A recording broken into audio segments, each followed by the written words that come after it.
Hello everyone, this is Shadow. Due to copyright restrictions on YouTube, I can't publish many of the audiobooks you love.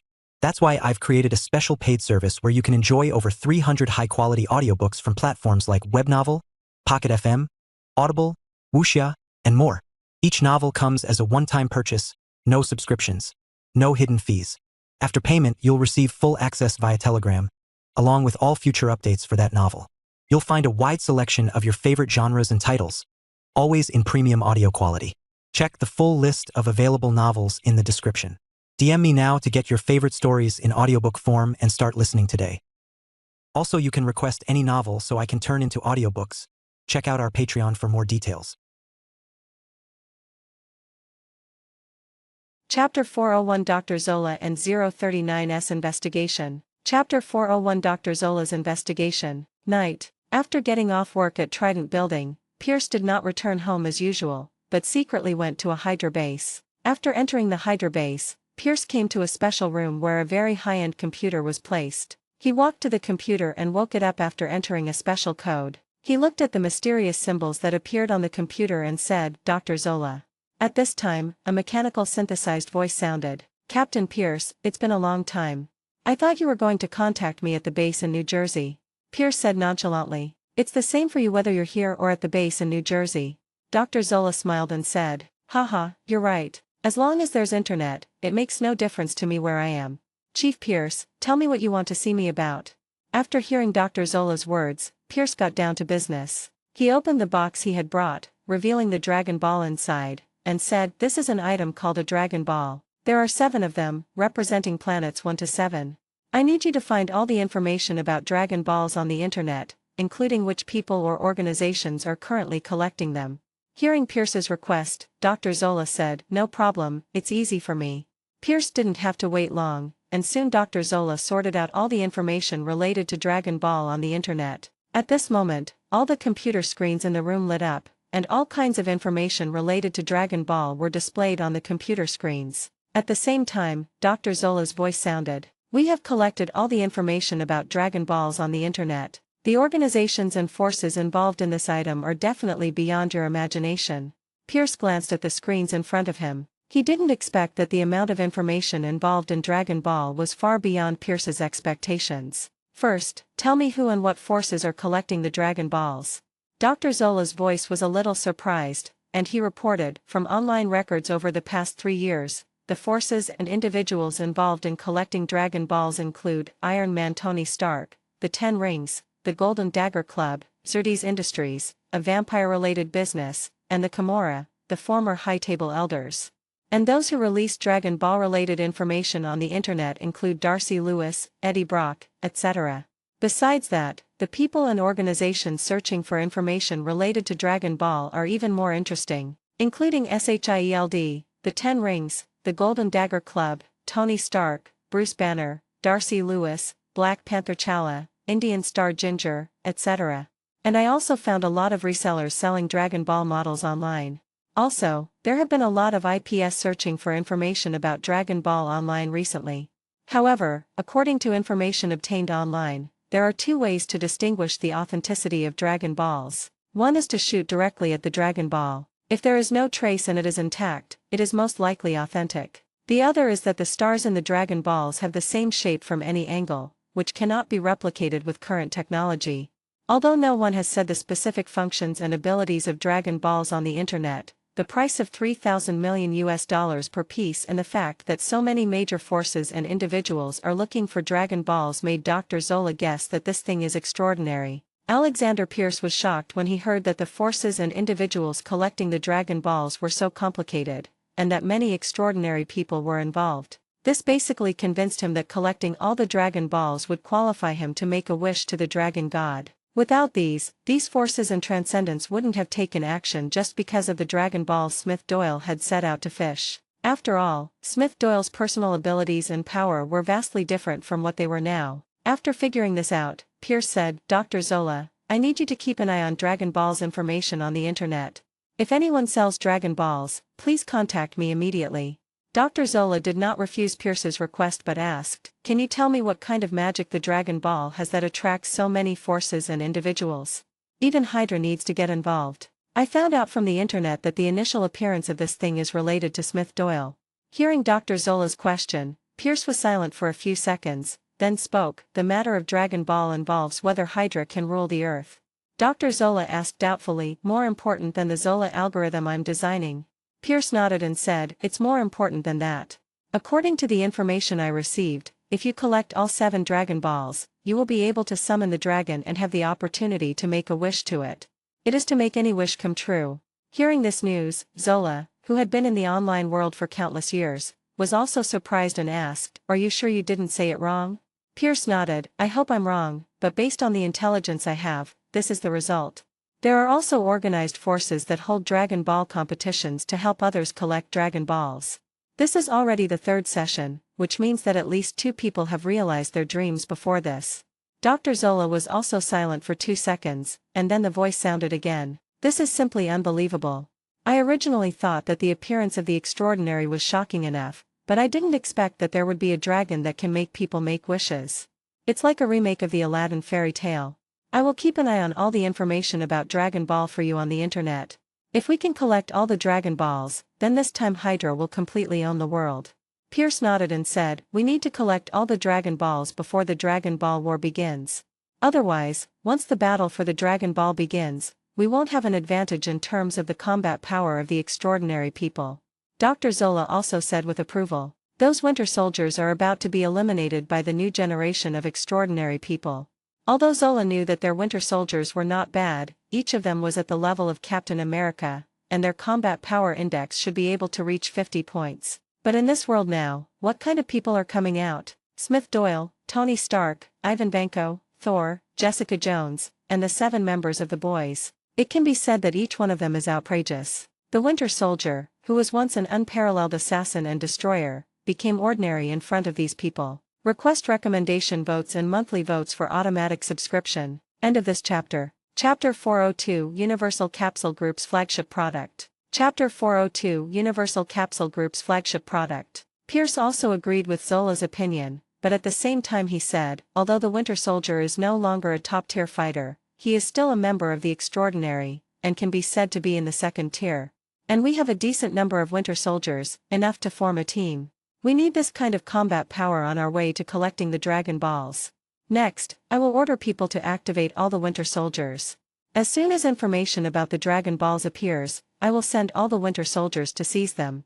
Obviously, Pierce understood that when the information about Dragon Ball appeared, it would be best if he could buy it with money. The starting price of $3,000 million was a lot for ordinary people, but for Pierce, the leader of the Hydra lineage, this price was no different from cabbage price. Of course, if you can't buy them with money, then rob them. If the Winter Soldier can't get them, then let SHIELD steal them. In short, you have to use all means to collect more Dragon Balls. Dr. Zola was not surprised by Pierce's arrangement, but asked, the Dragon Ball matter is so important. Do we need to notify the leaders of the other Hydra branches and mobilize resources together?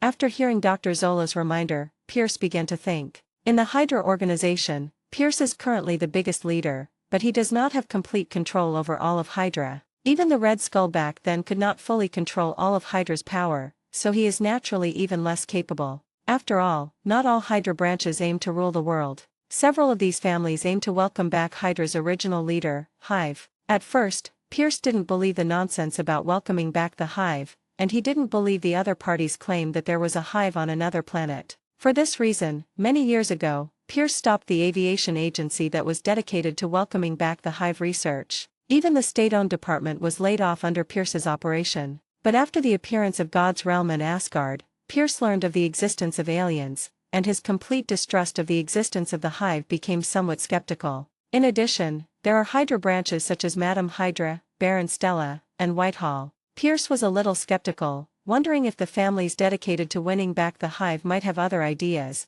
After thinking for a while, Pierce said, notify all branch leaders to hold a meeting. The Dragon Ball incident involves a wide range of issues and requires completely different resources and power. This time, Hydra will need to mobilize all its strength.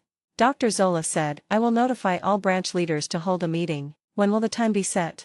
Pierce nodded and said, the meeting is scheduled for tomorrow evening. The sooner the better.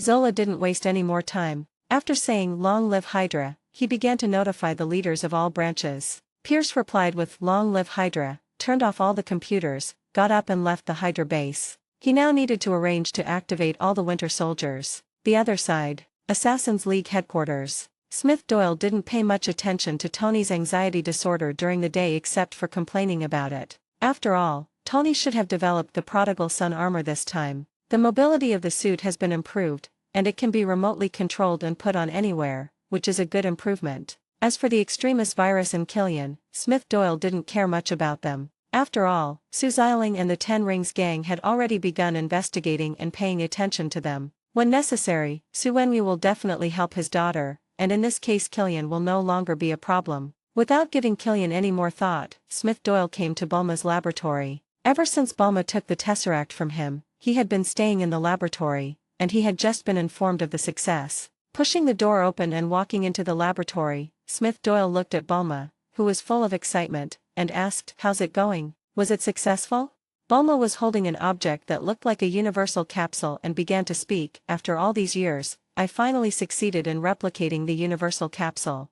Smith Doyle was also surprised to hear that Bulma had copied the universal capsule. You know, after these few years, he no longer expected this thing to appear. You have to know that the universal capsule is the flagship product of Bulma's family, and Bulma knows exactly how to make this thing. However, due to the different materials in the two worlds, Bulma has never been able to copy it. It can be said that Smith Doyle has given up on this situation. But unexpectedly, when it came to the cosmic cube, Bulma's research actually led to the successful replication of the universal capsule. Smith Doyle said excitedly, "You're awesome, Bulma." Bulma ran over excitedly, hugged Smith Doyle's arm, then pressed the capsule in front of her and threw it to the ground. A flying magnetic levitation motorcycle appeared in front of the two. Looking at how Bulma used it, Smith Doyle found that it was exactly the same as in the Dragon Ball world. Smith Doyle hugged Bulma and kissed her on the cheek, praising her. "Our Bulma is the best." Bulma blushed and then spoke, "Thanks to the cosmic cube, we've been lacking the energy and materials to cut through space and compress it. But after the cosmic cube appeared, I used the energy within it to replace the materials originally needed for the universal capsule, and finally replicated it after many experiments. Now, when making the universal capsule, all you need to do is put the necessary items into the capsule in advance, and you can use it normally.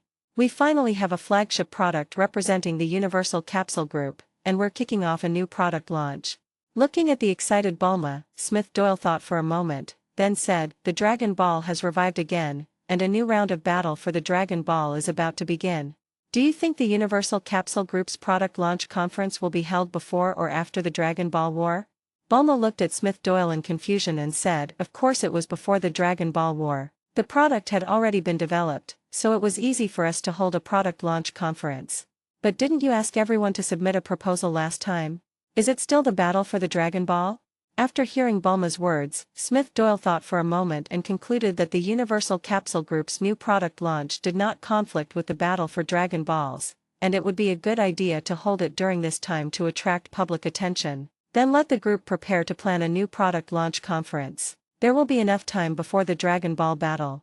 P.S. It's the last day, please support me with your monthly tickets. Please give me 1,000 tickets. Request recommendation votes and monthly votes for automatic subscription. End of this chapter. Chapter 403 Bulma and 039's proposal. Chapter 403 Bulma's proposal. Hearing Smith Doyle nod in agreement, Bulma also nodded excitedly. For Bulma, the universal capsule is not only a vital item for the development of her family, but also a symbol of her longing for her parents. Although Bulma was very happy to come into this world and meet her boyfriend Smith Doyle, after a few years, she would miss her parents during the holidays. However, Bulma also knew very well that it was not easy for her to come to this world. At the same time, she also learned from Smith Doyle that the dragon could not bring parents from another world. According to Smith Doyle, that is at least not what Dragon Ball can do now. As for whether it can be done in the future, Smith Doyle did not guarantee it, but only said that it is possible as time goes by. But on New Year's Eve, Smith Doyle was with Bulma. She thought of her parents and asked if the dragon could bring her parents into this world.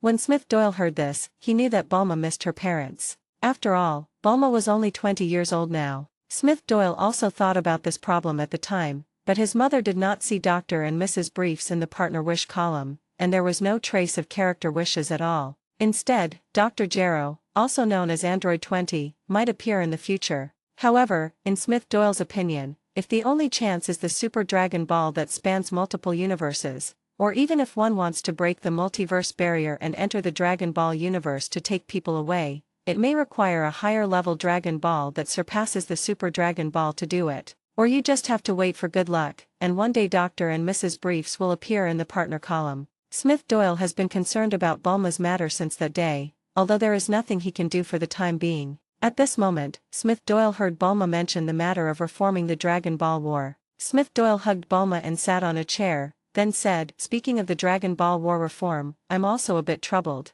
None of the proposals submitted by those guys were reliable. They either suggested continuing with the previous system or adding other competition events." Bulma listened to Smith Doyle's complaints, thought for a moment, and then asked, "What are your plans?" Smith Doyle thought for a moment, then said, "I want to see more people involved in the competition. A scramble with only 6 to 7 people is still too few." Bulma thought for a moment, then spoke, "I remember there's a very famous competition in our world, something like it's called the world's #1 martial arts competition. If you hold a competition like this, it should be able to involve more people." Smith Doyle was a little surprised to hear that Bulma had attended the World Martial Arts Tournament in advance. He didn't expect that Bulma, who had just been looking for Dragon Balls, had heard of this competition at that time. Smith Doyle then explained, "Actually, the world's #1 martial arts competition is pretty good, and I have a talented person here who specializes in hosting the world's #1 martial arts competition. It's the Dragon Ball issue. After all, the Dragon Balls have been scattered. If we hold a martial arts tournament to decide who can make wishes, it wouldn't be fair to those who collected the Dragon Balls."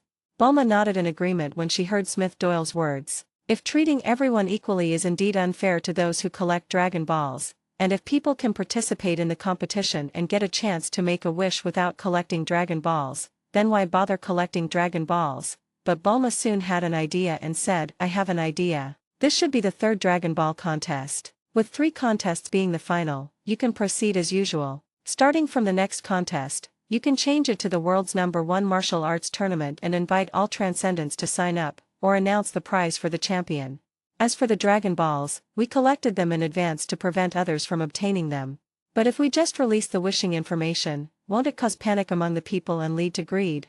I suggest a different approach. We could offer a high prize, or perhaps help the champion fulfill a wish under the name of the Universal Capsule Group.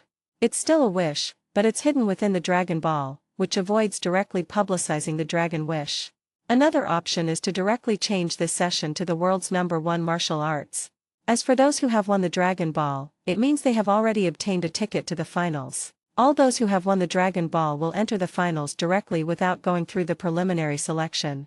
However, in this case, the interests of those who obtained the Dragon Balls were still damaged, but they received some compensation. After hearing the 2 suggestions given by Bulma, Smith Doyle also began to think. Of the 2 options, the first one is naturally the most perfect, ending with 3 Dragon Ball battles, and then opening up the world's #1 martial arts. With his ability, he can directly recover all the Dragon Balls after this wish is made, and use them as rewards for winning the world's #1 martial arts tournament. He can even learn from Satan and compete with the champion again. As for the second option, if it was changed now, Smith Doyle could imagine that Tony would have even less chance of winning. For the sake of other Dragon Ball recipients, Smith Doyle finally decided to follow the first option. Let's use your first plan and end it with 3 rounds, bringing the battle for the Dragon Balls to a perfect end. Seeing that he had solved a difficult problem for Smith Doyle, Bulma smiled. "I'm glad I could help you." The other side. Ajak gathered all the Eternals together and said, "According to Tina's information, Dragon Ball has appeared again. The 3rd Dragon Ball contest is about to begin, but we haven't got any tickets yet. This time I hope everyone will go all out to help Tina solve the problem of permanent demonic possession." Ginge said, "I have already posted a reward on the dark web and black markets, raising the price to $3,500 million. Circe said, "If the money is not enough, just say so. This thing is of the least value to us." Everyone nodded. With Circe's ability, she could create as much gold as she wanted. Money really had no value to them. Gilgamesh spoke, "The main thing now is to find the Dragon Ball. We don't have a ticket right now. If we don't get a ticket, we will lose the qualification to participate. P.S. I'm asking for monthly tickets, please book friends. Request recommendation votes and monthly votes for automatic subscription." End of this chapter. Chapter 404, The Eternals in Action. Chapter 404, The Eternals in Action. Ajak looked at Makari and said, Makalai, use your super speed to run through the ocean, glacier, forest, and other areas, searching for any Dragon Balls that might appear in these places. Makari nodded and gestured okay. At this time, the druid on the side said, I can control people's minds and get more people to help us find the Dragon Balls. We can even get those ordinary people to voluntarily hand over the Dragon Balls they have collected to us. Hearing the druid's idea, Ajak refused. Druid, your idea is too dangerous. Dragon Balls are like finding a needle in a haystack on Earth. How many people do you need to control to achieve the desired effect? This isn't the same as when we first arrived on Earth. If you truly control countless people, the first person to come knocking on your door will be Smith Doyle. Hearing Ajak reject his proposal, Druid helplessly spread his hands and said, This is just my suggestion, but it seems no one accepts it. Before the Battle of New York, although the Eternals valued Smith Doyle, they mostly believed that he was respected because of his status as a guardian and his willingness to share the Dragon Balls. As for his strength, everyone believed that as long as the Eternals rushed forward, Smith Doyle and his men could easily defeat him. But after watching the Battle of New York, especially Smith Doyle's last two moves to eliminate the Chitauri, everyone immediately raised Smith Doyle's danger level. The energy bombs that finally gathered together made even Icarus feel threatened. Ajak looked at Fastos and asked, Fastos, can you create an instrument to find the Dragon Balls? Fastos shook his head. I'm sorry, I didn't have access to Dragon Ball last time. I don't even know what it's made of, or whether it releases a specific frequency. I can't make the corresponding equipment at all. If I can find the Dragon Ball this time, I'll need to study it for a while. Once I create the corresponding search tools, it will be much easier in the future.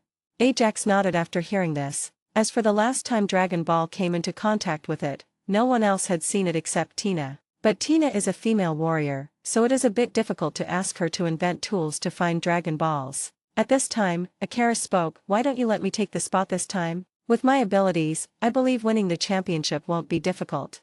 At this time, Tina said, Icarus, do you think I'm not as strong as you? Icarus glanced at the belligerent Tina and said, Your strength is not weak, but the reason you lost to the opponent last time was because of the Yangmo madness. If the same thing happens this time, it will not be worth it. Tina felt a little embarrassed when she heard Icarus mention the last match. To be honest, she had a chance in the last match, but at the critical moment of the match, she was knocked out of the competition venue by Su Wenyu and lost. Then, she lost the match against Tony Stark because of a sudden attack of Yangmo. Ajax also spoke at this time, If we can find the Dragon Ball this time, Icarus will represent us in the battle. Icarus has the ability to fly, which gives him a great advantage in ring battles. Following the leader Ajax's words, Tina had no objection. After all, Icarus was the strongest among the Eternals, and his combat power could be said to be number one. As for their specific combat power, they don't have a specific number. It is really a second-generation combat power detector. For any of them, the result is that they will explode on the spot. Following Ajax's arrangements, the Eternals immediately took action. King used his status as an Indian star to mobilize a large number of people in Bollywood and India to search for the Dragon Balls. At the same time, he raised the price of the Dragon Balls to $3,500 million per piece. This drove many local people crazy and they got involved in the search for the Dragon Balls. Fastos used his knowledge to hack into the network system, hoping to find clues about the Dragon Ball on the internet. Mockery, following Ajax's request, used his super speed to search for the Dragon Ball in the uninhabited seas, glaciers, and rainforests of the Earth. Even the druids went out. Although they no longer controlled humans on a large scale, they still used their own methods to search for the whereabouts of the Dragon Balls. However, the other members, whether it is Tina, Circe, or Gilgamesh, are not of much help in finding the Dragon Balls. The next day, Tony was in the villa, adjusting his Mark 42, also known as the prodigal armor, when Jarvis reminded him, Mr. Stark, the price of Dragon Balls on the dark web has now risen to $3,500 million. Hearing someone compare their financial strength with his, Tony said, Jarvis, increase our reward to $4,000 million. After hearing Tony's proposal, Jarvis said, Okay sir, the revisions have been completed. Tony thought for a moment, then asked, Can you find out who raised the purchase price to $3,500 million? Tony just asked casually and didn't have much hope for the other party's identity. After all, it was very likely that the other party was not using his real identity on the dark web, and even the person typing the message in front of the computer might not be a human. Jarvis replied, First, it's Bollywood star Jingo. Here's his picture. The man didn't hide his identity online. Not only on the dark web, he even publicly offered a reward for Dragon Balls on the Indian internet, causing quite a stir in the local area. Looking at the photos Jarvis showed him, Tony stroked his chin and thought, "This guy looks very familiar. I think I've seen him somewhere before." Jarvis reminded at this time, "Mr. Stark, during the last Dragon Ball War, Mr. King appeared in the spectator seats where the Eternals were." Tony nodded and said, "No wonder he looks familiar. He's actually related to that Tina guy. By the way, is this guy lucky enough to be a spectator of the Dragon Ball War because of Tina, or is he also a member of the Eternals? I just don't know if he collects the Dragon Balls for himself or for Tina." Tony Stark still has a headache about the Eternals. Tina's performance was really outrageous. She was able to destroy even the secondary adamantium attack. It was really too powerful. Speaking of which, the last time we were able to win was because the opponent had a health problem and was unable to stand still. Thinking that the goal this time is to resurrect his parents, Tony Stark decides that he must not lose this time, and he must go all out to get the tickets. Jarvis, regarding the purchase price of Dragon Ball, no matter what price the other party ultimately offers, our bid will always be $500 million higher than the other party's. When it comes to competing in financial strength, Tony Stark has never been afraid of anyone. P.S. Please give me a monthly ticket. Request recommendation votes and monthly votes for automatic subscription. End of this chapter. Chapter 405 Li Kuei finds Li Gui. Chapter 405 Li Kuei finds Li Gui. Please give me more monthly tickets. While Tony was still studying Dragon Ball, someone had already come to rob his house. Stark Industries building. Happy was promoted from Tony's personal bodyguard to the security director of Stark Industries. It was because of Tony's current strength and the ever-increasing convenience of his battle suit that he no longer needed a personal bodyguard, unless the other party had combat power that surpassed Iron Man. But it is obvious that the extraordinary man who can surpass Iron Man will not become Tony's bodyguard. This also forced Happy to get promoted and change his job content. At this time, Happy was walking in the company, reminding every employee, "Sign. Breastplate."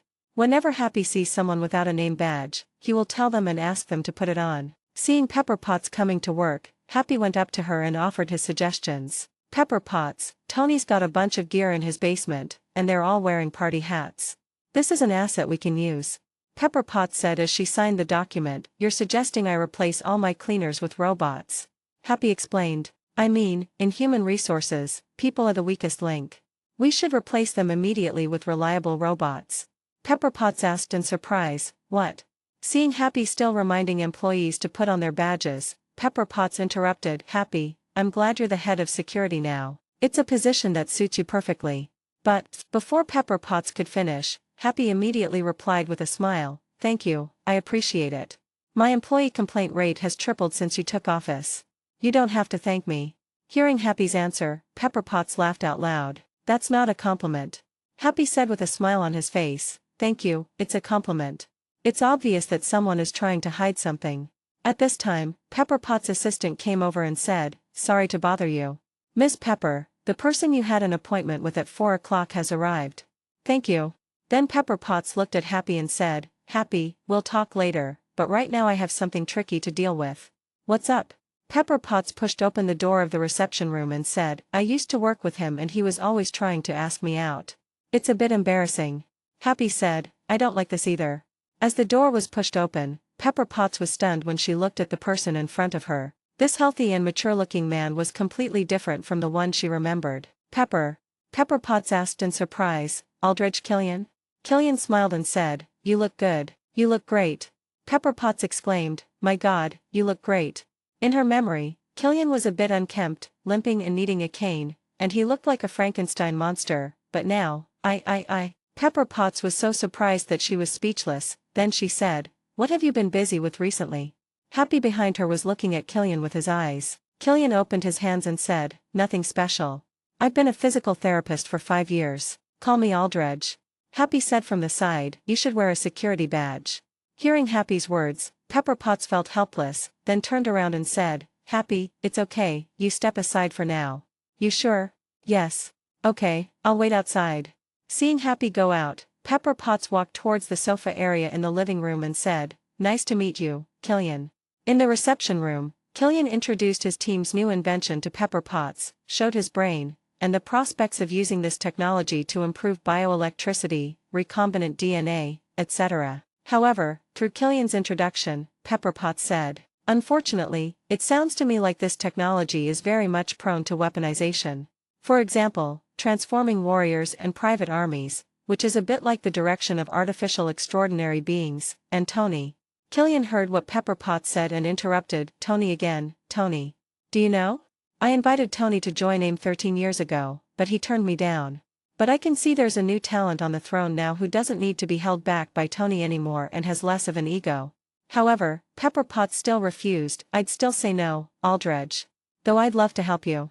While the two were talking, Happy outside was very dissatisfied with the behavior of Killian's assistant. The other party did not wear a badge and sat on the sofa in a careless manner, which was not polite at all. Happy happened to receive a call from Tony, and told Tony that Killian was coming to meet Pepper Potts. He also told Tony that Pepper Potts was his most precious treasure, and if he didn't cherish it, it would be taken away by Killian. He complained to Tony that he missed the old Tony, not the Tony who hung out with superheroes without him. Killian, who was rejected by Pepper Potts at this time, didn't know that Sue Xiling brought a whole team of 10 Rings gang members to New York just to dig out him, the guy who arranged people to impersonate the 10 Rings gang. Tony saw Sue Xiling's call coming in and immediately said, "Happy, I trust you very much. I believe you can keep an eye on this guy with bad intentions. I have a very important call coming in right now, so I can't talk to you for now."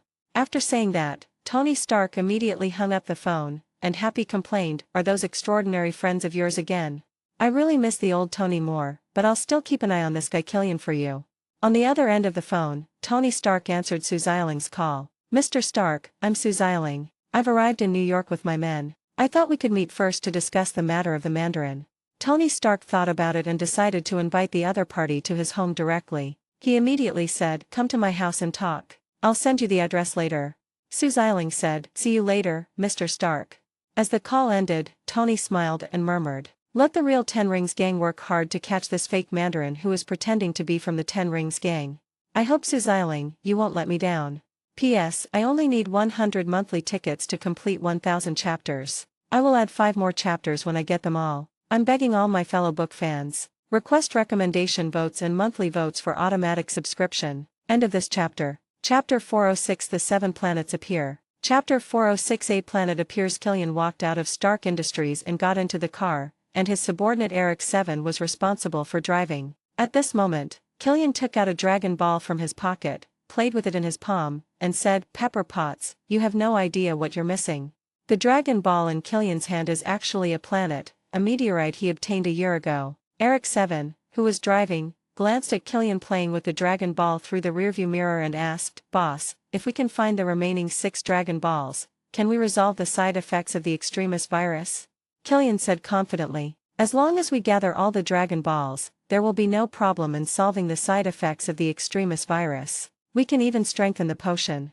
Speaking of the side effects of the desperate virus, it is that when the emotions are unstable or when being attacked, the temperature may rise, and after the temperature expands infinitely, a violent explosion will occur. The destructive power of the explosion is more exaggerated than that of an ordinary bomb. Of course, the positive effects of the desperate virus are also very powerful. It can repair damaged parts of the human body and truly achieve functions such as regeneration of severed arms. In Killian's opinion, if the side effects of the extremis virus are truly solved and the injector's ability to attack with high temperatures and create fire is retained, he will definitely be a perfect transcendent with extremely strong survivability, and will recover quickly even if injured in battle. By then, he will have mastered the extremis virus and will be a rising star. Stark Industries will no longer be important in front of him. Currently, no company on Earth has the ability to mass-produce extraordinary people. However, the prerequisite for all this is to collect all the Dragon Balls. Hearing the confident voice of his boss Killian, Eric 7, whose broken arm had recovered from the extremis virus, spoke, "Boss, what do you need us to do?" Killian glanced at Eric 7 who was driving and said, "Your mission is simple. Once I find out where the Dragon Ball is, find him and bring it back." Eric 7 nodded. As a soldier who had retired due to injury, it was indeed very difficult for him to find a few beads on Earth. It was not like looking for a needle in a haystack. But let him fight, that's something he'll be very good at. At this time, Killian took out his tablet computer and logged into a website. He was shocked to see that the price of Dragon Ball had soared to 4,000 million US dollars. I didn't expect it to rise so quickly. It's already $4,000 million. I just don't know who's buying it. I don't know if they have the Dragon Balls like me. In that case, I'll also help. Then Killian also released an acquisition information, buying each Dragon Ball for $4,000 million US. The other side, Su Xialing brought a team of elite members of the Ten Rings gang to Tony Stark's seaside villa, with a total of 5 Hummers. Su Xialing took John from the original Golden Dagger Club and the Death Merchant from the Ten Rings gang out of the car, while the other members asked to stay in the car. When she walked into the yard, Su Xialing saw a huge stuffed rabbit placed in the yard, which was 3 meters tall. That's really exaggerated. Is there any girl who likes this thing? Then Su Xialing came to the door with 2 men, and the door of the house was opened by Jarvis. Miss Su Xialing, Mr. Stark is waiting for you in the living room. Su Xialing reacted quickly after hearing the sound and the door opening automatically, but not seeing anyone. This is artificial intelligence. Technology really changes our lives. Su Xialing immediately led 2 of his men into Tony Stark's villa. When they arrived at the living room, Su Xialing saw Iron Man sitting on the sofa. Su Xialing complained inwardly, "How can you be so exaggerated? Wearing a battlesuit at home? Is he worried that I might suddenly turn into the Mandarin and attack him?" Although she was complaining in her heart, Su Xialing still stepped forward and said, "Finally meeting you, Mr. Stark, I'm Su Xialing." At this time, Tony was in the villa's basement laboratory, using an instrument to remotely control Mark 42, and said, "It's been a while since we last met. The last time we met was at the Dragon Ball competition. How much do you know about the Mandarin?" When Su Xialing heard Tony get straight to the point, she also spoke. "On the way here, we started searching for information on this Mandarin, but we didn't get much information. We only know that he was responsible for 3 explosions and claimed to be the Mandarin, the leader of the Ten Rings gang. But I can confirm one thing, the other party is not from our Ten Rings gang. From top to bottom, we don't have such a member of the organization. We intend to first dispel the rumors and publicly state in the media and online that Mandarin is an imposter and is not a member of the Ten Rings gang, let alone a leader. Secondly, these bombings were not carried out by the Ten Rings gang. At the same time, we plan to investigate the explosion site to see if there is any useful intelligence, and then search for intelligence on the enemy and look for clues." After hearing Su Xialing's plan, Tony Stark shook his head and said, "No, no, no. First of all, there were not 3 bombings, but 9. However, in order to avoid panic among the public, neither the military nor the government announced the exact number. Secondly, there was no bomb casing at the explosion site, so I suspect there could be 2 scenarios. One possibility is new technology, they've developed a new type of bomb. Another possibility is that they possess a transcendent who can create explosions. The former is extremely difficult. I prefer the latter, a transcendent who possesses explosive power. After all, there have been extraordinary people who can control fire and ice. It's not impossible for there to be another extraordinary person who can master the power of explosion."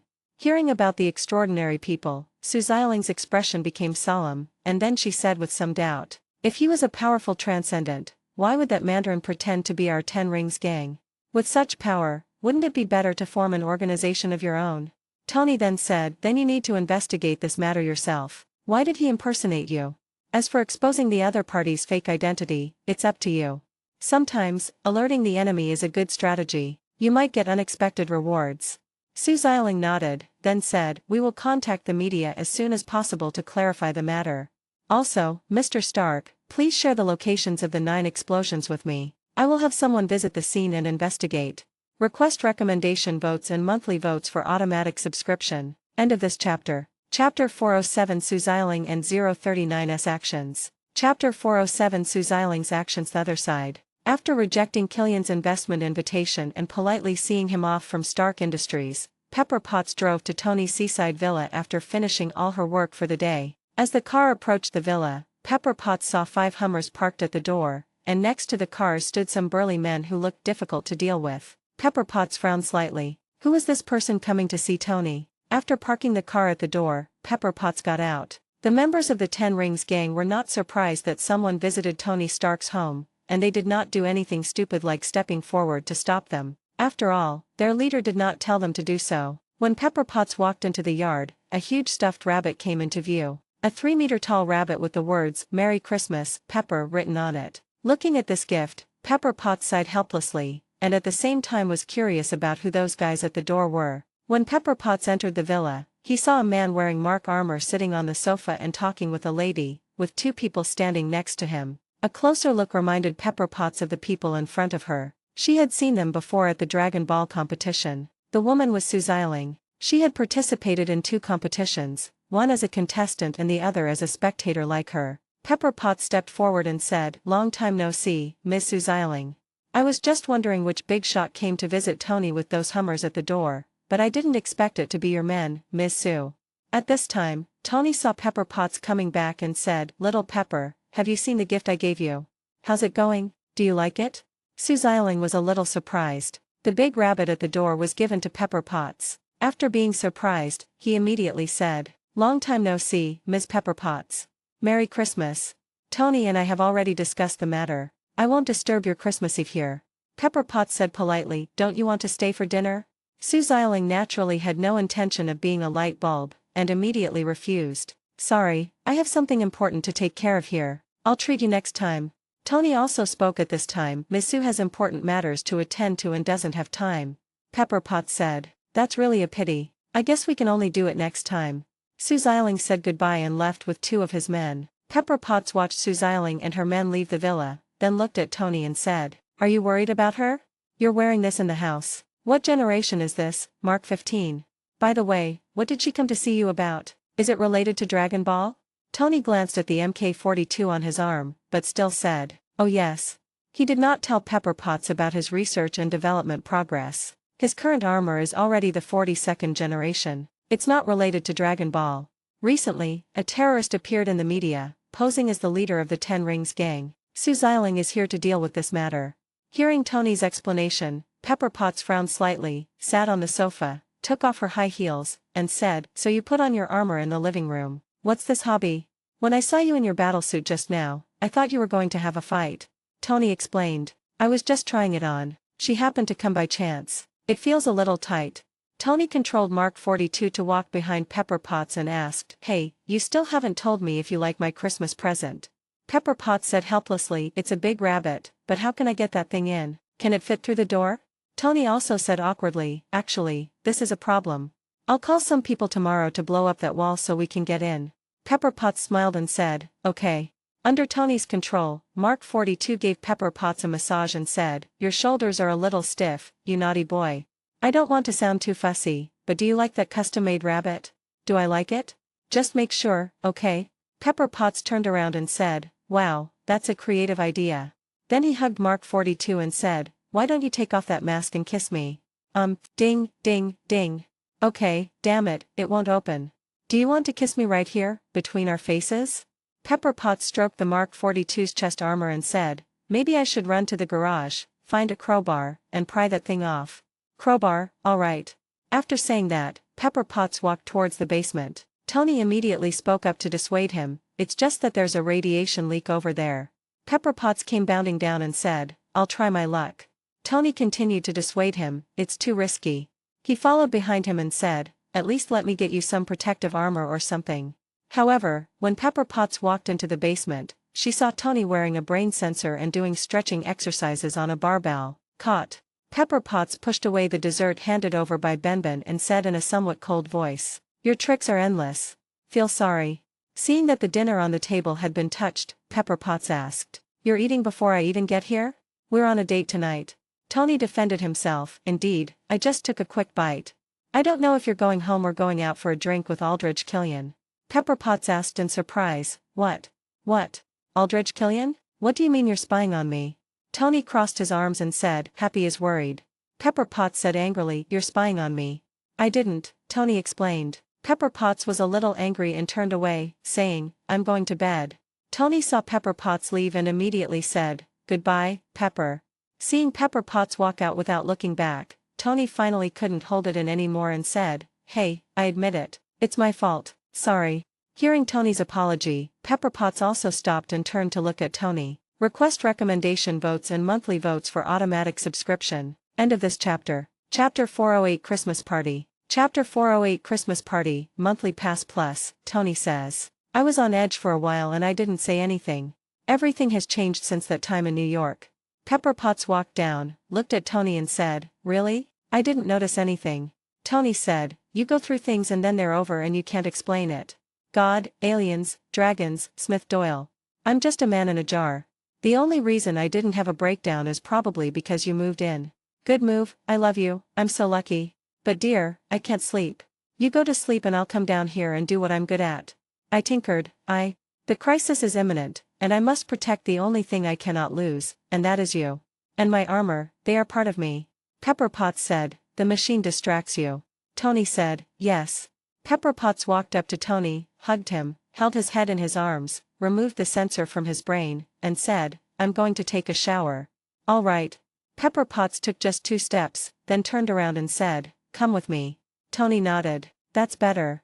The other side. A Christmas party is being held in the Assassin's League base. With the joint efforts of everyone in the base, the Kylan Tower was decorated into a huge Christmas tree, hung with lights and decorations, and gift boxes of items were hung at different heights. Of course, there were also some gift boxes of items under this huge 3,000-meter Christmas tree, but the higher the height, the higher the value of the gifts. At this time, all the members of the Assassin's League gathered here, and everyone had a smile on their face. Bulma looked at the huge Christmas tree in front of her and couldn't help but sigh. Who came up with this idea? I didn't even reject it. At this time Wanda smiled and said, it's this guy Pietro. The immortal Kylan allowed us to go out and asked Pietro if he wanted any gifts. He said he wanted to equip the Kylan Tower into a Christmas tree and give it to everyone. At this time, Pietro came in front of everyone like a blue lightning and said, Wanda, are you saying bad things about me? Wanda rolled her eyes and ignored her brother. At this time, Bulma smiled and said, Pietro, did you hang up all these gifts and light strips? Pietro nodded and said, I hung everything there, but the gifts inside were all sponsored by Mr. Smith. At this time, Smith Doyle came over, looked at Pietro who was talking to Bulma, and asked, have all the gifts been hung at different heights? Pietro nodded. They're all hung up. Bulma asked, well, at this height, are there any rules for taking gifts? Smith Doyle smiled and said, there is still one requirement. You need to climb the Kylan Tower with your bare hands based on your personal ability. Each person can choose a gift to take away. Bulma frowned slightly and said, what about my gift? You can't expect a girl like me to climb the Kylan Tower like them. Smith Doyle smiled and said, I'll prepare your gift separately and give it to you after the party starts. Hearing that Smith Doyle had prepared a gift for her, Bulma smiled and said, I also have a gift for you. It's evening soon. The core members of the Assassin's League also gathered under the Kylan Tower. Su Wenwu and his wife Yingli also attended the party, but he did not bring his daughter and son. As for the members of the boys, Selena, Wesley, Alexei, Eddie and his wife also returned to the headquarters of the League of Assassins. Ivan Vanko and his father also attended the event. At the same time, the werewolves and vampires who stayed at the base also came to the scene. At this moment, Smith Doyle was standing with Bulma on his left and Fox on his right. Seeing that everyone was present, Smith Doyle stepped forward and said, Christmas is here again, and I wish everyone a happy Christmas. This Christmas, I have prepared a special gift for everyone, which is the Kylan Tower in front of you. I have prepared different gifts for different heights on the Kylan Tower. It includes a combat power detector, the opportunity to use the treatment cabin, one opportunity for guidance from Mr. Kylan, super divine water, a hover car, gems, necklaces, gold bars, and many other items. It even includes a life-saving magical item, the Senzu Bean. Smith Doyle was very generous this time. After communicating with the immortal Kylan, he learned that there were already 10 Senzu Beans in surplus, and that the output would double next year, so he directly took out a Senzu Bean and put it on. When they heard about the super divine water, everyone present's eyes lit up. Regarding this item, everyone in the Assassin's League had heard about it from the immortal Kylan. It was a holy object that could stimulate potential. Of course, the premise was that you yourself had good potential. As for the specific effect, Michael, the leader of the werewolf tribe, was fortunate enough to obtain this item from the immortal Kylan. After taking it, his combat power doubled directly, which made everyone jealous. Now, hearing that Smith Doyle prepared this item in this Christmas gift, many people are determined to quickly reach the top and get the super divine water. Seeing everyone's confusion about the life-saving magic beans, Smith Doyle introduced, Senzu Beans are a special divine object. No matter how badly you've been injured, even if you only have half a breath left, as long as you eat the Senzu Beans, you will be able to recover to your best condition immediately. At the same time, your own energy and chi will also be instantly restored to their best condition. Of course, there's another benefit besides this. After using the Senzu Beans, you won't feel hungry for 10 days. When Smith Doyle announced the effect, everyone present showed eager expressions. The power of this magic bean was really too strong, and it was worthy of the word magic in its name. At the same time, they also felt the generosity of the leader, who included such a magical object in the gift. At this moment, Su Wenya's eyes lit up, and he secretly made up his mind to get the gift of senza beans, so that Yingli could have an extra life and her ability to resist danger would be greatly enhanced. Even Ivan Vanko thought of his father first. Smith Doyle then continued to declare, "Of course, the rules for climbing the Kylan Tower remain unchanged. You must rely on your own strength to climb. P.S. Thank you very much for the monthly tickets from all the book friends. We reached the requirement of 1,000 monthly tickets last month. I will add more chapters every day from now on and strive to fulfill my promise as soon as possible. Thank you again to all the book lovers. Request recommendation votes and monthly votes for automatic subscription." End of this chapter. Chapter 409 An Exciting Gift. Chapter 409 An Exciting Gift. After hearing the request announced by Smith Doyle, all the extraordinary people present were ready to go, and their targets were set on the top of the Kylan Tower, while the other non-extraordinary members set their sights on the gift boxes piled up below the Kylan Tower. At this time, Ivan Vanko shook his head helplessly after hearing the rules. Without the use of the battle suit, the strength of his physical body was no different from that of an ordinary person. He was not even a match for those ordinary people in the organization. It seemed that he would not be able to get the senza beans. Eddie Brock then asked Venom, "What do you say about us obtaining the super divine water? I think I have great potential." Venom started to complain. "Dude, wake up. You don't have any talent in martial arts. If you drank the super divine water, I'm worried that your potential wouldn't be activated and you'd die from the poison.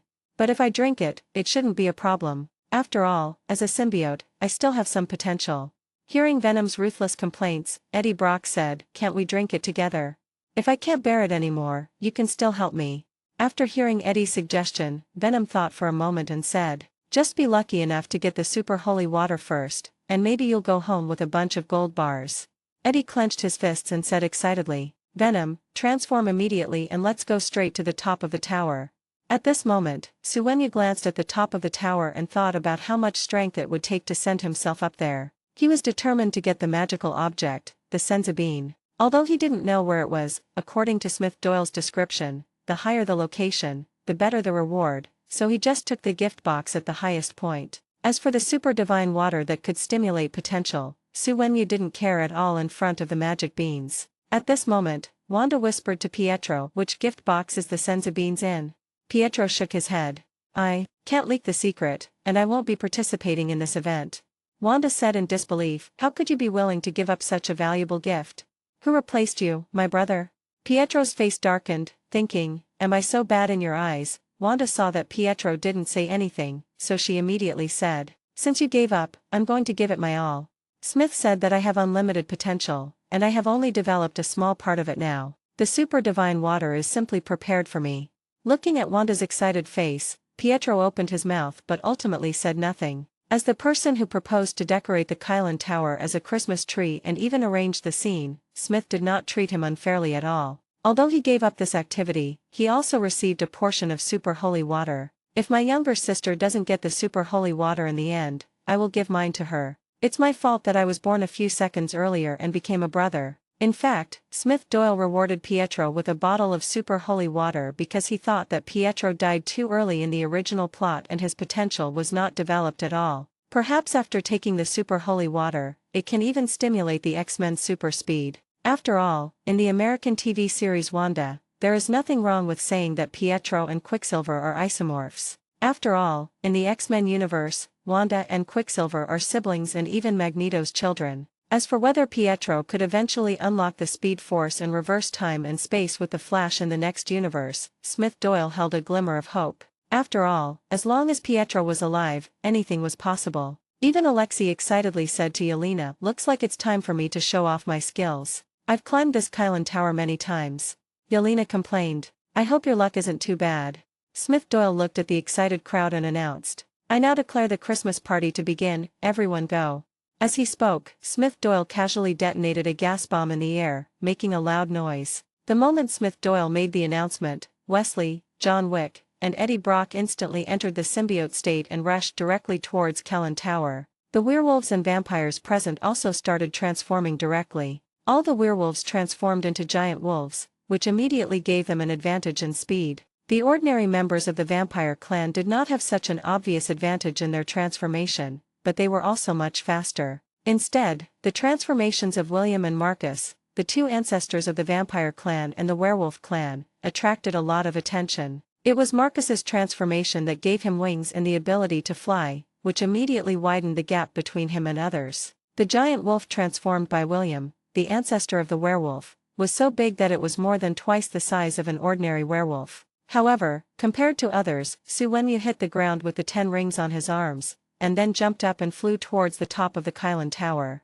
Seeing this, Wanda was not willing to be outdone. She immediately used the power of chaos magic to lift herself into the air and headed straight for Kylan Tower. At this time, there was another person in the arena who was extremely fast. It could be said that he had already distanced himself from the main group. This person was none other than the extremely fast Selena. In terms of speed, the only person Selena is currently no match for is Pietro. Apart from that, Selena can be said to be the fastest member of the organization. Even in the eyes of the public, Selena of the boys has the ability comparable to teleportation. At this time, the immortal Kylan who lived on the top of the tower looked at the crowd rushing up and said with some concern, "This is so crazy, my Kylan Tower will not collapse."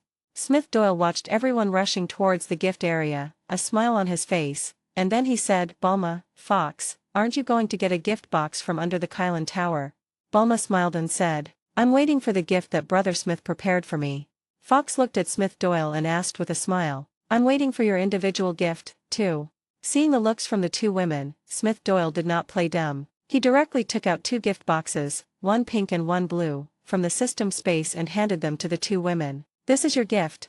The two were no longer surprised by the gift Smith Doyle conjured up out of thin air. The two opened the gift boxes, and inside was a heart-shaped pink diamond necklace for Bulma and a heart-shaped blue diamond necklace for Fox. Seeing that the two people's gifts were similar, the smile on Fox's face became even wider. Sure enough, Smith Doyle did not favor one over the other. However, he could not give Smith to Bulma tonight. Bulma also saw the gift in Fox's hand at this time. Although she was a little unhappy that someone was sharing Smith Doyle with her, it was Fox who came earlier than her. He was considered Smith's childhood sweetheart. However, this person who came from heaven was no less inferior. Then the two of them took out the gifts they had prepared and gave them to Smith Doyle together. Request recommendation votes and monthly votes for automatic subscription. End of this chapter. Chapter 410 Party Night. Chapter 410 Party Night on the Kylan Tower. Everyone was still climbing as high as possible. With the help of the momentum of the 10 rings, Su Wenyu reached the top of the tower in an instant and immediately grabbed the gift box on the top of the tower.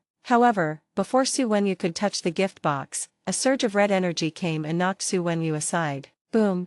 At the critical moment, Su Wenyu grabbed the tower beside him and avoided being knocked down. Looking at Wanda who was attacking, Su Wenyu said angrily, "Little girl, you are so sneaky." Wanda said, "Smith didn't say that fighting is not allowed." After saying that, Wanda also flew towards the gift box on the top of the tower. Seeing this, Su Wenyu threw out a 10 ring and hit Wanda. "Wanda, you made the first move." Boom! The 10 rings directly shattered the chaotic energy around Wanda, causing her to free fall. After falling for a distance, she relied on the power of chaos magic to stabilize her body. The moment Wanda fell down, many people who climbed the tower were frightened. Seeing the fight at the top, those who were climbing looked at each other and felt the height of each other. Some who felt satisfied reached out to grab the gift boxes around them, and after getting the gift boxes, they gave up climbing and returned the same way. Some who were only 100 meters high jumped directly down. Of course, there are also those who have confidence in themselves and continue to climb upwards. Haha, mine is a second-generation combat capability detector, a $300 million piece of shit, so cool. Oh my god, mine is a 5-carat diamond ring. I love it so much. Look at mine. Mine is a chance to use the treatment cabin once. Haha, I don't have to wait in line anymore. At this time, some ordinary members of the Assassin's League picked up the gift boxes under the Kylan Tower and opened them, and shared their luck with their companions. Hey mate, mine is a 1,000-gram gold bar, what's in yours? Mine is the latest model of the big white robot. It's pretty good.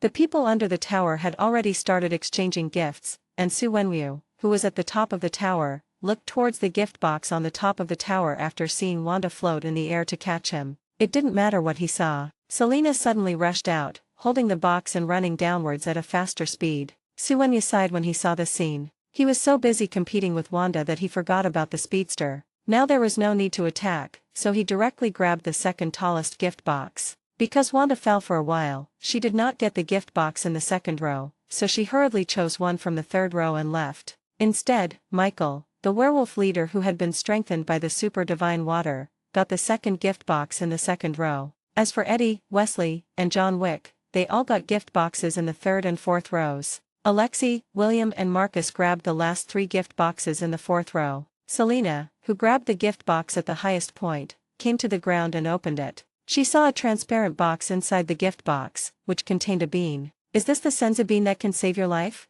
I'm really lucky. If Wanda and Su Wenyu hadn't been fighting, she would have taken the gift box from the second row. Su Wenyu returned to the ground, came to his wife Yingli's side, and said, "Yingli, a gift for you." Yingli smiled as she looked at the gift box her husband had sent her. She didn't rush to the tower like everyone else, but instead picked one of the gift boxes below. The gift was a new Bimax robot. "Honey, let me open your Christmas present for you." Yingli opened the box, and inside appeared a crystal bottle and an introduction. Super divine water, the greater the potential, the better the effect. Pay special attention, those whose potential has been exhausted should not take this medicine, as it may be life-threatening.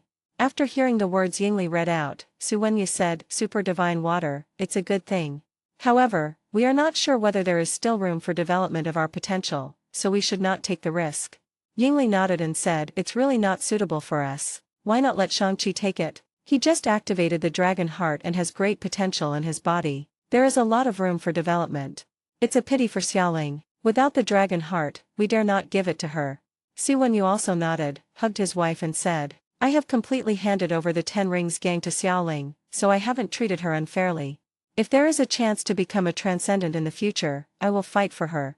Yingli nodded with satisfaction. Because she missed her children's growth, Yingli wanted to compensate them more after her resurrection. This also caused Wenwu, who didn't care much about his children, to have to shift his attention to some of his children to make his wife happier. Soon everyone opened their gift boxes, and Michael also received the super divine water. As for Wanda, Wesley, and John Wick, they got a chance to be coached by Smith Doyle, while Alexei, Eddie Brock, William, and Marcus in the fourth row got a chance to be coached by the immortal Karen. Wanda was also very excited when she saw the gift she received. When she saw the note, she thought it was guidance from the immortal Kylan. After all, when Smith Doyle announced the contents of the gift, he did not mention any teaching opportunities for himself. Wanda, like her brother, became a little fan of this superhero who took her and her brother out of Sokovia. Especially after knowing Smith Doyle's past, what he is doing and the purpose of the Assassin's League, her fangirl nature is almost as strong as that of little fanboy Pietro.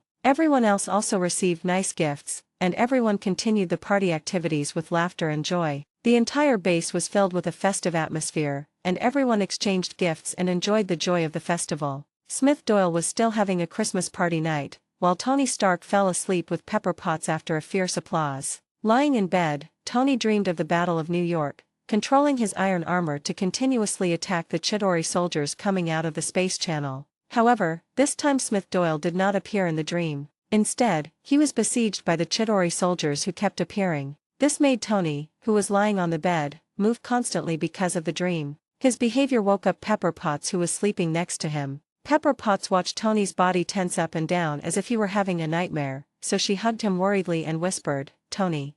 Tony, Tony." However, just when Pepper Potts wanted to wake Tony up, Mark 42 suddenly appeared beside the bed and grabbed Pepper Potts' arm and pressed him down on the bed. This sudden change scared Pepper Potts so much that she screamed and was completely terrified. Her scream also woke up Tony beside her. P.S. There will be another chapter later. Request recommendation votes and monthly votes for automatic subscription. End of this chapter. Chapter 411. Thank you Mr. Smith for your generosity. Chapter 411. Thank you Mr. Smith for your generosity. Monthly ticket plus more. Tony woke up, rolled sideways and sat up in bed. Seeing Mark 42 grabbing Pepper Potts by the bed, he was shocked. He immediately stopped them and shouted, "Power outage." Following Tony's order, Mark 42 immediately released Pepper Potts standing aside and turned off the power. Tony immediately stepped forward and used gestures to allow the parts of Mark 42 to automatically disassemble. Seeing Mark 42 broken into pieces and scattered on the ground, Tony breathed a sigh of relief and said to Pepper Potts, "I must have summoned it in a dream. This shouldn't happen. I'll recalibrate the sensors. Can we, just let me?" Pepper Potts calmed down her panic, looked at Tony, and immediately got up from the bed and walked out. Seeing this, Tony immediately tried to persuade her to stay. "Let me take a breath, don't leave, okay?" Pepper Potts turned around, looked at Tony and said, "I'm going to sleep downstairs. You can take your time to fix it." After saying that, Pepper Potts left the room, leaving Tony alone. Tony looked at the parts on the ground and lay on the bed in frustration. At this moment, he felt the trouble brought by his own anxiety. Things could not continue like this. The other side. Chinese theater in New York. Happy was waiting for the show to begin in the square outside the theater. At this moment, he was trying on a pair of sunglasses in front of a small vendor. Through the glass, he saw that Killian's assistant, who came to Stark Industries today, also appeared here and stealthily handed a box to a man sitting on a bench. Happy saw that the two had finished their conversation and the assistant had left, so he immediately walked over and pretended to collide with the person holding the suitcase, knocking the other person's suitcase over and spilling the contents. "I'm so sorry, man." Happy squatted down and apologized while helping the other person pick up the things. At the same time, he secretly held an item in his hand so that the other person would not notice. Soon, everything was packed up, and Happy stood up to leave. When he left, he took a look at the things in his hands. It seemed that. Just then Killian's assistant came over and bumped into Happy. Happy looked at Eric 7 who had bumped into him and asked, "What are you doing, man?" Eric 7 was not polite and joked directly, "Come out alone, a little date night. Maybe you even watched your favorite innocent girl movie." Facing the other party's provocation, Happy immediately counterattacked, "Yeah, a movie called This Is It, starring you and your stoner girlfriend." At the same time, he raised the item in his hand and said, "This is a movie ticket." Eric Severn's face darkened, and then he said, "To be honest, that thing is not yours." Then he reached out to snatch the thing from Happy's hand, but only grabbed the other person's wrist. Even though one of his hands was grabbed, Happy was not panicked. He did not think that the other party was some extraordinary person, but probably an ordinary person like him. He immediately swung his left fist towards the other party's face, but the other party dodged it nimbly. Then Happy broke free from his bound right hand and punched the opponent in the face, causing him to stagger and turn around. However, when the other person turned around, a red light flashed across his face, and the broken nose bridge recovered. Happy was a little surprised when he saw this scene. Could it be that he encountered a superhuman? But is there really such a weak superhuman? Could it be that this guy is a recovery-type extraordinary being with no combat ability, thinking that the first to strike will gain the upper hand and the last to strike will suffer? Happy punched the opponent in the face again, but this time he did not hit the opponent and was instead grabbed by the opponent's arm. Eric 7 grabbed Happy's arm and threw him over his shoulder, sending him flying onto the vendor's table. Boom, crash. Happy knocked over the vendor's stall, spilling its contents all over the floor. This sudden fight caused a commotion in the square. After all, throwing a person away was no small matter, and the force was obviously no less than that of an ordinary person. On the other side, the person who had just received the item from Eric 7 had already picked it up and started to inhale it. But after taking it, he couldn't control his emotions and his whole body began to overheat. He looked at 7 and shouted, "Severn." Hearing someone calling him, 7 stopped walking towards Happy and turned to look back. "Help! Help!" However, the next second, the man immediately turned into flames and exploded. Seeing the scene, Happy and 7 immediately dodged. Happy used the merchant's cart to block, while 7 ran quickly to the side. Boom! Huge flames shot up into the sky, directly blowing up the square in front of the Chinese theater. Countless people were killed and injured on the scene. Several people in the center of the explosion were directly vaporized, leaving several black shadows on the wall. After the explosion, Happy was seriously injured, but 7 recovered from his injuries with the help of the extremis virus and quickly escaped from the scene. The police who arrived later sent the seriously injured Happy to the hospital for treatment. At the same time, after receiving the address shared by Tony Stark, Suziling immediately arranged 9 groups of men to go to the explosion site to investigate for clues. Because the 9 explosion sites are all in different cities, even with the power of the 10 Rings gang, it will take a day or two to get an answer. For this reason, Suziling found her brother Shang-Chi. The members of the boys did not hold a Christmas party. The main company bosses Eddie Brock, Alexei, Selena, and Michael all went to the League of Assassins, and his father hoped that he would not disturb their lives and did not invite him. Helpless Shang-Chi could only live in the room arranged by the company. Of course, the house arranged by the company was also good, in a high-rise apartment in downtown New York. As for his former companions, they were all in San Francisco, so Shang-Chi simply said happy holidays to them and hung up the phone without a few words due to lack of topics. At this time, there was a knock on the door. Su Shanky jumped up from the bed and came to the door. Seeing his sister appear on the surveillance camera, Shanky quickly opened the door. I didn't expect to see you today. Didn't you spend Christmas with your boyfriend? Su Xiling pushed Su Shanky away and said unhappily, You think I want to come to New York? You know today is Christmas, but there's this damn guy who won't let me rest properly and has to come over to prove his innocence. Su Shanky was also a little surprised when he heard Su Xiling's words. What happened? Su Xiling walked into the room, sat down on the sofa in the living room, and then said, Do you have any liquor?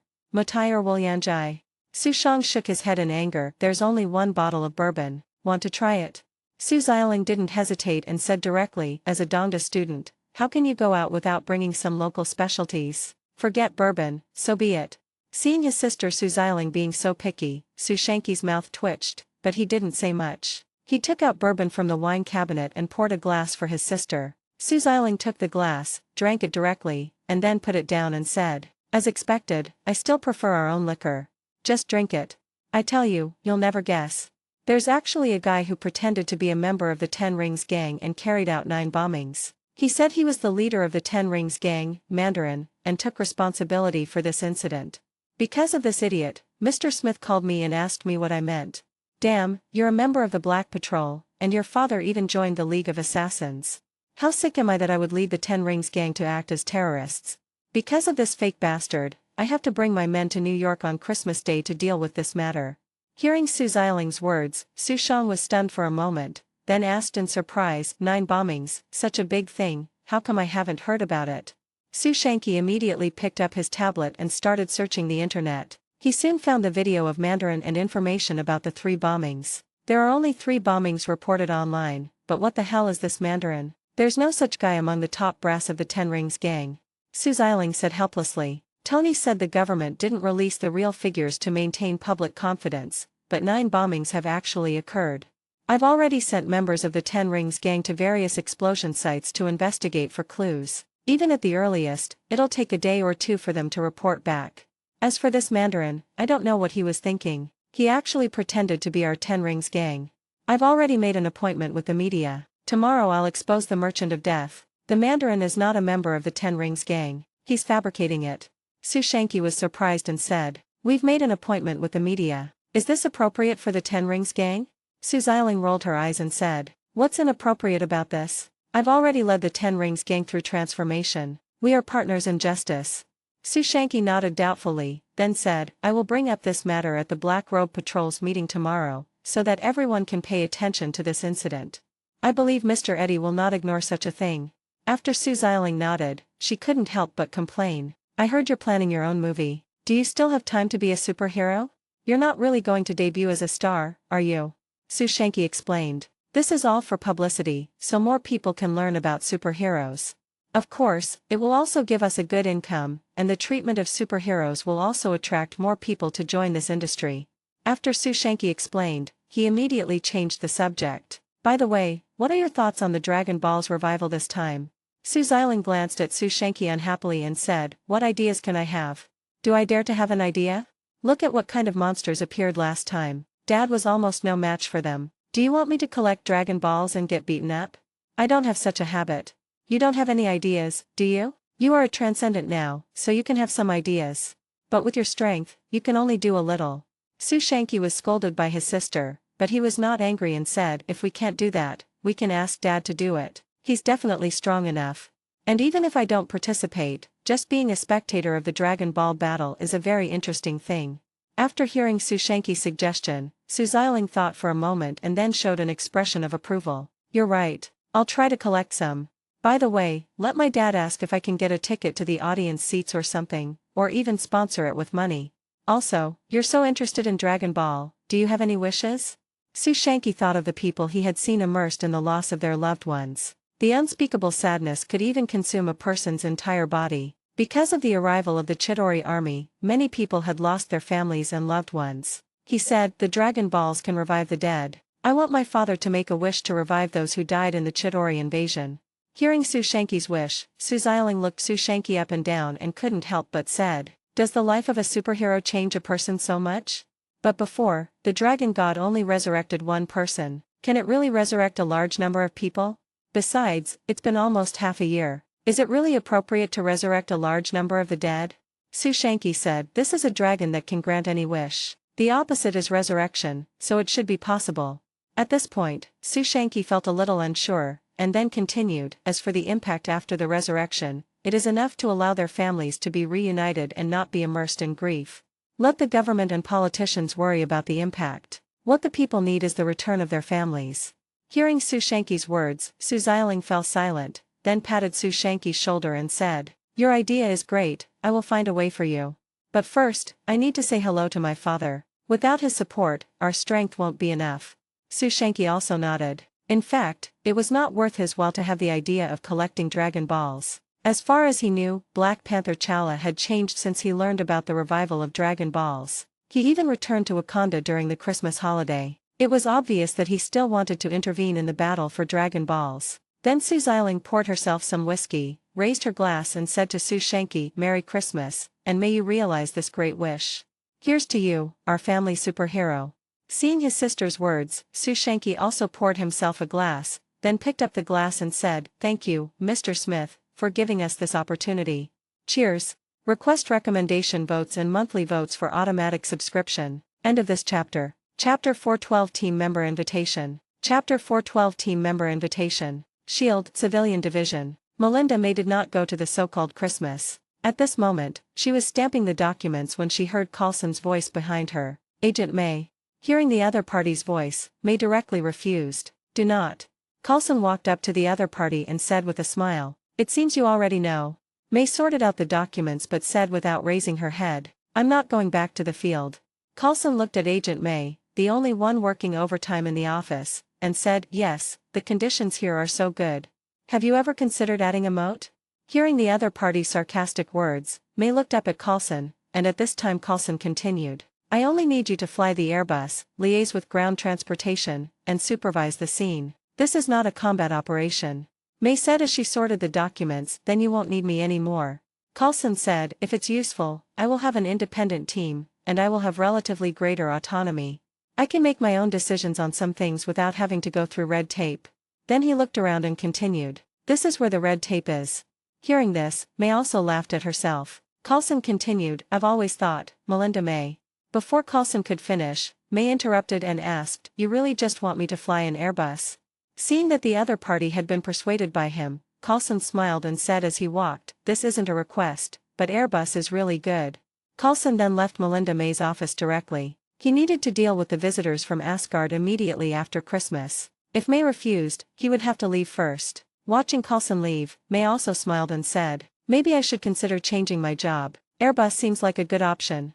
The next morning, Tony Stark received a message at home and learned that Happy was seriously injured in the explosion and was in the hospital. And they learned that Happy's injuries were serious and his life was in danger at any time. Tony was extremely angry when he learned about this situation. To him, Happy was not only his former bodyguard but also his friend and even family member. And just yesterday afternoon, he had just handed over the matter of Mr. Mandarin to the real leader of the Ten Rings gang, Su Xiaoling, when the other party attacked his family. Happy, could it be that the other party has become so powerful that he even knows about his contact with Su Xiaoling? Is this retaliation for his actions? Thinking of Happy's injury, Tony took out his phone, dialed Smith Doyle's number, and called him directly. The other side, Smith Doyle hadn't gotten up yet. Everyone had a great time last night and drank quite a bit of wine. When he heard his cell phone ringing, he picked up the phone in a daze and pressed the answer button. Hello, Tony Stark's voice came from the other end of the phone. Smith, this is Tony. Hi, Tony, Merry Christmas. Smith, Happy was attacked by an explosion and is currently in the hospital. His life is in danger. I need your help. I'll pick up Happy from the hospital and go to your place to use the treatment cabin. Hearing Tony's words, Smith remembered that Happy seemed to have been seriously injured by the other party on Christmas Eve, but he asked with some doubts, haven't Su Xiaoling and the others solved the Ten Rings gang issue yet? Okay, bring Happy over later and I'll have someone arrange for the use of the treatment cabin. Tony said helplessly, how could it be so fast? Su Xiaoling just took the relevant information from me yesterday. I'm wondering if there's a traitor on Su Xiaoling's side. Is this a warning or revenge? Smith Doyle also woke up at this time. After thinking about it carefully, he realized that Killian was not so powerful, and according to the original plot, all this should be just a coincidence. The other party shouldn't have such great ability. It must be a coincidence. Tony nodded on the other end of the phone and said, "Thank you." After hanging up the phone, Smith got up and washed up. To be honest, he felt a little helpless last night. He was still thinking about who to sleep with, but Fox chatted with Bulma all night and finally took her away, leaving him alone. Not to mention sleeping in the same quilt, he was the only one left on Christmas Eve last night. Smith Doyle walked out of the room and came to Fox's door. Ding, ding, ding. After Smith knocked on the door, it opened soon, and Fox, dressed lazily in pajamas, appeared at the door, followed by Bulma, who was also sleepy. "What's going on so early?" Glancing at the two men who looked half asleep, Smith Doyle was curious about what they had talked about all night. He wondered if they were setting a trap for him. Then he told me what happened this time. Tony's bodyguard, Happy, was attacked by an explosion and is now seriously injured and his life is in danger. He wants to use the treatment cabin to save Happy, and I need you to arrange it. After all, Bulma is the one who produces and preserves the equipment for the healing fluid.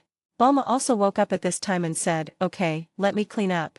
Soon, New York's television signal was hijacked again during the morning news, and the Mandarin appeared in front of everyone again. He announced that the Ten Rings gang was responsible for the bombing of the Chinese theater and stated that this was not the end, but just the beginning. Tony Stark immediately drove to the hospital where Happy was hospitalized. As soon as he got out of the car, he was surrounded by a large group of reporters. Flashes were clicking, and cell phones, microphones, and cameras were all pointed in front of Tony Stark. However, after learning that Tony's former bodyguard was seriously injured in the explosion attack last night, these people immediately came to the hospital entrance to stake out Tony Stark in order to obtain first-hand information. A female reporter said, "We arrived here before dawn, waiting for Mr. Tony Stark to show up.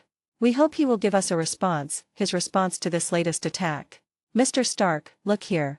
Allegedly, all signs indicate that this is a new round of attacks by the Mandarin. You came to visit your bodyguard. Do you intend to avenge him? What can you tell us?" Tony looked at the person in front of him and had no interest in answering. Originally, he had handed over the affairs of the Mandarin to Su Xiaoling, and the other party had also started to take action, but now the situation made him not know what to say. As for blaming Su Xiaoling, Tony was not such an unreasonable person. After all, the other party only got the relevant information yesterday, and something happened to Happy in the evening. He didn't know whether it was the revenge of the Mandarin or a coincidence, as Smith Doyle said. Request recommendation votes and monthly votes for automatic subscription. End of this chapter. Chapter 413, Expensive Treatment Cabin $3 million. Chapter 413, Expensive Treatment Chamber, $3 million. Tony ignored the reporters and walked towards the hospital entrance. At this moment, a man holding a cell phone stood in front of Tony and asked, "Mr. Stark, when will someone take this guy out?" Seeing Tony's gaze, the man continued, "I'm just saying, if Iron Man can't do it, can we ask for help from other superheroes? Other members of the Avengers or the boys?" Tony looked at the man in front of him and stopped. Tony, who was already upset about Happy's attack, was even more furious at this moment. Was he looking down on him or was he determined to create a topic among superheroes? Seeing the other party holding up the phone that was recording the video, he spoke directly, "Is this what you want?" Seeing that the man in front of him didn't speak, Tony looked around at the reporters and said, "I have a little holiday greeting that I've been waiting to give to the Mandarin. I just organized the language. My name is Tony Stark, and I'm not afraid of you. I know you. You are a coward pretending to be someone else's power. You are a coward hiding your head but showing your tail. So I decided. You are dead. I will come to collect your body. There's no politics here. It's just good old-fashioned revenge. It has nothing to do with the Pentagon. It's just you and me. Let's take a step back and say, if you're a man, come find me. This is my home address, 90265 Malibu Corner, 10,880 Lane. I'll be waiting for you with my door open." Then Tony looked at the man in front of him, snatched his phone from him, and said to him, "That's what you wanted, isn't it?"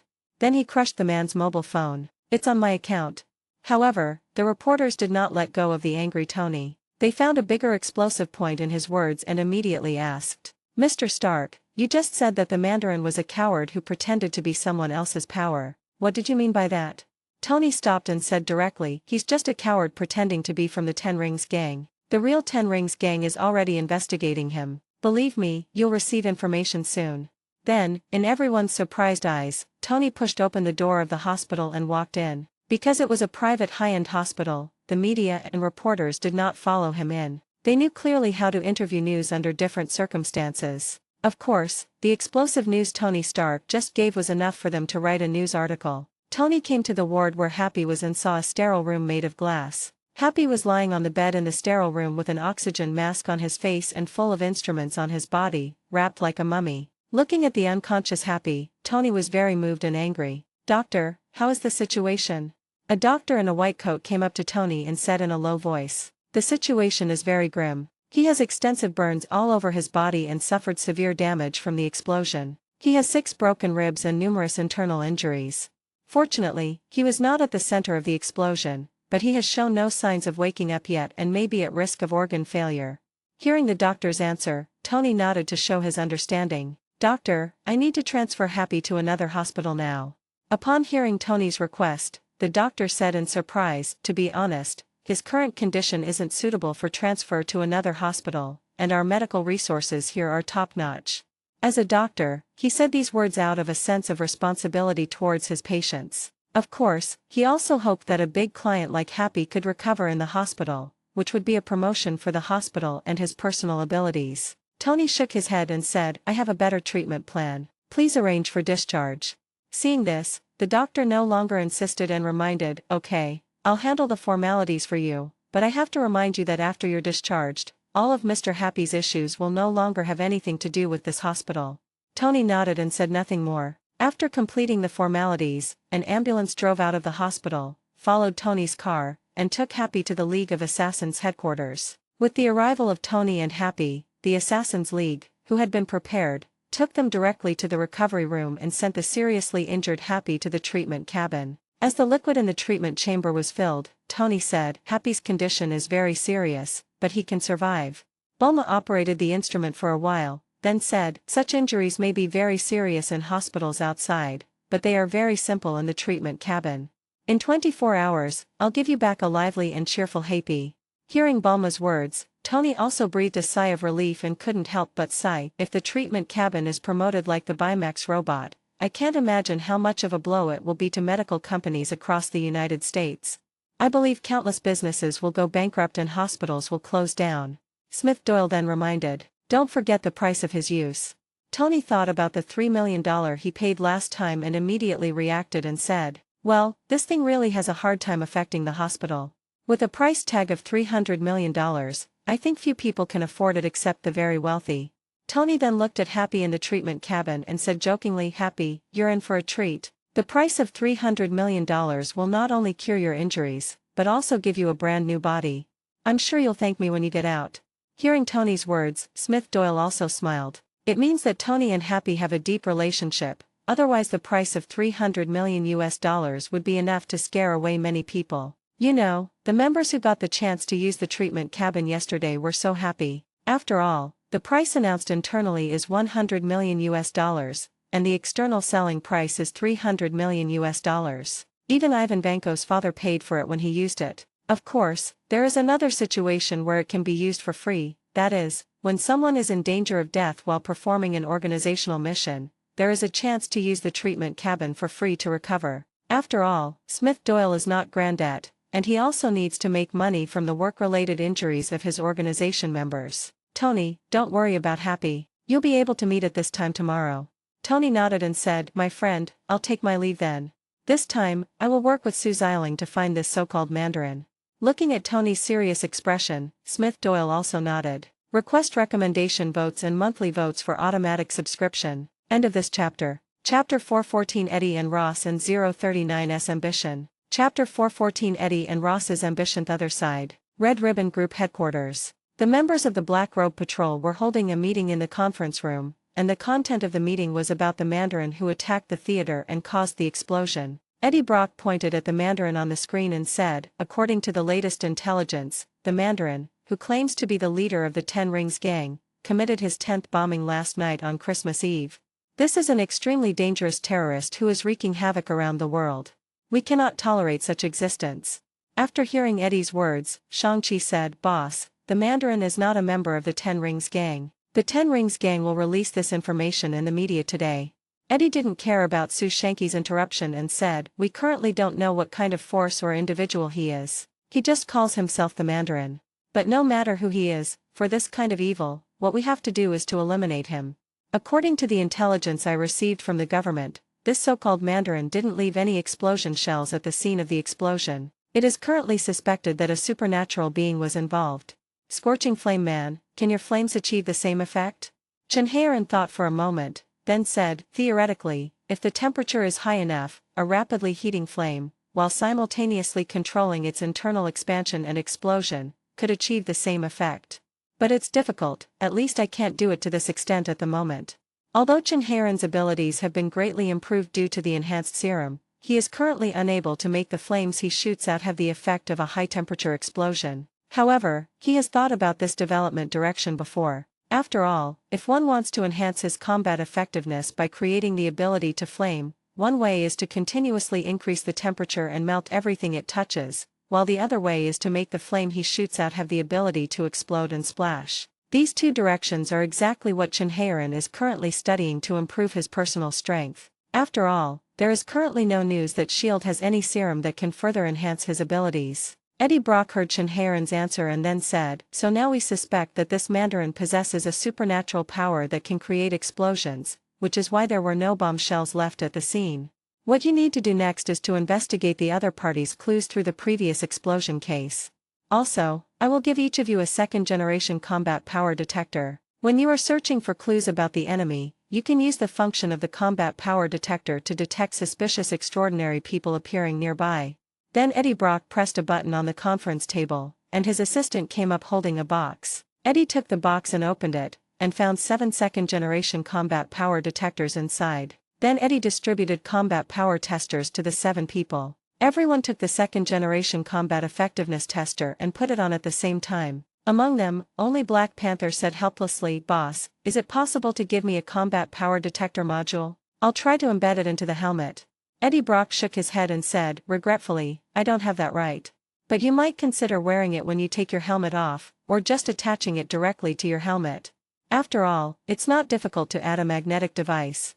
Compared to the original Assassin's League, who had already been exposed to the second-generation combat power detector, this was nothing new. However, Chen Heiran and Su Shanqi still felt the generosity of the company. The company was truly generous in handing out combat power detectors worth 300 million yuan each. Eddie clapped his hands and continued, "Okay, our next mission is to find the Mandarin, pull him out and destroy him. It would be best if we could do it before others. Of course, if other superheroes or extraordinary people can do it, it means that our group is expanding." As the meeting ended, the 7 people in black robes who had obtained the information left the meeting room and took action. After seeing everyone leave, Eddie turned around and walked into his office. There was another guest in the office at this time. This guest was none other than Ross, who had just been promoted to Secretary of State. Eddie was able to obtain detailed data on the bombing thanks to the support of Secretary of State Ross. Eddie walked up to Ross, shook his hand and said, "Secretary Ross, I'm sorry to have kept you waiting." Ross shook Eddie's hand and said with a smile, "It didn't take long. As expected, they are a young team." The meeting ended quickly. Eddie smiled and asked, "Secretary Ross, I wonder if the people in the White House have any objections to the proposal to integrate the Black Patrol into the national defense system." Hearing Eddie's question, Ross sighed and said, "Eddie, your request is not easy to fulfill. You want support from defense funds, you also demand law enforcement powers, and you're unwilling to accept oversight. The person in the White House is very dissatisfied." Eddie smiled and said after hearing this, "Secretary Ross, you also said that things are difficult to do, not impossible. The impact of this explosion is very serious. A full 10 have occurred, but the government has only announced 4 to maintain public confidence and credibility. If, at this moment, a black-robed patrol team, ostensibly led by the government and part of the national defense system, were to defeat the enemy, would it be able to restore some confidence among the people?" Hearing Eddie's suggestion, Ross also smiled, and then said, "That's a good suggestion. I believe the person in the White House will be very interested in it. If the Black Patrol can support him, with its huge fan base, I believe the president will also support your proposal for the sake of votes and re-election. But you have to speed up. I heard that Tony has declared war on the Mandarin." Eddie nodded after hearing this, then looked at Ross and said, "Secretary Ross, have you ever thought about running for that position?" Ross glanced at Eddie meaningfully, but he did not hide his ambitions and said, "I'm a politician now, and there's no politician who doesn't want to be in the White House someday. But I have now used all my resources to become Secretary of State and will not consider launching a charge for that position anytime soon." Eddie nodded after hearing this. Just because it won't happen in the short term doesn't mean it won't happen in the future. It seems that the next period will be a honeymoon period for the Red Ribbon Group and Secretary of State Ross. At the same time, the other party also wants to see what effect the Black Robe Patrol and their fans can have on the votes. Request recommendation votes and monthly votes for automatic subscription. End of this chapter. Chapter 415 Actions of All Parties. Chapter 415 Actions of All Parties, monthly ticket plus 4 hours ago. Inside the AIM organization, Killian looked at his subordinate Eric 7 and asked, "What happened to the Chinese theater explosion?" Eric 7 said, "There was a test subject who was injected with our extremis virus. Something unexpected happened while I was delivering the stabilizer to him. When he inhaled the stabilizer, his internal body temperature failed to control itself. Instead, it was stimulated to expand and explode." By the way, Tony's former bodyguard, the fat director at Stark Industries, was also there. He deliberately knocked over the stabilizers and took one. But after the explosion, I was able to retrieve the stabilizer he had stolen. Killian raised his eyebrows. He also knew about Tony's former bodyguard Happy. Did that guy die at the explosion? Eric 7 thought for a moment, then said, "I'm not sure, but I was definitely affected by the explosion. The scene was too chaotic at the time, so I left quickly without staying to confirm." Killian nodded and said, "Hurry up and have our Mandarin record a video clip and send it out, and take responsibility for this matter." Soon in Tennessee, the actor Mandarin at the base immediately went to work, performing a segment on the spot that was later edited and broadcast on various media after hijacking the television signal. At the same time, the news that Tony wanted revenge on the Mandarin soon reached Killian's ears through the media. Looking at Tony, who was angry in the media, Killian smiled and said, "This is just the beginning, Tony Stark. The best is yet to come. But you invited me sincerely. If I don't go to your house and leave you a souvenir, I'd be so sorry for making you wait for me on the cold rooftop like a monkey." Then he frowned slightly and said, "I just can't believe how Tony thinks the Mandarin we're looking for is fake." Then Killian called Eric 7 and asked, "Has the actor we're looking for had any contact with the internet or other outsiders?" Eric 7 said, "He lived happily in the studio we built for him and didn't interact with anyone other than us. We also didn't allow him to access any internet devices there, and he couldn't even watch TV. As for our people, they will never leak any secrets." Hearing this, Killian still spoke. After investigating, Tony definitely noticed something. Could it be that he still knows about the Ten Rings gang? Eric 7 said somewhat unconfidently, "That shouldn't be the case. This organization's main activities are in the Middle East, and there's basically no trace of its activities in America." Killian nodded. "We just need to conduct an internal self-inspection to make sure the problem doesn't lie with us. It's okay for the Mandarin to reveal that he's a fake and not a member of the Ten Rings gang, but we who are hiding in the back can't be exposed. Also, arrange for someone to go to Tony Stark's house. Didn't he say he wanted revenge on us? Then blow up his house first and let him feel the wrath of the Mandarin." Eric 7 nodded and said, "Yes, I understand." The other side. On his way home, Tony saw the video sent by Su Xiling. In the video, the death merchant of the Ten Rings gang and even Su Xiling appeared in the camera, introducing the history of the Ten Rings gang to the media, beautified, and as the leader of the Ten Rings gang, he claimed that there was no one named Mandarin in the Ten Rings gang. At the same time, he strongly condemned this act of impersonation and said that although the Ten Rings gang is an ancient organization in the Middle East and even Eastern Europe, it is also a just and loving organization, and gave examples. Even at the end, Su Xiling said, "My brother, Su Shanky, is a member of the superhero Black Patrol. Our family upbringing would never allow him to act like a terrorist. At the same time, I declare the Ten Rings gang to officially declare war on the Mandarin. We will do everything in our power to catch this abominable fellow." At the same time that Su Xiling forwarded the video to Tony Stark, major platforms and news media also immediately forwarded the interview. For a while, based on Tony's words, people were also speculating about who the Mandarin really was, and whether he was, as Tony said, a guy who was hiding his true face and dared not reveal his true identity. Seeing that Su Xiling had also taken action, Tony nodded with satisfaction. With all parties taking action, he believed that this guy would be caught soon. Of course, Tony was not idle either. After returning home, he went to the basement. He wanted to investigate the situation of Mandarin and the Ten Rings. "Jarvis, I have compiled a database of Mandarins for you, sir. They were all intercepted by SHIELD, the FBI, and the CIA. Launch virtual crime scene reconstruction." As the virtual crime scene was recreated, Tony walked in to look at the observation data and said, "Okay, what do we know?" The name Mandarin is an ancient Chinese term for a war counselor, meaning, the king's advisor. Tony analyzed, based on the videos broadcast from these hijacked TV signals, he used South American insurgent tactics and spoke like a missionary. There was a festival going on at the place where the incident happened, and there were many theaters. After taking a look at the information Jarvis had gathered, Tony said, "Shut it down."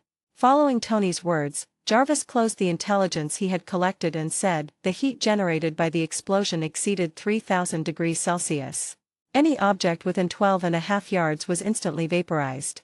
Looking at the virtual scene displayed by Jarvis, Tony said, "No bomb fragments were found within 3 miles of the Chinese theater." "No, sir. Tell me about Happy." As Tony finished speaking, a virtual image of a seriously injured Happy appeared in front of him. Judging from the look in Happy's eyes and the position of his fingers as he fell, it seemed as if he was pointing at something. Tony walked aside and sighed, "I don't know when it started, bombs are no longer bombs. I wonder if there are any extraordinary people involved." After confirming what Happy was looking at before he was seriously injured, he found a soldier's nameplate with the name Jack Taggart on it. Tony asked, "Were there any soldiers killed?" "According to official records, no, sir." "Bring back the heat generation feature. Factor 3,000 degrees into the statistics." Just as Tony gave the order, the statistics were completed and multiple statistical information were displayed in front of him. Completed calculation. "We have connected to the satellite and generated a record of body temperature for the past 12 months. Tony frowned slightly as he looked at the pile of heat generation records in front of him, then said, "Delete all the places that the Mandarin attacked." When Tony saw the heat signature from Rose Hill, he realized the temperature was exactly 3,000 degrees, the same as the temperature of the explosion, and he said, "That." Jarvis said, "Are you sure it's this? It happened before any known attack by the Mandarin. It was a suicide bombing incident." While speaking, Jarvis revealed the cause of the incident and released the news from the local media. USA Today Weekend Edition, "Explosion claims 6 lives." Closer. The thermal signature is pretty similar, 3,000 degrees Celsius. Looking at the unfolding information, Tony muttered, "It's 2 soldiers." Then he said, "Ever been to Tennessee?" Jarvis immediately began to plan, "The flight to Tennessee is being planned." Tony then waved his hands and turned off the virtual imaging. At this time, a virtual screen appeared next to him, showing that a guest was knocking on the door. Tony asked in surprise, "Is there anyone else knocking on the door?" Then, knocking on the box in frustration, he said, "We're supposed to be in complete security lockdown. I just threatened a terrorist organization that's been around for thousands of years." "Who's knocking?" Jarvis explained, "That's all I can do, sir." "Who told you to tell the whole world your address?" Tony had no choice but to put on his iron armor, leave the basement and walk upstairs. Seeing that the person knocking on the door was a beautiful woman, Tony opened the door with some doubts. The moment the other person walked in, the mechanical equipment at the door scanned the person in front to make sure there was no danger. Seeing that the other party was still moving forward, Tony extended his hand and said, "Just stand there." Tony looked at the other person and opened his mask and said, "You are not the Mandarin, are you? Is it?" Maya Hansen looked at Tony and said, "You don't remember? It's just as I expected." Looking at the beauty in front of him, Tony wondered if this was one of his previous lovers. Then he said, "Don't worry about it. I even forgot what I had for breakfast today." Jarvis on the side reminded, "Grain-free waffles, sir." Tony said helplessly, "Oh, yes." Maya Hansen looked at Tony and said, "Okay, I need to talk to you alone." He glanced around and continued, "This isn't the way to go. This is an emergency." Tony glanced at the other person, then turned and walked into the house. "In the past, I definitely didn't mind, but now I have an official girlfriend." At this moment, 2 packages fell from above. Tony was stunned when he saw them. At this time, Pepper Potts' voice came from upstairs, "Tony, are there any guests coming?" Tony stepped out of the Mark 42 armor and said, "Yes, this is Maya Hansen. A scientist in the botanical field, a friend of mine, but I don't know him very well."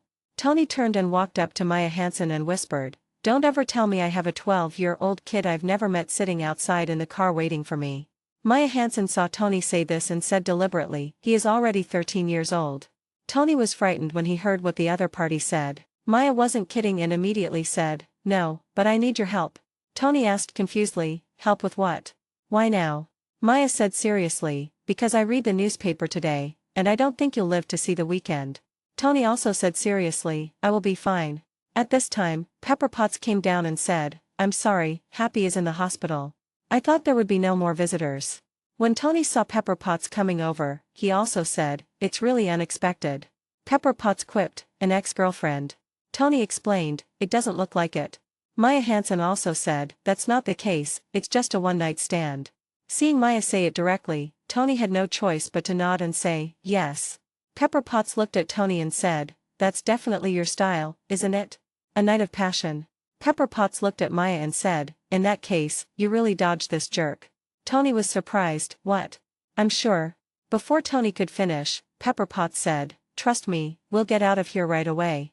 Tony refused, hey, didn't we agree on this? Don't go.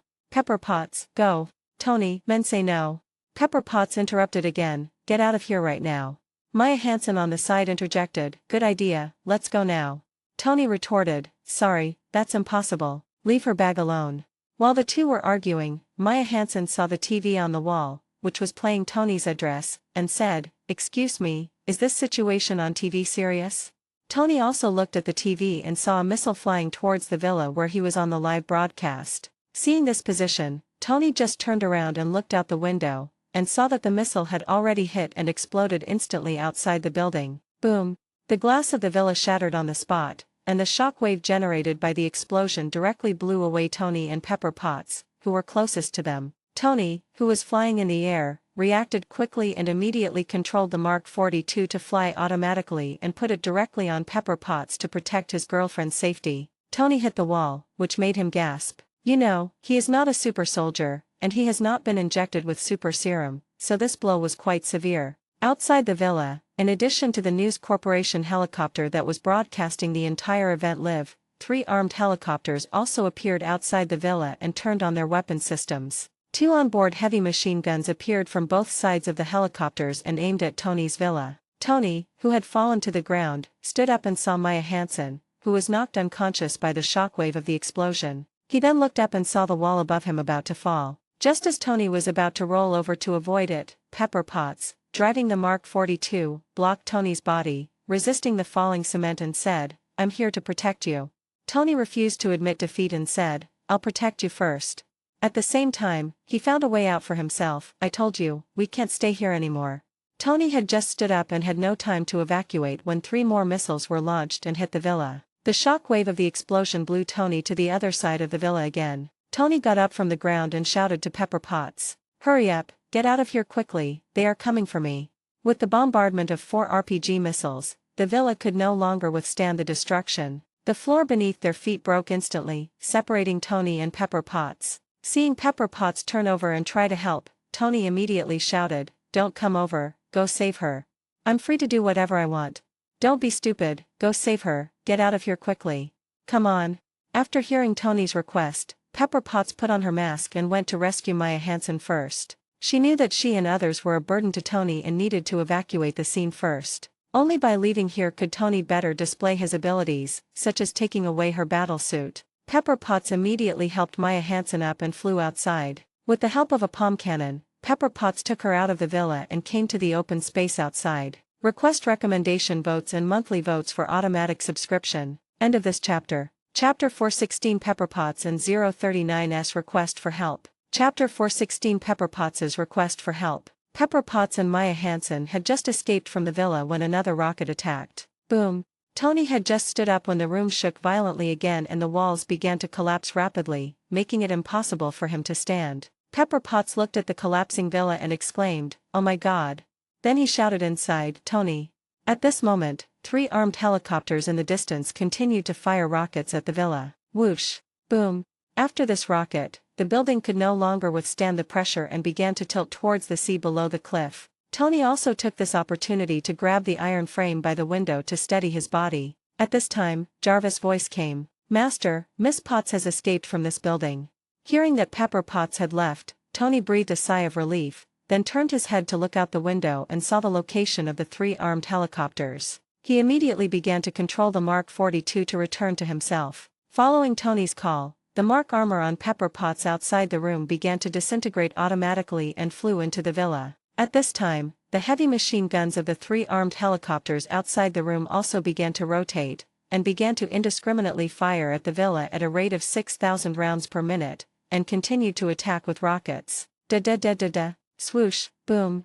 Tony dodged bullets while putting on his armor, and finally finished before the villa fell into the sea. However, when Tony put on his armor and prepared to take off for battle, he discovered that his thrusters were missing and immediately asked, "Jarvis, where's my propulsion energy?"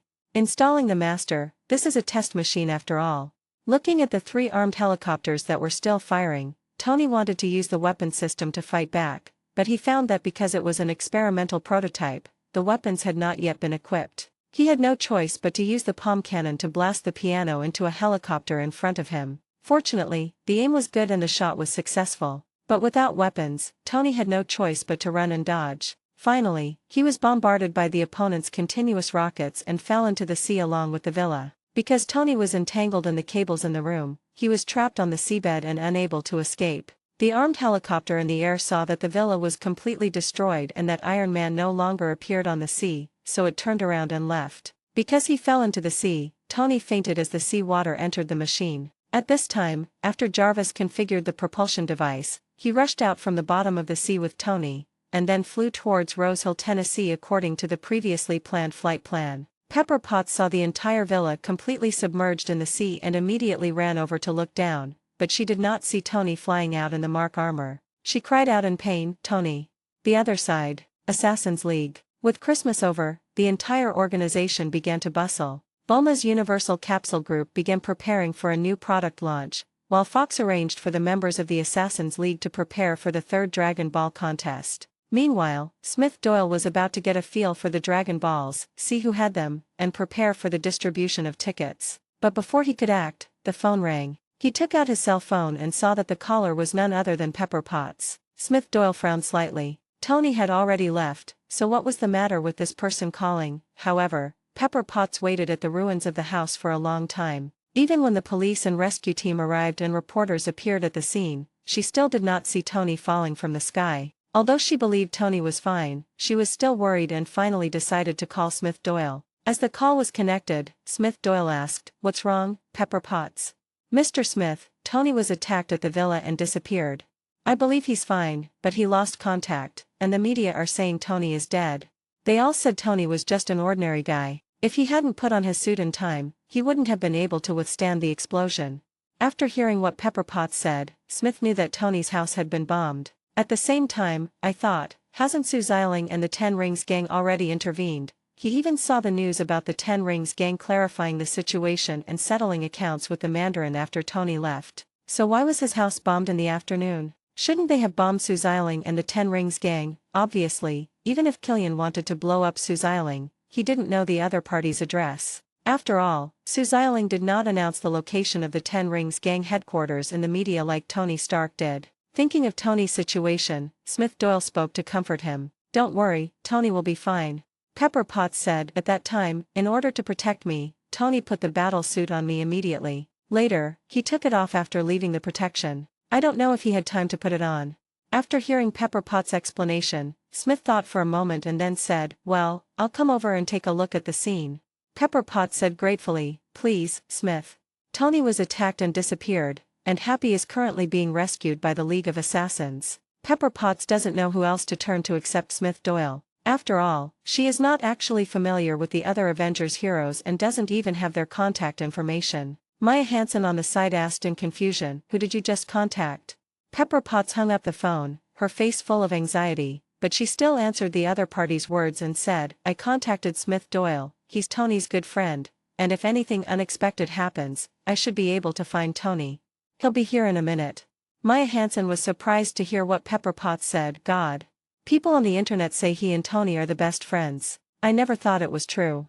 In fact, Maya also wanted to say, with Tony's personality, can he really make friends, but in this situation, it is not appropriate to say this. Pepper Potts nodded. Then she thought about the organization that attacked Tony Stark, which was actually related to herself. Thinking of this, Maya Hansen's face turned pale. She hoped that God would not know something. At the same time, Maya was also thinking about whether to tell that person about all this. After all, Killian's behavior has become more and more outrageous, which has exceeded the normal scope of business and technological development. Pepper Potts didn't notice the change in Maya Hansen's expression. Request recommendation votes and monthly votes for automatic subscription. End of this chapter. Chapter 417 The 7 planets appear. Chapter 417 The second planet appears the other side. Smith Doyle put down the phone. Although he had to go there, he still had time to explore the Dragon Ball. Smith Doyle then began to sense the Dragon Balls, and soon he frowned slightly, because the first Dragon Ball he sensed was kept in a special suitcase,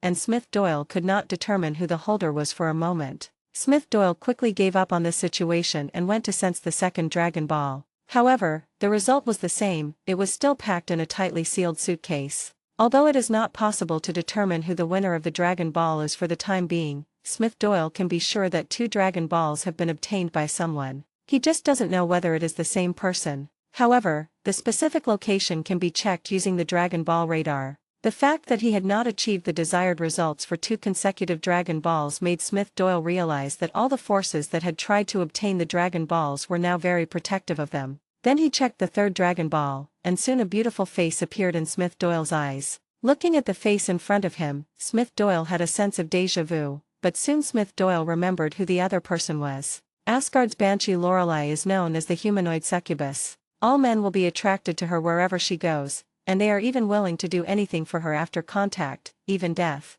Smith Doyle frowned slightly. According to the normal timeline, Lorelei should be in the prison in Asgard at this point in time. Now on the other side, Lorelei played with the 2-star Dragon Ball in her hand and murmured, "This is something even the god King Odin covets. It can actually fulfill any wish. It's really exciting." Lorelei has been on Earth for some time. With her own abilities, she quickly gathered a team and, with the help of Heimdall, successfully obtained the Dragon Balls. Looking at the Dragon Ball in her hand, Lorelei was very moved at this moment, and even wanted to take the Dragon Ball to fulfill her wish. But Lorelei soon regained consciousness. She realized that there was a restriction in her body left by the god King Odin through runes. If she did not make a wish according to Odin's wishes, she would die on the spot. "I can't make a wish to lift Odin's ban, that would be a waste of the opportunity to make a wish." At this moment, Lorelei's eyes changed from greed to reluctance, and soon her eyes became firm, as long as she helped Odin fulfill his wish. If she lifts the ban and stays on Earth, she may have another chance to make a wish, and then everything will be possible. Smith Doyle saw Lorelei mumbling something through the Dragon Ball and quickly understood it through lip reading. "King Odin?" Smith Doyle frowned slightly. You know, the last time he went to Asgard, Odin didn't mention anything about the Dragon Balls. At that time, Smith Doyle was mentally prepared to compete with Odin.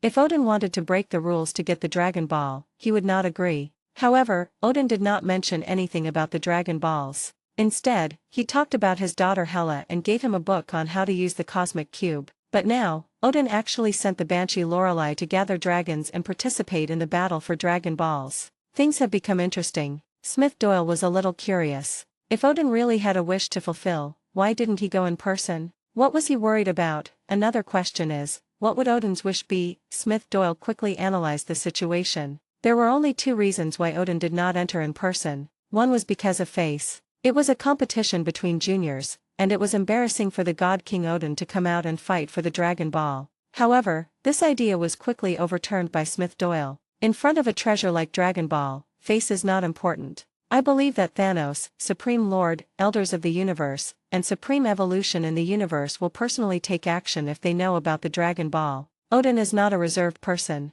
Then the remaining possibility is that someone does not allow Odin to act recklessly. It seems that the only one who can do all this is the Ancient One, the Sorcerer Supreme of Kamartaj. With his powerful magical power and the Time Stone in his hand, Odin also has to consider the Ancient One's attitude. As for other powerful beings who were qualified to persuade Odin, Smith Doyle did not have any interaction with those people. Of course, all of this was just Smith Doyle's speculation. Perhaps the answer was simply an outrageous amount of face. However, if it was really the Ancient One, he would have to thank him when he got the chance. The other side. Sue Xiling was stunned when she learned about Tony's murder through the news media, and at the same time she called Su Shanky. "Shang-Chi, Tony is in trouble. He was attacked by the Mandarin. Come with me and take a look at the situation over there to see if there are any clues." Su Shanky, who was already having a headache about how to find clues about the Mandarin, immediately agreed and said, "Come pick me up and we'll go together." Su Xiling and Su Shanky rushed to Tony's beachfront villa. At this time, Tony Stark was flying in the sky under the control of his battlesuit. Master, Master."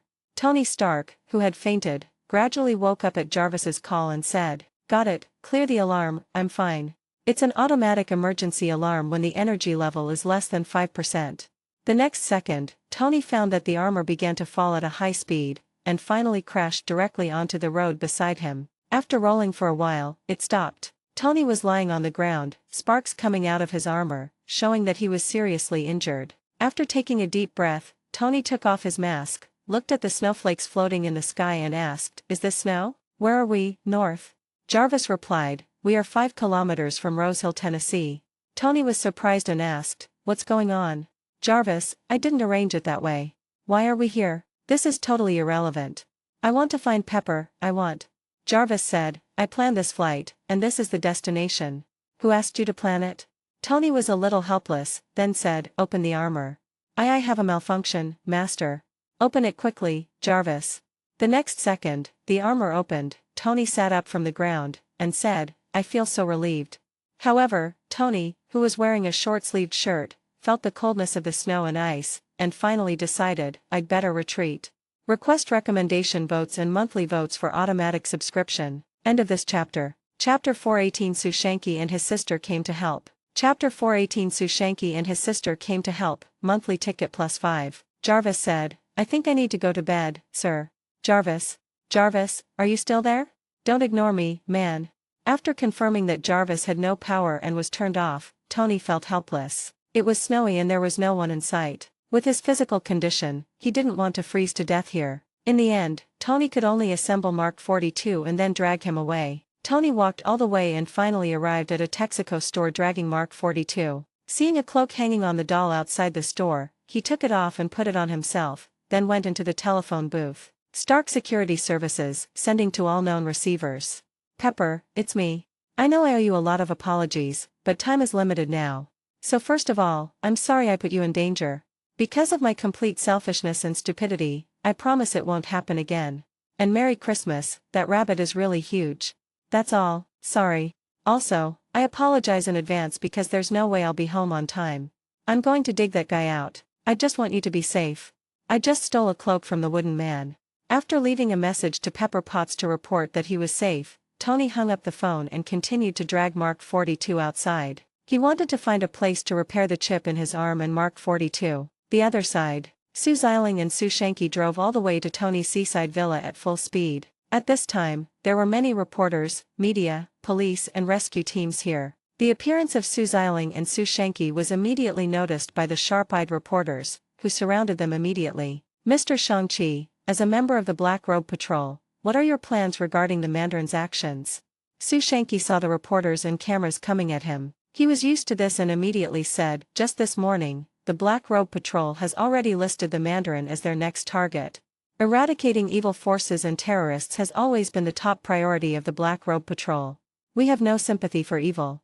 After hearing Sushanki's answer, many reporters pressed the shutter button, and some live broadcast media broadcast Sushanki's words live as soon as possible. After asking Sushanki, the reporter immediately interviewed Sue Xiling. "Miss Sue Xiling, the true leader of the Ten Rings gang and sister of the superhero Shang-Chi.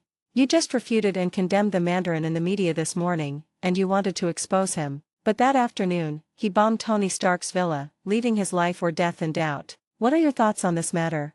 Sue Xiling frowned and said seriously, "This Mandarin has absolutely no respect for the law and is completely insane. We vow to find him, punish him accordingly, and make him compensate all those who were harmed and killed by him. Believe me, he won't be able to hide for much longer." Seeing that the reporter wanted to ask more questions, Sue Xiling turned away the reporter's microphone and pulled Sushanki towards Pepper Potts' position. "Miss Pepper." Pepper Potts looked at Sue Xiling and Sushanki, who appeared in front of her, and said, "I didn't expect to alarm you, Tony."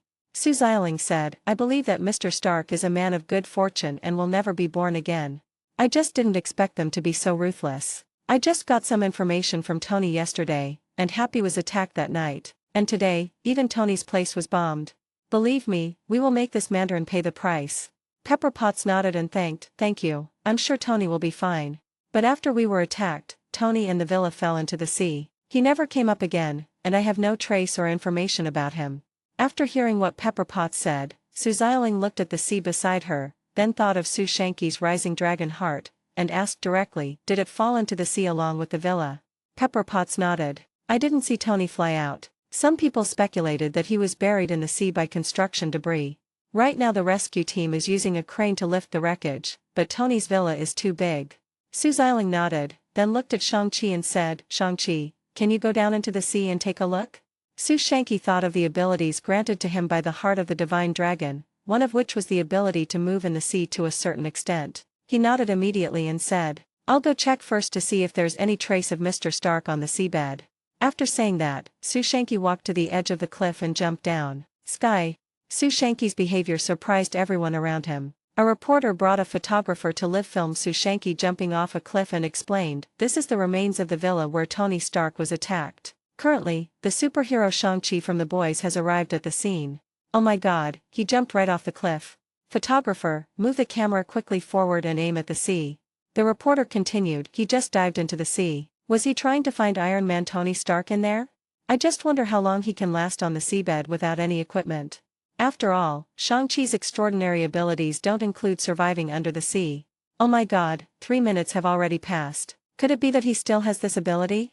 At this moment, Su Shanky was looking for clues about Tony Stark on the seabed, but the building debris below blocked his sight. Su Shanky used the power of the dragon to move the debris and look for Tony. Because of the movement of the construction debris on the seabed, there was also a lot of movement on the sea surface, which made everyone and even the reporters understand that Su Shanky really had the ability to move in the sea for a long time. Pepper Potts asked with some concern, is Shang-Chi going to be okay? Su Xiling shook her head. Don't worry, Shang-Chi will do what he can, and his abilities are so good in the sea that he can be said to be like a fish in water. Seeing this, Pepper Potts also nodded. Maya Hansen on the side looked at Pepper Potts and asked, this is a member of the Black Robe Patrol. What a powerful transcendent. I just heard that the Black Robe Patrol and the Ten Rings gang are going to attack the Mandarin. Do you want to catch him?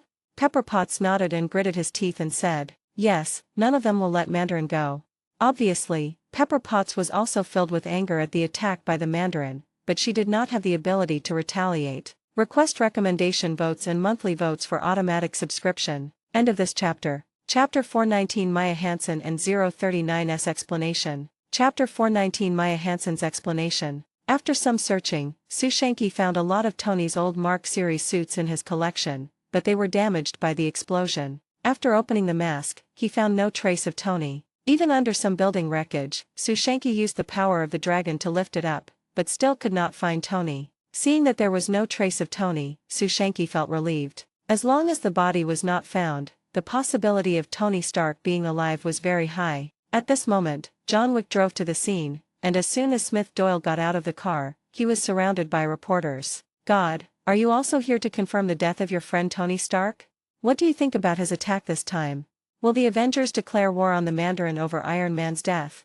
All the reporters at the scene gathered together and surrounded Smith Doyle for an interview. Flashes were flashing constantly, shutter buttons were pressed rapidly, and a variety of questions were asked. Among them, the view on Tony Stark was not optimistic. After all, too much time had passed and Tony Stark had not appeared. In the eyes of the media, he could basically be declared dead. At the same time, the commotion among the reporters on the scene also attracted the attention of Pepper Potts. When she saw Smith Doyle appear, she was relieved. If there is anyone who can save Tony Stark from danger, then in Pepper Potts' eyes, that person must be Smith Doyle. Even if Tony is really in danger, the other party has the ability to rescue him. Smith Doyle looked at the reporters gathered in front of him and the various outrageous questions they asked. He knew it would be difficult to get rid of them without saying a few words, so he picked up one of the microphones and said, first of all, until Tony is found, we cannot say he has been killed. And I believe that such an attack cannot hit him. Smith Doyle knew that Tony was fine, so he naturally didn't say anything about the Avengers helping him get revenge. At this time, the reporter said, but he has been missing for such a long time, he is likely to have been killed. Smith Doyle glanced at the reporter and said calmly, he's Iron Man. After finishing speaking, Smith returned the microphone to the other party. Then John Wick opened a path, and Smith Doyle also left the group of reporters and walked towards Pepper Potts. Seeing Smith coming, Pepper Potts stepped forward and said anxiously, Smith, Tony he is missing. Seeing Pepper Potts' anxious look, Smith Doyle spoke to comfort her. Trust me, Tony's fine. Maybe you'll hear from this guy soon. Maya Hansen, who was standing aside, looked at Smith Doyle who appeared and wanted to tell him something, but she had some concerns and finally did not speak. At this time, Su Shanky rushed out from the bottom of the sea, and then relying on his own strength, he quickly climbed up from the bottom of the cliff and rushed towards Pepper Potts. Mr. Smith, Xiaoling, Ms. Pepper Potts. Smith Doyle nodded and said, have all the Black Robe patrols arrived? Su Shanky explained. Mr. Smith, Xiaoling and I are the only ones here. However, the other members are currently investigating the matter of the Mandarin. I believe that the truth will come out soon. Su Shanky then handed a relatively intact Iron Man helmet to Pepper Potts and said, I have searched the ocean floor and have not found Mr. Stark.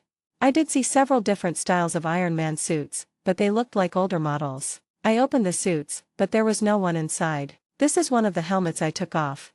If nothing unexpected happened, Mr. Stark should have left the scene, perhaps to seek revenge on the Mandarin.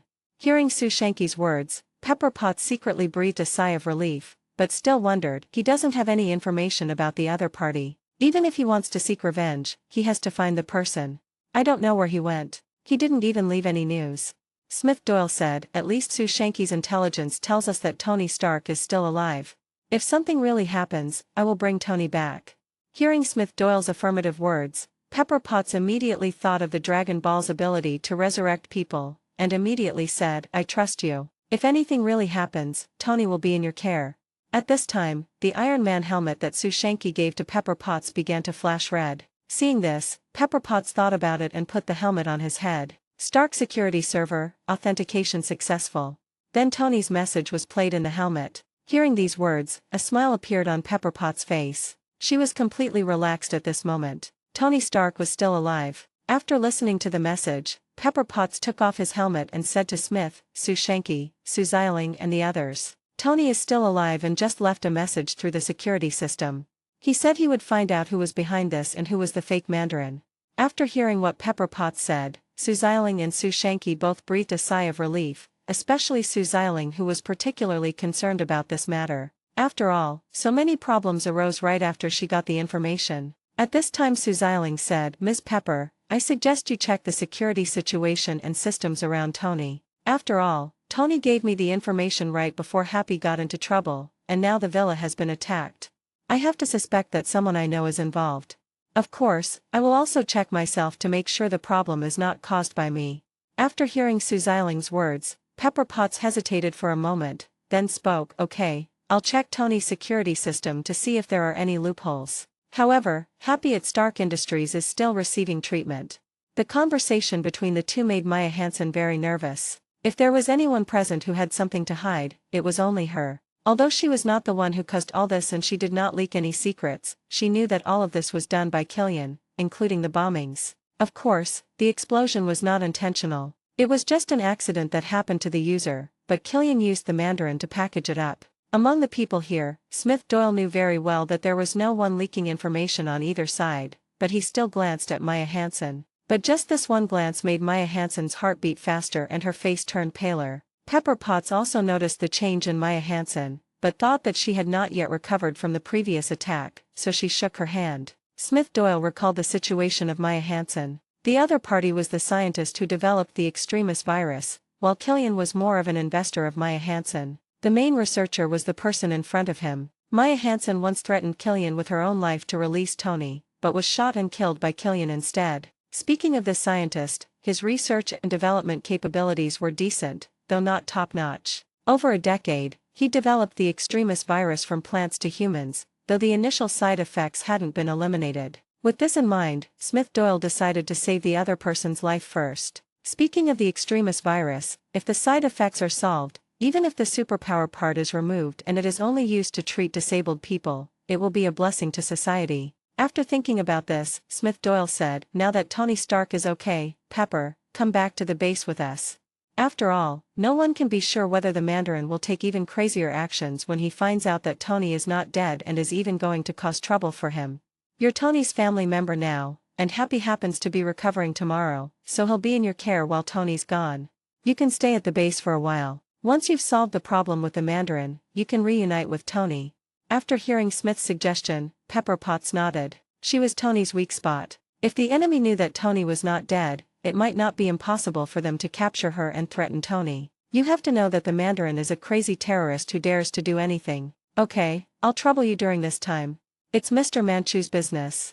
Before Pepper Potts finished speaking, Su Xiaoling spoke up. My people are already investigating the Mandarin. They might even meet Tony. Then we'll work together to catch this guy.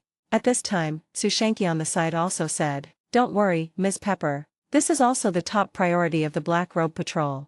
Believe me, with the full force of our various forces, the enemy will be quickly defeated, as long as we can catch even the slightest clue. Seeing the assurances from Su Shanky and Su Xiling, Pepper Potts nodded and expressed his gratitude. Thank you. I'll leave Tony's matter in your hands. At this time, Smith Doyle looked at Pepper Potts and said, let's go back to the base together. Let the staff clean this up. Su Xiling and Su Shanky stayed behind to deal with the Mandarin's affairs, while Smith took Pepper Potts and Maya Hansen into the car, which was driven by John Wick back to the base. The two women sat in the back seat, and Smith Doyle sat in the passenger seat. He had no intention of squeezing in with them. At this moment, Pepper Potts remembered that Maya Hansen wanted to talk to Tony about something, so she asked curiously, Maya, what do you want to talk to Tony about? I remember you were very anxious at the time, and you even mentioned something dangerous? After hearing what Pepper Potts had said in advance, Maya Hansen was thinking whether she should tell it out loud, because not only was Pepper Potts here, but Smith Doyle was also sitting in front. In the end, Maya Hansen's reason prevailed and she decided to tell everything. I suspect my boss is working for the Mandarin. If you still want to know, I suggest you wait until we're somewhere safe, and then I'll tell you in detail. At this time, the co-pilot Smith Doyle nodded with satisfaction. It turned out that this woman was not rescued in vain. She could still distinguish between good and bad things. Pepper Potts was surprised. You said your boss worked for the Mandarin? But Tony said you were a botanist. Maya Hansen nodded and said, you could say I'm actually a DNA genetic coder. There's a team of 40 people, a branch of a private think tank. Of course you can also say that I am a botanist. Pepper Potts asks, what's your boss name? Aldredge Killian. After hearing this name, Pepper Potts was also stunned for a moment. You know, she had just met Maya Hansen's boss in the company yesterday. It turned out to be him. Then Smith Doyle said, we are on our way to my base. You will be safe along the way with me here. You can talk without worry. After hearing what Smith Doyle said, Maya Hansen did not insist any more and started talking in the car. Well, my boss, Aldredge Killian, invested in my research and development. This research project is called the Extremis virus. I've been researching it since the early days when Tony and I met. However, at that time, it was mainly used on plants, so Tony called me a botanist. Pepper Potts asked doubtfully, what is this desperate virus you are talking about? When talking about her research, Maya Hansen's expression changed slightly, and there was a bit of fanaticism in her eyes. Pepper Potts had seen this in every researcher. The Extremis virus is a program that edits human genes. It allows the body to reshape damaged parts on its own. Whether it's a broken arm or a missing limb, with the treatment of the Extremis virus, it can be quickly regrown, restoring the person to a complete state. Hearing this, Pepper Potts felt something was going on and quickly remembered that Killian had told him something similar yesterday. But Pepper Potts asked doubtfully, but what does this have to do with the Mandarin? Maya Hansen said, but the desperate virus has a side effect. Depending on the body's adaptability and subsequent stimulation, it can cause overheating. The body's temperature will rise rapidly, and eventually it will explode. If Happy had memories, he would remember that my plants once exploded like this. Hearing this, Pepper Potts reacted and said, holding her mouth, could it be that the bombings that the Mandarin admitted to were all caused by the Extremis virus? Request recommendation votes and monthly votes for automatic subscription. End of this chapter. Chapter 420 The Seven Planets Appear. Chapter 420 The Seven Planets Appear. At this time, Smith Doyle in the car was thinking in his heart, Killian is not serving the Mandarin, but the Mandarin is serving Killian. Little girl, you have got cause and effect wrong. However, Smith Doyle did not remind him. In fact, he thought that this incident also had one benefit, which was that it could solve Tony's anxiety. Pepper Potts said, if it's really as you said, we can find the Mandarin by investigating Killian. Smith Doyle said quietly at this time, Pepper Potts, can you reach Tony now? Hearing this, Pepper Potts fell silent. It seemed that no one could contact Tony now. However, Pepper Potts quickly realized that she could leave a message to Jarvis just like Tony left a message to her, as long as Tony could activate the suit. Wait, it seems that Tony's messages were all left through a phone booth, as if his suit had malfunctioned. I could try to leave a message for Jarvis, but Tony's suit is malfunctioning and it seems he can't receive the message. Smith Doyle said, contact Eddie and Su Xiling, and have the 10 Rings gang and the Black Robe Patrol go there. It just so happens that they are investigating this matter as well. At this time, Pepper Potts said somewhat embarrassedly, well, I don't have Miss Su Xiling's contact information. Today is even the second time I've met her in private. Eddie does have one, after all. Tony is also one of the shareholders of the Red Ribbon Group. Smith Doyle nodded and said, I have Su Xiling's phone number here. I'll send it to you. At this time, the car was driving steadily towards the Assassin's League base, and Pepper Potts contacted Eddie Brock and Sue Xiling, telling them that Killian might be working for the Mandarin, as well as the real cause of the bombing and the extremist virus. The other side, Tony carried his Mark 42 armor and found a warehouse. After making sure that the owner of the house was not there, he forced open the door of the warehouse. Tony stood at the door and took a look at the items in the warehouse. After placing Mark 42 on the sofa, Tony said self-deprecatingly, "Let me make you sit more comfortably. Now you're happy, right?" Tony sat on the sofa to rest for a while, then went to the workbench, picked up a pair of pliers and began to pick out the fragments from his arm. At this moment, a child came in, holding a potato gun in his hand and pointed it at Tony. "Stop. Do not move." Tony looked at the child at the door, put down the pliers in his hand, and said cooperatively, "You caught me." Then he said, "The potato gun is pretty good. The barrel is a bit long. With this length and width, it's not very accurate when aiming." The boy aimed at a glass on the wall shelf and shattered the glass with one shot, demonstrating that the gun's accuracy was excellent. Tony lowered his hand and said, "Now you have no bullets left." The boy looked at the glowing object on Tony's chest and asked, "What's on your chest?" Tony smiled and said, "It's an electromagnet.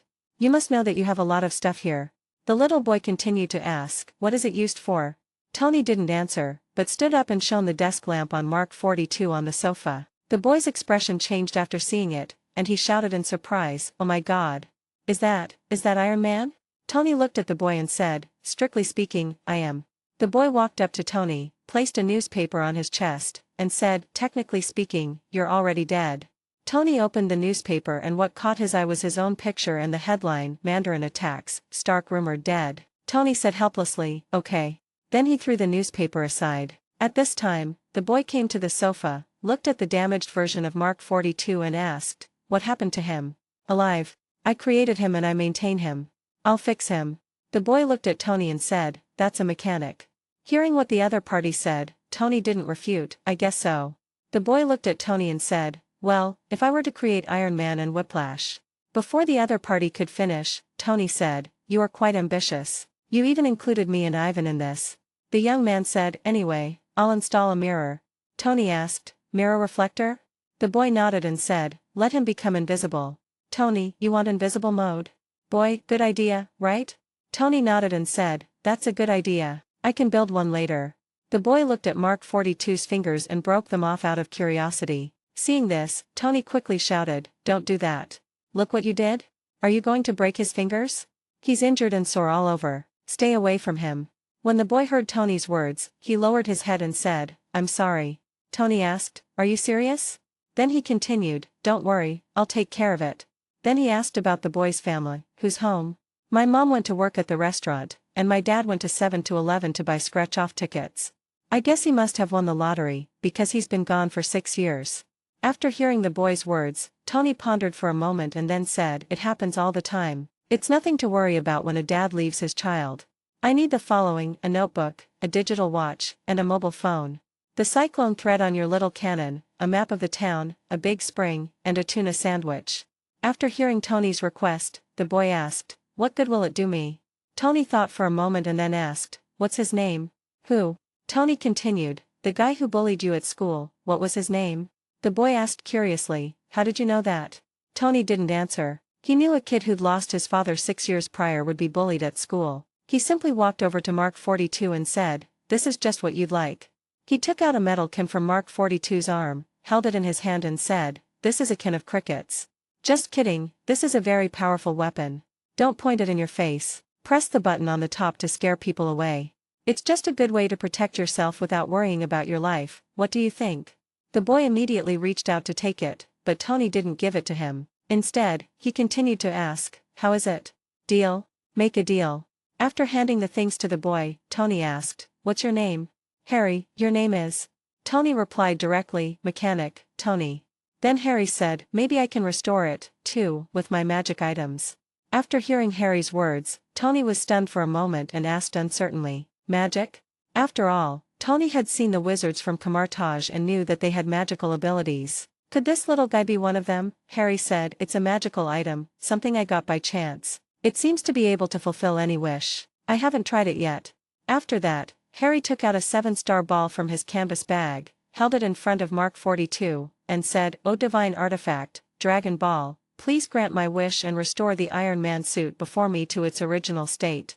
At this moment, Tony Stark's eyes widened with disbelief, and an idea popped up in his mind. Could this be what Smith Doyle once said about those who survive a disaster will be blessed in the future? Several seconds passed, and Harry looked at the battlesuit in front of him without any change, and muttered, "It's really a scam. Forget it, I'll just go get you a sandwich." Watching Harry put the Dragon Ball back into the canvas bag and prepare to leave, Tony began to speak. "If I really let the dragon fulfill such a wish, others would definitely beat me to death if they knew. It would be such a waste of God's gift. But doesn't this thing require 7? Harry turned around and took out the Dragon Ball again, then looked at Tony and said, "It seems so. I remember I had to collect 7 or something. But I thought one could grant a small wish or something. Wait, you know this thing, is what it says true?" Tony looked at Harry in front of him, thought for a moment and then said, "Can you give me this Dragon Ball? Or rather, sell it to me and I'll pay a price that satisfies you." Harry looked at the Dragon Ball in his hand and saw that Tony didn't try to snatch it but wanted to trade it. After thinking for a while, he said, "What are you willing to give?" Tony originally wanted to say a price of $4,000 million US, but he thought that the child in front of him might not have any idea about the amount of money, and letting a child hold so much money was no different from murdering the child. Tony thought for a moment and then said, "I can provide you with a fund that will cover all your future school expenses until you graduate from university. If you want to pursue further studies, this fund will also support you. Believe me, this will make your mother feel a lot more relaxed and she can spend more time with you. Besides that, I can support some of your research interests. I think your hands-on skills are not too bad. For example, I can help you renovate this warehouse. Of course, if you graduate in the future, you can also join Stark Industries." Tony plans to use the $4,000 million US to set up a fund specifically for serving Harry. During this period, in addition to ensuring the money for education, he will also provide a considerable living allowance every year. This money will not be fully handed over to Harry until he graduates and is able to handle financial matters. Harry's eyes widened when he heard Tony's words. Although his concept of money was not as mature as that of adults, he was not completely ignorant. "I didn't expect this bead to be so valuable. Deal." Then Harry handed the Dragon Ball in his hand directly to Tony. He imagined that a superhero like Iron Man would not deceive himself. The other side. In Rosehill Villa, Aldrich Killian received a call from his men. "Sir, we blew up the house, but we didn't find any bodies. Stark not found." Killian said calmly, "Understood. I have to go. The master should start recording, but he's a little. You know his temper. Continue with the plan today and call me when you're done." After that, Killian hung up the phone and walked into a room where there were a large number of photographers and staff. At this time, Killian said, "Listen up, no talking and no eye contact, or I'll shoot you in the head." Soon the master arrived and sat on a chair. He then looked at Killian and said, "Well, what are we waiting for? This master is none other than the terrorist leader Mandarin who appeared in the news. In fact, he is just an 18th-tier actor and a drug addict." With the master in place, video recording began immediately. The other side. It was already evening, and Eddie returned home and watched the news on TV with his wife Anne, and looked at the news about Tony's murder and Sue Shanky's remarks and asked, "Eddie, do you have any clues from the Black Robe Patrol?" Eddie shook his head and said, "The 7-member team is conducting an investigation, and the Red Ribbon Group's intelligence department has also been dispatched. Meanwhile, the technical department is analyzing the Mandarin signals and videos. But the time is too short. Only about 10 hours have passed since the investigation began, so it's hard to get any results. We'll have an intelligence summary tomorrow morning, maybe there will be some news." And thought for a moment and asked, "Tony wasn't really killed, was he?" At this time, the TV news broadcast the image of Smith Doyle and the other party's identification words. After reading it, Eddie said, "Tony should be fine. If he was really killed, the boss wouldn't have this attitude. After all, they are good friends." At this moment, Eddie's phone rang. He took it out and saw that the caller was Pepper Potts. Eddie answered the call immediately. "Hello Miss Pepper Potts, I'm Eddie." Pepper Potts said, "Eddie, I know the Black Patrol is investigating the Mandarin. I got some intelligence and decided to share it with you." Eddie Brock heard this and quickly said, "That's very kind of you, Miss Pepper." Pepper Potts immediately told the story of Aldrich Killian's service to the Mandarin, and mentioned the extremist virus and the means used by the other party to cause the explosion. After hearing what Pepper Potts said, Eddie said, "Thank you very much for sharing your intelligence. I will immediately have everyone investigate Killian and his company. At tomorrow's meeting, I will have the Black Robe Patrol dispatched to capture Killian and interrogate him for everything he knows about the Mandarin. Request recommendation votes and monthly votes for automatic subscription. End of this chapter. Chapter 421 Anxiety Disorder. Chapter 421 Anxiety Disorder, monthly ticket plus 6 to 7. By the way, is Mr. Stark okay? Pepper Potts said, thank you for your concern. Tony is fine. After hearing this, Eddie looked at his wife and said, I'm right. As the phone hung up, Eddie Brock murmured, no wonder we can't find the bombshell. It turned out to be a human explosion. Of course, nothing would be left in such high temperatures. The desperate virus, the regeneration of severed limbs, and the high-temperature explosion are really interesting. It seems like the direction of super serum development, but the side effects are really exaggerated. And heard what her husband Eddie said and said, then why don't you take action? Eddie immediately took out his phone and called the intelligence department, and instructed, everyone, get your information on Aldreza Killian now. I want to see all his information before tomorrow morning's meeting. It would be best if it was detailed enough, from the time he was born to the present. Everyone who works overtime without taking a break will be paid 3 times their wages. After saying that, Eddie hung up the phone and said to his wife, if everything goes well, believe me, we will be able to see the results tomorrow.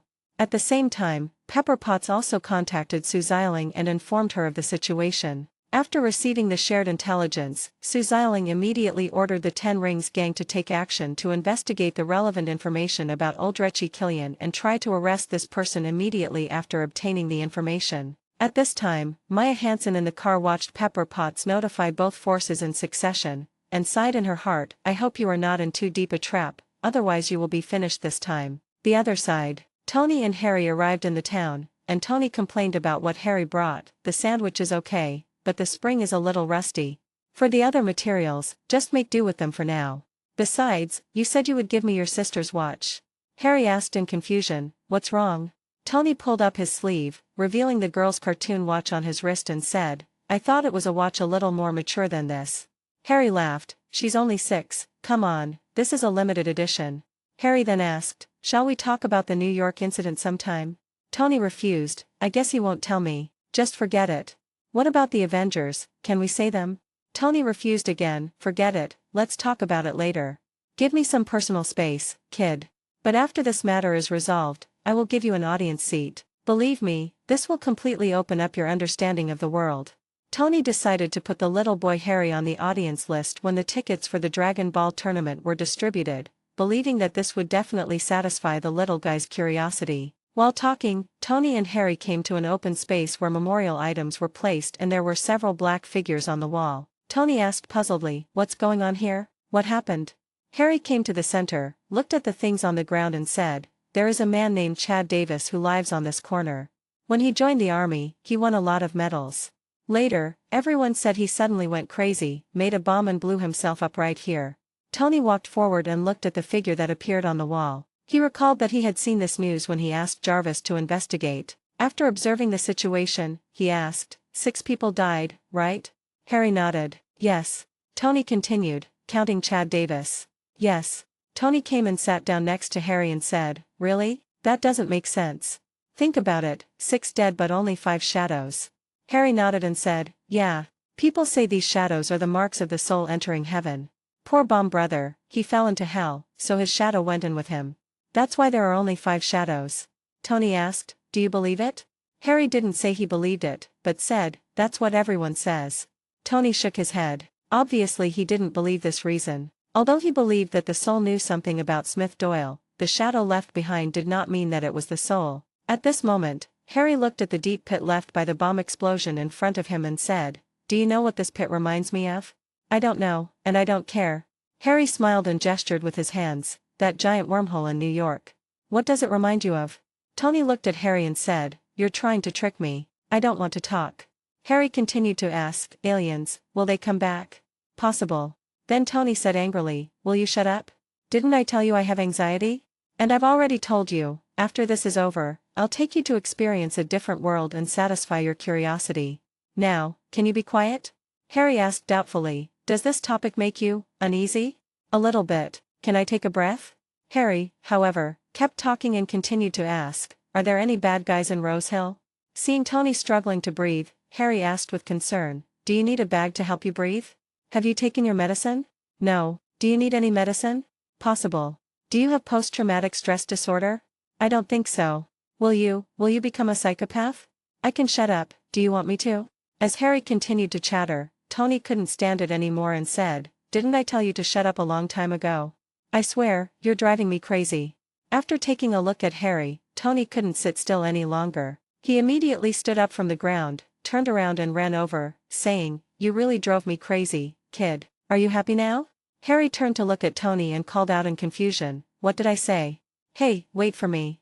Harry immediately stood up and ran after Tony. Tony just ran to the intersection, but he could no longer hold on and fell to his knees, twitching all over. Harry chased after him, shouting, wait.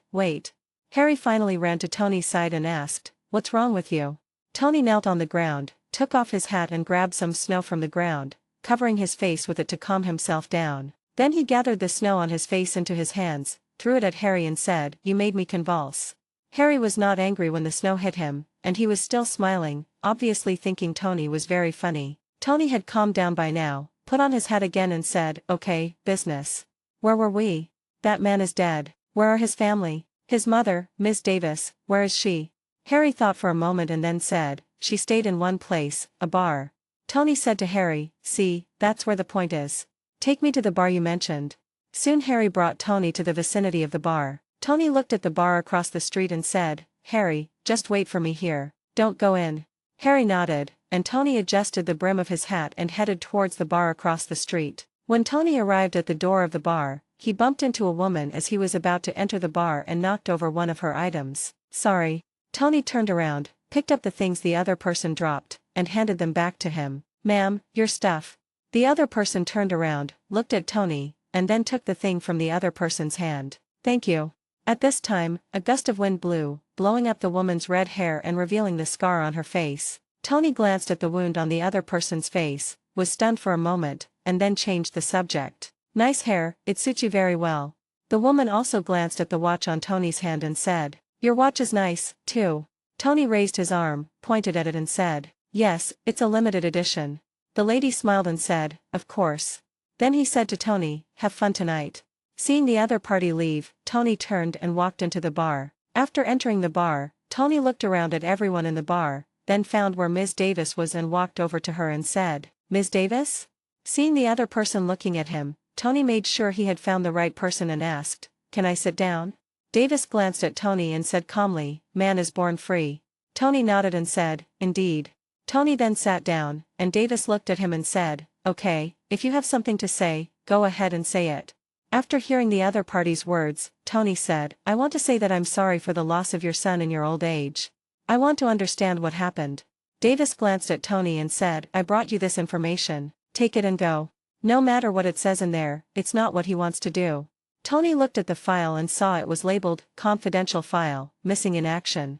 Tony flipped through the documents, which contained photos and some information, and said, obviously, you're waiting for someone else, right? Someone's going to meet you here, right? Davis nodded and said, yes. Tony took a quick look, then looked at the other party and said seriously, Ms. Davis, your son did not commit suicide. I assure you, he didn't hurt anyone. Someone took advantage of him. Davis asked in confusion, why? Tony continued, someone used him as a gun. Hearing Tony's words, Davis took the document back and put it under his arm again, then looked at the other party and said, you're not the one on the phone, are you? At this moment, the woman who had just collided with Tony walked over to the table, slammed an object on the table, and said, actually, I am. Tony looked at the other person, and the next second the woman grabbed Tony's arm and pushed him down on the table, and handcuffed him. This sudden scene made Tony a little overwhelmed, but he did not resist immediately. Instead, he wanted to see who the other person was. At this time, the sheriff who was drinking in the bar stood up and said, what's going on? What's the situation? Ellen Brand said, I'm arresting someone. Sheriff, right. The sheriff looked at the other person and said, yes ma'am, who are you? Ellen Brandt held up the Homeland Security ID and said to the other party, Homeland Security, is everything okay? The sheriff shook his head and said, there are still problems. I need to know more information. Ellen Brand said, I'm afraid you're not high enough rank, Sheriff. While the two were talking, Tony gave Ms. Davis a look, who immediately understood and threw the documents under the bar. The sheriff retorted, really? Why don't you try to get me a promotion at the state government? Alan Brand walked toward the other party and said, "Well, let me put it this way, I was planning to resolve this peacefully. But it's nice for everyone to have some fun." As he spoke, Alan Brand's right hand, which was holding the Homeland Security ID, turned red. Tony's eyes widened when he saw this, and he thought to himself, "What's going on, Transcendent?" The sheriff turned to the police officer behind him and said, "Deputy Sheriff, arrest this woman." As he spoke, Alan Brand slapped the red-hot Homeland Security badge on the sheriff's face. "What?" The sheriff cried out in pain, and the deputy sheriff behind him was about to draw his gun and shoot, but Alan Brand pierced the sheriff's body with his palm and took away the deputy sheriff's pistol. When Tony saw this scene, he immediately understood that the woman in front of him was definitely not from the Department of Homeland Security. She would not be so careless about human life. You have to know that she is a consultant for SHIELD. When Tony saw this, he immediately ran out of the bar, and Alan Brand took the pistol and shot the deputy sheriff. There was chaos in the bar and the guests inside immediately hid on the spot. At this time, Tony had already run outside the bar and shouted to the woman inside, "Hey, hottie. Hot girl, wanna play some fun? Just you and me, let's go."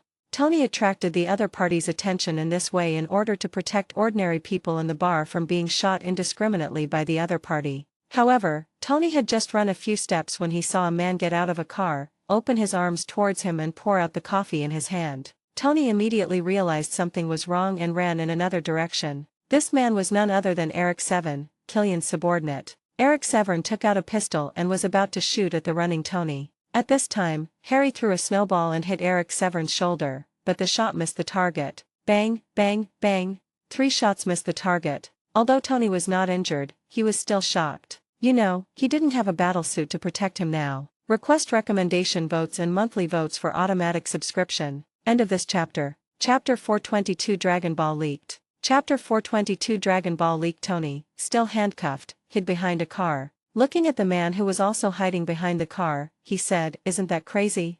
The man looked at the man in front of him and nodded, "Yes." Tony glanced behind him and said, "Look, there are even crazier ones." After saying that, Tony immediately ran towards the bar window, smashed the glass, rushed in, and slid on the ground for a while. Because the local people were quite tough, a man approached Alan Brand with a double-barreled rifle. However, the sound of him reloading his gun attracted the attention of Alan Brand, who turned around, snatched the weapon away, and killed the man. At this time, Tony had just gotten up from the ground when he saw Alan Brand pointing a rifle at him. He immediately jumped up and jumped towards the bar counter. Boom! Fortunately, Tony jumped in time and the bullet did not hit him. He dodged it perfectly by using the bar counter. Alan Brand looked at Tony Stark, who was hiding, and showed an excited expression on his face. Then he threw away his rifle, took off his suit jacket, and walked towards where Tony was hiding. At this time, Tony was hiding under the bar, sticking his head out to quietly check the enemy's movements, and then when he didn't see the enemy, he prepared to check on the other side. Just as Tony turned around, Alan Brand was already squatting beside him, and at the same time he picked up Tony Stark and pulled him up and pushed him against the wall. Then came a series of smooth little combos that left Tony Stark stunned. At this moment, Alan Brand stretched out his arms and his face flushed red. At the same time, he pressed his hands on Tony's head. Tony took the opportunity to break free from him and strangled him with the handcuffs on his hands, trying to strangle him to death. However, the idea is beautiful, but the reality is cruel. Alan Brand didn't care about Tony's strangulation at all. He saw a red light on his neck, and the skin on his neck instantly became hot, which directly melted Tony's handcuffs. Haha. Tony fell backwards due to the handcuffs exercise. He quickly threw off the handcuffs when he fell to the ground. The broken handcuffs turned red and his wrists were almost burned. Although he did not hurt the enemy, he was able to break free from the handcuffs. Tony looked at the enemy, knocked over the oil barrel beside him and kicked it over. At the same time, he stood up and kicked the red-hot training handcuffs over. As soon as the hot handcuffs came into contact with the oil, a fire instantly ignited, blocking the passage outside the bar. Alan Brand looked at the flames in front of him without any fear, and walked towards them head-on. Seeing this, Tony quickly put the necklace with the iron nameplate he had obtained earlier into the microwave to heat it up and create an explosion, while taunting the other party. "You finally found the right person. I've dated hotter girls than you." Alan Brand broke through the wall of fire and walked in. Although he didn't look very well, he was actually fine. "Is this all you can do? Playing tricks and telling bad jokes?" At this time, Tony quietly turned on the gas switch and unplugged the connected pipe. Tony hid behind and said jokingly, "My dear, that's a good title for my autobiography." After saying that, Tony hid out through the back door and closed the door. At this time, the heating time of the microwave oven was just over, and the sound coming from inside attracted Alan Brand's attention, and he also saw the leaking fire. Ding! Boom! With a ding sound from the microwave, it exploded instantly. The flames rising in the room directly engulfed Alan Brand, and even the entire room was blown up. Tony ran out from the back door and opened the door of the trash can to hold it in front of him. Even so, the door of the trash can that Tony used as a shield was blown away. As for Alan Brand, he was blown away and hung on the power line. Tony threw away the trash can door in his hand, looked at Alan Brand hanging on the power line, and thought to himself, finally solved. However, the next second, the movement next to him attracted Tony's attention. He saw the pillar of the water tower next to him turned red, and at the same time, Tony heard the sound of steel breaking. The person who caused all this was Eric 7, who had just shot Tony. Seeing this, Tony immediately understood the other party's idea and immediately ran behind him. However, before he ran far, he was blocked by barbed wire. Faced with this situation, Tony had no time to change direction. At this moment, the frame of the water tower had melted, and the huge water tower was carrying a large amount of water towards Tony's location.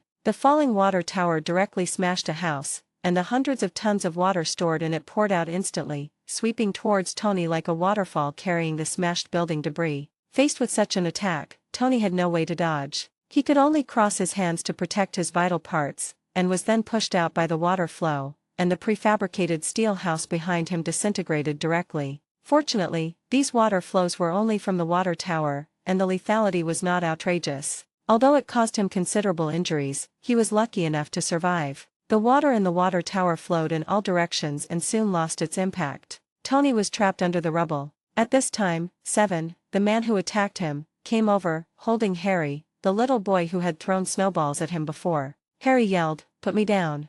7 came to a place not far in front of Tony and said, "Okay." Then he put Harry down, but still held him in his arms and asked, "What do you want for Christmas, kid?" Harry ignored the man who tied him up and said to Tony, "Mr. Stark, I'm sorry." 7 said, "No, no, no, what he meant was, I want that document." Tony's feet were stuck and he couldn't move. Lying on the ground, he said to Harry, "It's not your fault, kid." Then Tony gave Harry a look and said, "Remember what I said about what to do when you're being bullied?" Harry also reacted, took out the gift Tony gave him, and pressed the mechanism in front of 7. 7 fell down on the spot, and Tony mocked, "You like it, redneck?" Smart people are like that. They always find a way to protect themselves. At this time, Harry broke free from 7's control, ran away and hid on the spot. 7 got up from the ground and saw the Dragon Ball falling beside Tony. It was because of the impact of the flood that the Dragon Ball fell out of Tony's underwear pocket. 7 could see it from where he was standing. The moment he saw this thing, a look of joy appeared on 7's face. He didn't expect that today he could not only get rid of Tony Stark, but also find a Dragon Ball for his boss. However, before he could be happy for long, the next second, Tony raised his right hand, aimed a laser cannon at 7's head and fired, directly blowing 7 away and making a hole in his head. Seeing that the opponent was destroyed in one blow, Tony immediately threw down the overloaded palm cannon in his palm. This was a disposable attack weapon he made, and it would be scrapped immediately after use. Seeing that he had dealt with the opponent, Tony picked up the wood beside him, lifted the construction debris that was pressing on his legs and broke free. At the same time, he bent down to pick up the Dragon Ball and put it back into his pocket. This was the ticket for the next Dragon Ball battle and he couldn't just throw it away here. After coming to 7 and taking a look at him, and making sure that there was no hope, Tony took the car keys from his pocket, turned around to find his car, and went back to the bar to find the document. At this moment, Harry also ran over, changed his clothes and said, "You're welcome." Tony laughed and said, "What are you thanking me for? What did I miss?" Harry said, "I saved you." Tony said, "First, I saved you first, and second, thank you then. Third, if you help someone, don't be so annoying and stay calm, otherwise it will seem pretentious." Harry asked, "You haven't done that?" Tony opened the car door and stopped, looking at Harry. Harry continued, "Admit it, you need me. We are in tune with each other." Tony touched Harry's head, took his cowboy hat and said, "I need you to go home to your mother. Don't say anything, keep an eye on the armor, and don't let the phone get busy. Because when I call, you better be able to answer it, okay? See, we're done here. Get out of the way or I'll bump into you. Goodbye, child." Harry stood by the car and asked pitifully, "Are you going to abandon me like my father did?" Tony smiled and said, "Yeah, that's right. And are you pretending to be pitiful?" Harry crossed his arms and said pitifully, "I'm so cold." Tony nodded and said, "I know. Do you know why? Because we are in tune with each other." Tony then closed the car window, stepped on the accelerator and drove away. Seeing this, Harry stopped pretending to be pitiful and murmured, "In that case, it's better to give it a try." At this time, Seven, who was killed by Tony, had a red light flashing on his head. The head with a hole in it slowly recovered. The other party then stood up, took a look at the scene, and left back to the base. He wanted to tell the boss that Tony had a Dragon Ball on his body, and Tony did not have a battle suit on him at this time. The other side. The Mandarin's video has been recorded. Under the operation of Killian's team, the television signals of the entire United States have been hijacked again. This time, not only New York, but also the East Coast and Los Angeles's television signals have been covered and hijacked. Inside the White House, the vice president was handling official business when an official beside him said, "We have an unauthorized broadcast coming in. Mr. Vice President, I think you should take a look at this." Then the Ten Rings Gang logo appeared on the screen in the conference room. The vice president saw this and shook his head. "Oh no, here we go again." Did the president see that? At this time, the president was working in the air on the Sky One passenger plane, and he also saw the scene. On TV, the Mandarin said, "Mr. President, I want to teach you 2 lessons. And I plan to do it one morning during the Christmas holiday. Meet Thomas Richard." There was a white man lying next to the Mandarin, and the Mandarin was pointing a pistol at the other person. "He has a good reputation and a secure job. This Thomas is the accountant for Rockon Oil Company. But I'm sure he's a good guy, and I'm going to blow his brains out live in 30 seconds. Thomas lay on the ground wailing, "No." Mandarin pointed to the landline beside him and said, "You have this phone number on your mobile phone. It's exciting, isn't it? Are you wondering how this number got on your phone? The American people, listen, if the president had called me within half a minute, Thomas would have lived. Start." The president picked up his phone, saw the number on it, and asked his staff, "How did he get into my phone?" The staff said, "We can't be controlled by terrorists." The president took off his glasses and said, "I have to make this call." "I strongly recommend you don't do that," the aide said. The president stood up and said, "This is the right thing to do." Then he dialed the number, and the landline phone on TV rang. Just when everyone thought Thomas could survive, the Mandarin shot him in the head. After doing all this, the Mandarin continued, "There is one more lesson left, President Ellis.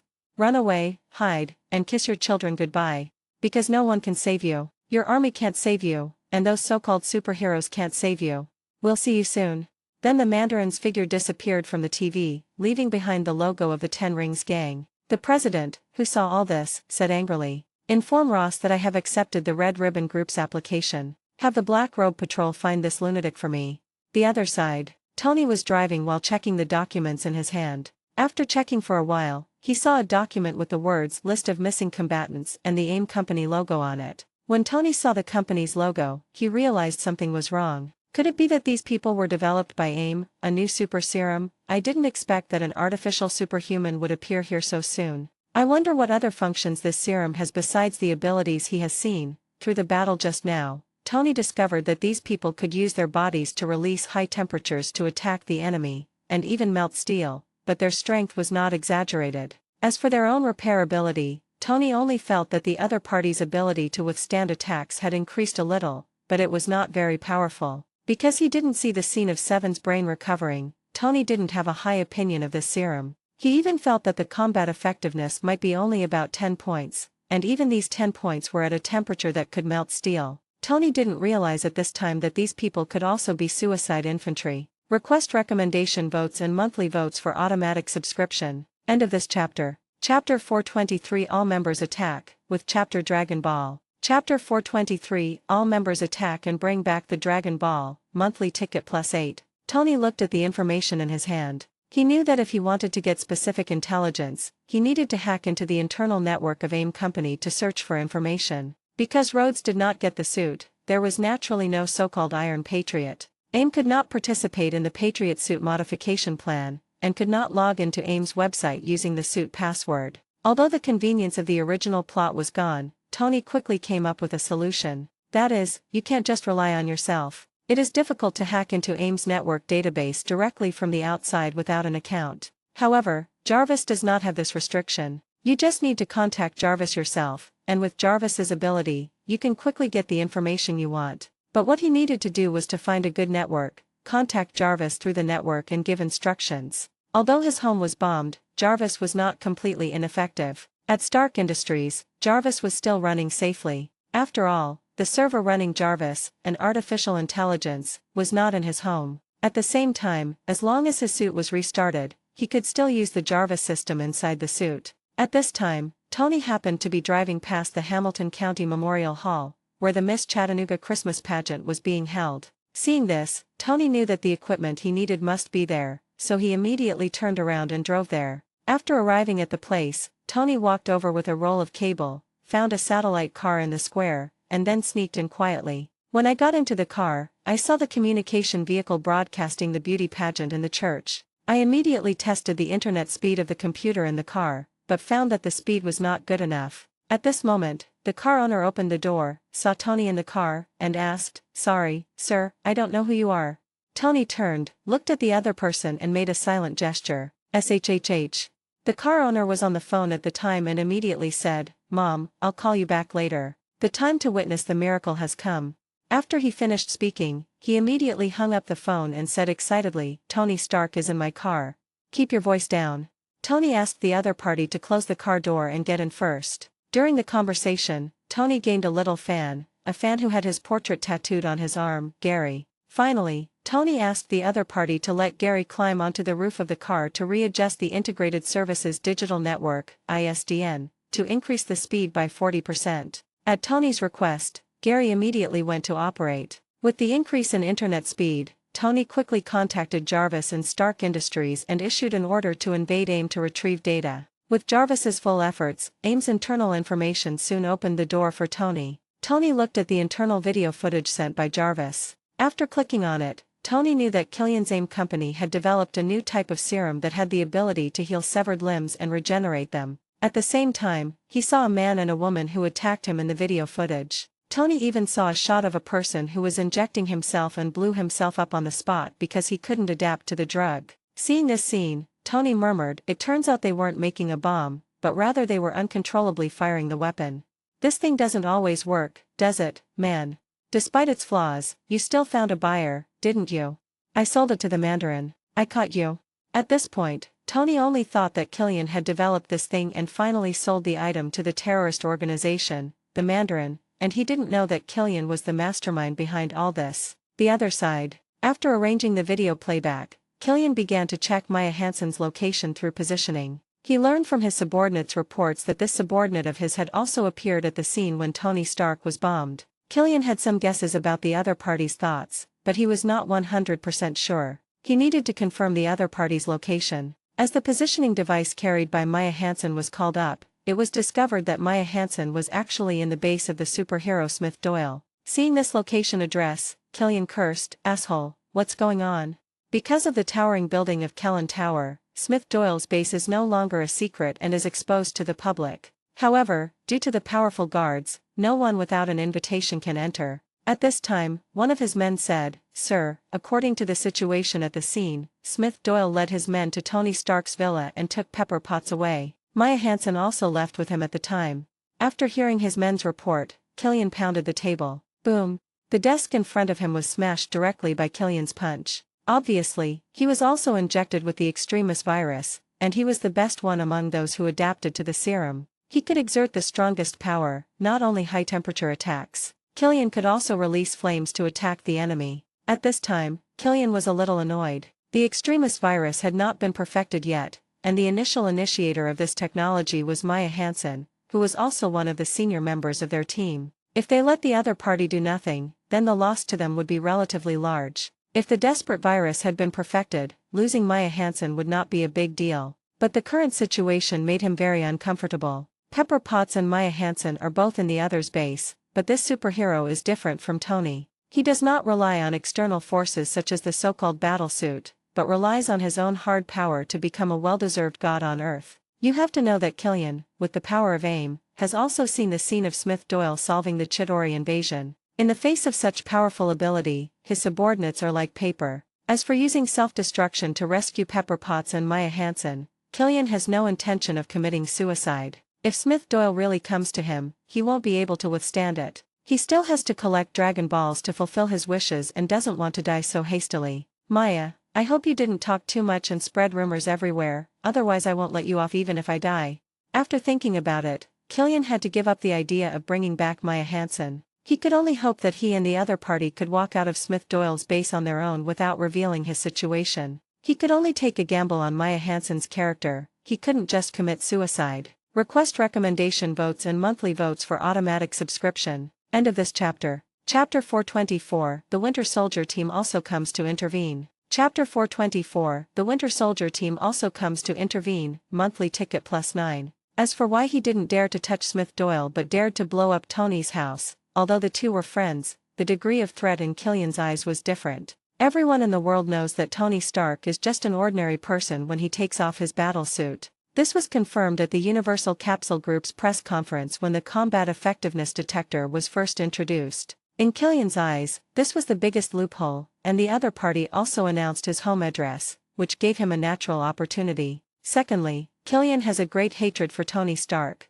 What happened back then is an unforgettable memory for him and the driving force that has pushed him to where he is today. He wants to take revenge on Tony Stark. This has nothing to do with whether Tony and Smith Doyle are friends. However, Killian would not sit still and wait for death, and immediately gave the order. Send those soldiers who have been injected with the extremist virus over here.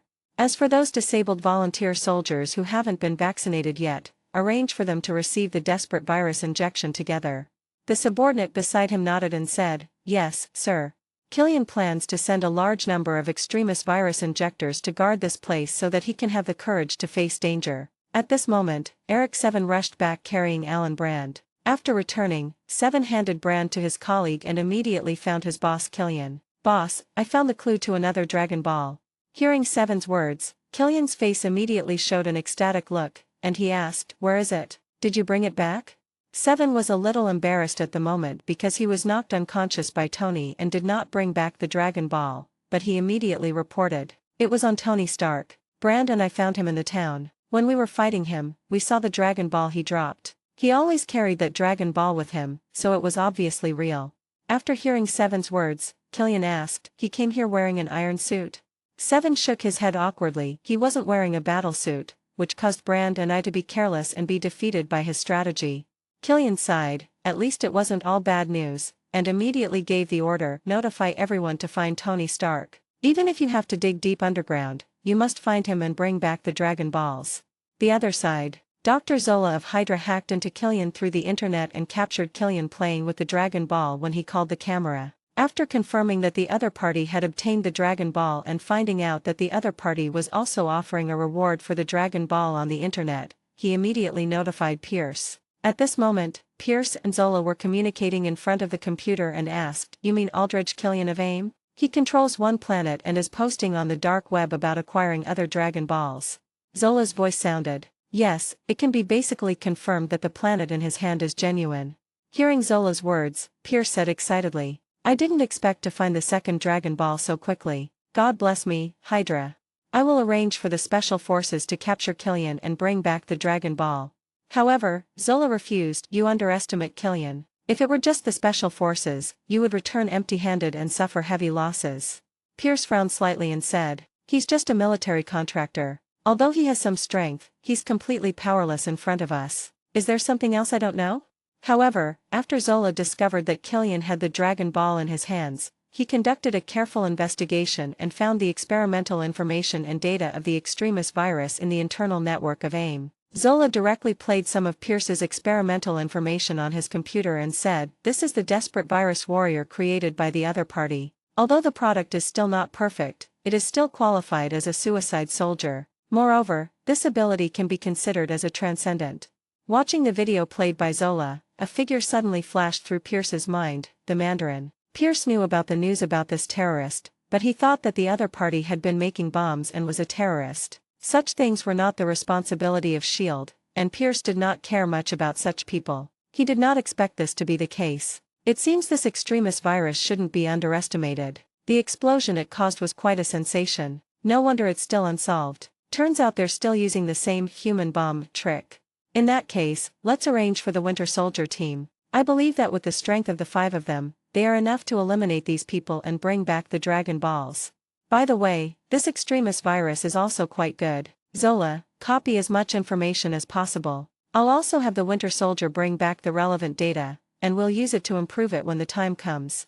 This time, Pierce not only wants the Dragon Ball in Killian's hand, but also wants to take away the information about the other party's extremis virus. It is really a double blessing. Zola also spoke after hearing Pierce's instructions. I'm already copying the relevant information. With the Winter Soldier team on board, I think there won't be any problems. You have to know that among the 5-man Winter Soldier team, Bucky is actually the weakest one. If the world had not changed now, with more and more extraordinary people emerging, and Killian having a group of suicide soldiers under his command, there would not be a need for a whole team of Winter Soldiers. Sending the weakest Bucky would be enough to complete the mission. However, to be on the safe side, Pierce decided to set off with the entire team. After all, the Dragon Ball matter was worth investing a lot of resources. Soon under Pierce's command, the activated Winter Soldier team received the mission and immediately set off for Killian's Rose Manor, but it took some time due to the distance. The other side, inside the Assassin's League base, Smith Doyle had already settled Pepper Potts and Maya Hansen. During this time, Pepper Potts even went to the recovery room to see Happy, who had almost recovered. Pepper Potts, who experienced the treatment cabin once, was full of praise for its capabilities, believing it to be a groundbreaking invention of the Universal Capsule Group. At this time, Pepper Potts was in a room with Maya Hansen, and the two started chatting. During the conversation, Maya Hansen said that all this was not her intention. She was like the German nuclear physicist and rocket expert, and eventually deviated from the original intention of the design. As for Pepper Potts, she spoke to comfort him. Don't be too hard on yourself, Maya.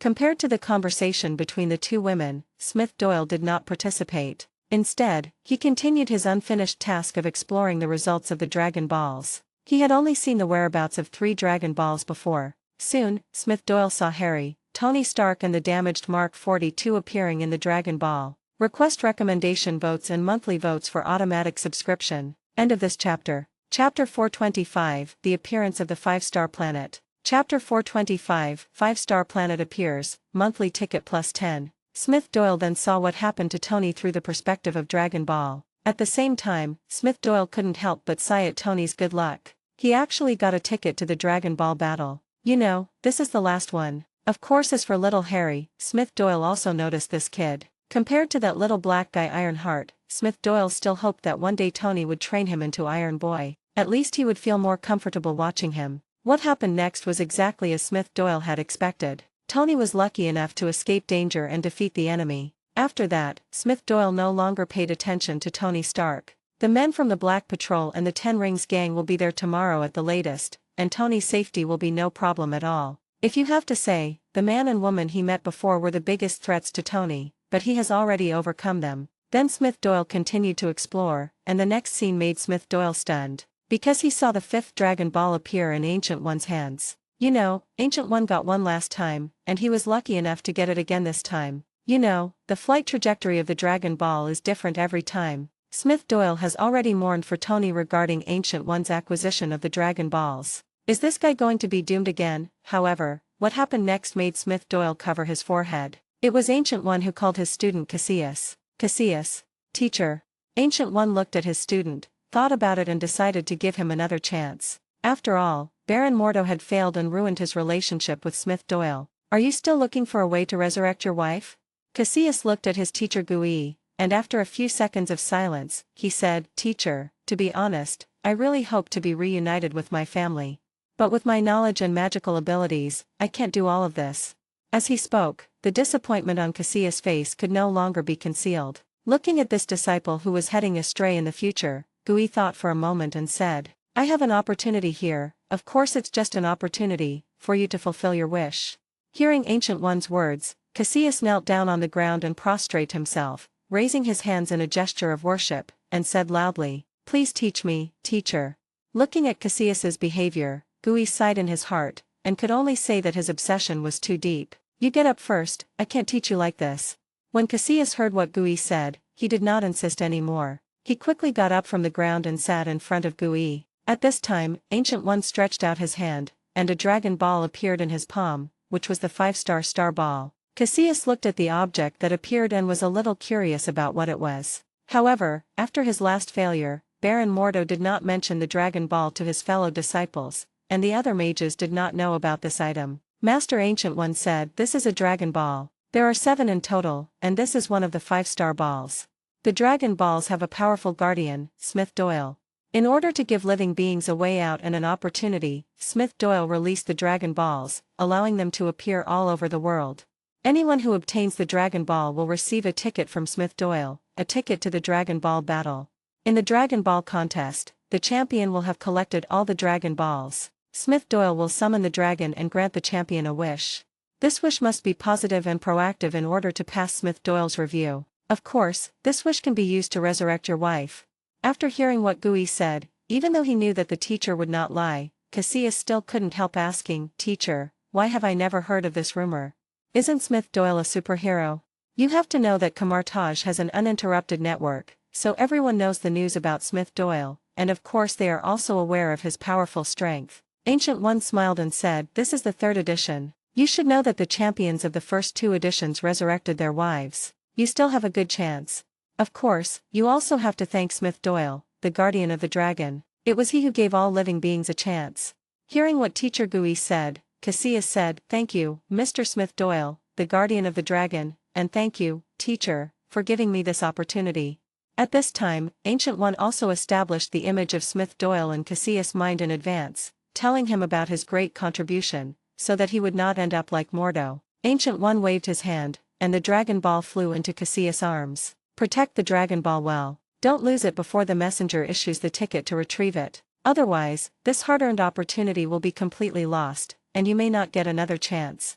At this moment, Cassius was so excited that he burst into tears. You know, in order to resurrect his family, he even planned to study black magic, but he had not taken any action yet. He did not expect that the teacher would give him such a precious opportunity, which made him excited and grateful. You know, in Cassius's opinion, with the strength of Teacher Gui, he will definitely win the championship of this so-called Dragon Ball battle. Considering the teacher's many years of contribution to protecting the Earth, it seems not excessive to make a wish to restore his youth or even increase his lifespan by hundreds of years. Of course, Ancient One did not know what Cassius was thinking at the moment, otherwise he would definitely slap him away. In order to retire early, Ancient One has tried every possible means and even wants to ask Smith Doyle to take over his shift and let her work overtime for hundreds of years at Make-Wish. It would be better for you, Cassius, to go astray and let her retire early. Cassius knelt down again and thanked him. "I will definitely protect the Dragon Ball and prevent it from being lost before the messenger arrives. Thank you, teacher, for giving me the opportunity to reunite with my family. I will definitely give my all in the competition, live up to Camartage and teacher's reputation, and win the championship." Gui nodded and waved his hand. "Go down and practice your magic. The competition won't be long before it starts."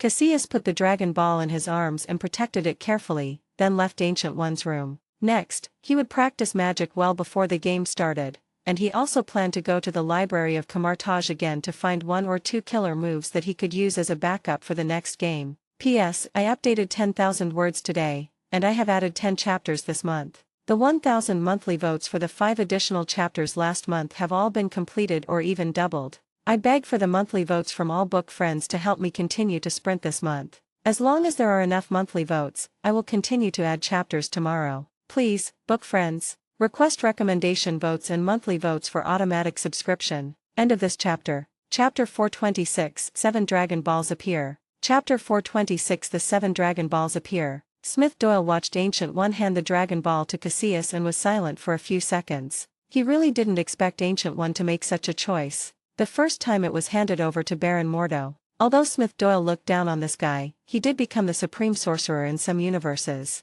However, because Caecilius discovered that the Ancient One was absorbing dark energy and that magic could not resurrect his wife, he led everyone directly to the dark dimension under Dormammu. For this purpose, he did not hesitate to destroy the 3 temples, resulting in the deaths of many wizards. If Strange had not used the Time Stone to play a rogue method to drive Dormammu away, the entire Earth would have suffered. According to the past rules of the Assassin's League, such people would be sniped and killed before they committed any crime. Of course, this was the choice of Master Ancient One. Smith Doyle just shook his head. He just didn't know whether Cassius, who had already learned about Dragon Ball, would go back to his old ways. After 5 Dragon Balls were found, they all had their own owners. Smith Doyle continued to explore and soon discovered that 4 of the Dragon Balls had fallen into the glacier. As for the last 6 Dragon Balls, they were buried in the soil in the yard of what looked like a villa. After confirming the situation of the 7 Dragon Balls, Smith Doyle even looked back at 2 of the Dragon Balls that were packed in the box.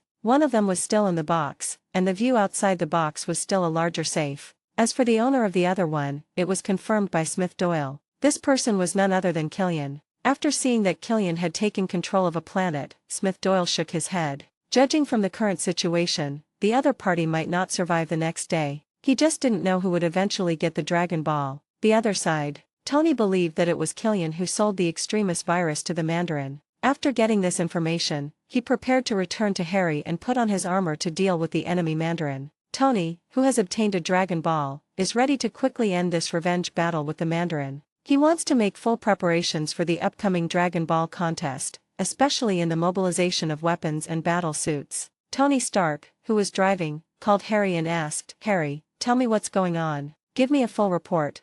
Harry answered the phone and said, "Okay, I'm eating candy. Do you think I should keep eating it?" Tony casually asked, "How much have you eaten?" 2 or 3 bowls, maybe." As he spoke, Harry reached into the bowl again for the candy. After hearing so much, Tony immediately asked, "Can you see clearly?" "Okay. Then you're fine. Give the phone to Jarvis."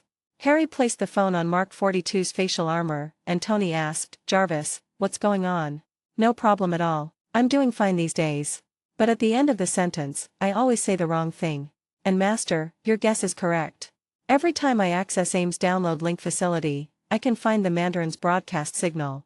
Tony asked, "Where is it? The Far East, Europe, North Africa, Iran, Pakistan, or Syria? Where is it?"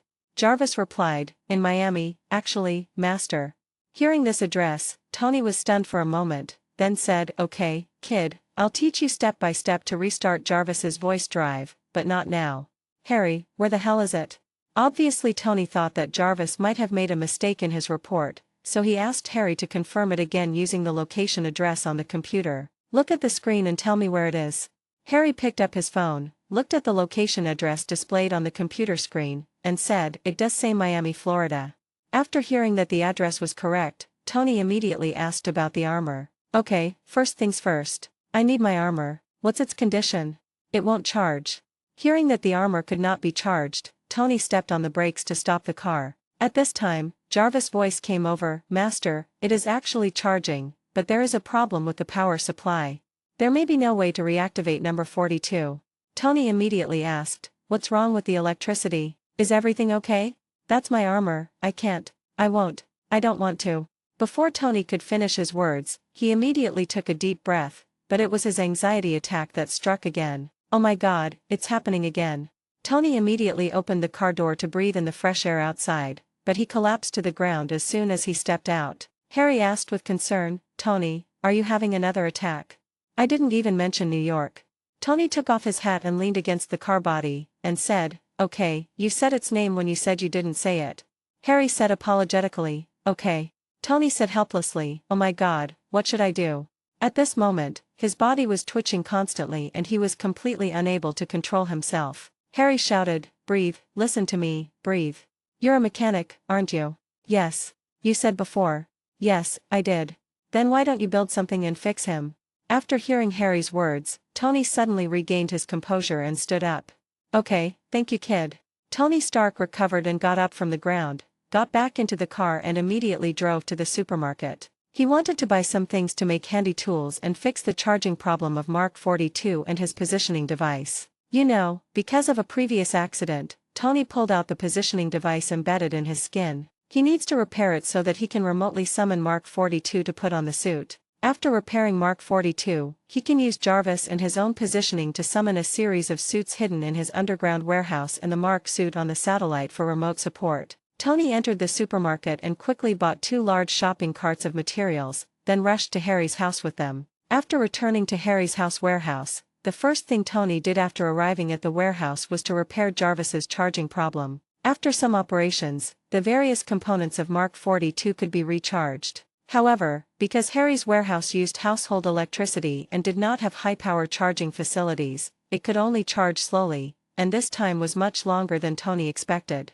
Request recommendation votes and monthly votes for automatic subscription. End of this chapter. Chapter 427 The Hidden Benefits of the Black Robe Team. Chapter 427 The Hidden Benefits of the Black Robe Team. During this period, Tony was not idle. After repairing the positioning device, he implanted it into his wrist again and began to make some handy weapons, such as short-range nail guns, small bombs, high-power stun guns, electric gloves, etc. At this time, Killian's extremist virus soldiers came to the town to search for information about Tony Stark. However, Tony did not stay in this town and left basically no useful information. Even the supermarket where he shopped was not in this town, but in the town next door where a beauty pageant was held. This also made Killian's soldiers return empty-handed. It was early morning, the sky was still dark and the sun hadn't even risen. Killian listened to his men's reports and said, "You mean you didn't find any information?"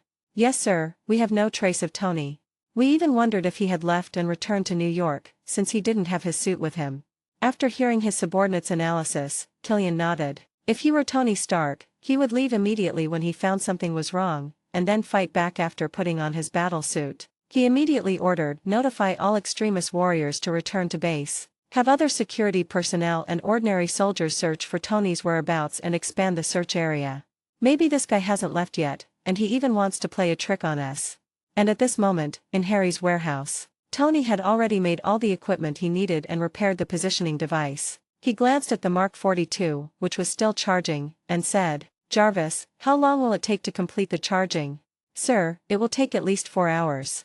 Tony looked at the cartoon watch he was wearing and set a timer reminder on it. Thinking that there was still so much time left, Tony calculated the distance and prepared to drive to Miami, Florida to investigate the situation. With the weapons I have prepared and the time I arrive there, it shouldn't take long for the Mark 42 to be fully charged, and it will then fly directly to help me. As for those warriors created by the extremist virus, Tony thought there shouldn't be any problem as long as they didn't encounter any self-destructing enemies. After all, he had killed 2 of them without any preparation, so it shouldn't be a problem if he was prepared. After making a plan, Tony did not stop and immediately drove to his target location, Miami, Florida. New York, Red Ribbon Group Headquarters. At this moment, the 7 members of the Black Robe Patrol, Alexei, Wesley, Michael, Selena, Sushangchi, Chala, and Shinharan, have all arrived. Eddie Brock said, "According to the latest intelligence, we have obtained some information about the bombings. According to the intelligence, these 10 explosions were not caused by bombs, but by a drug, the extremist virus."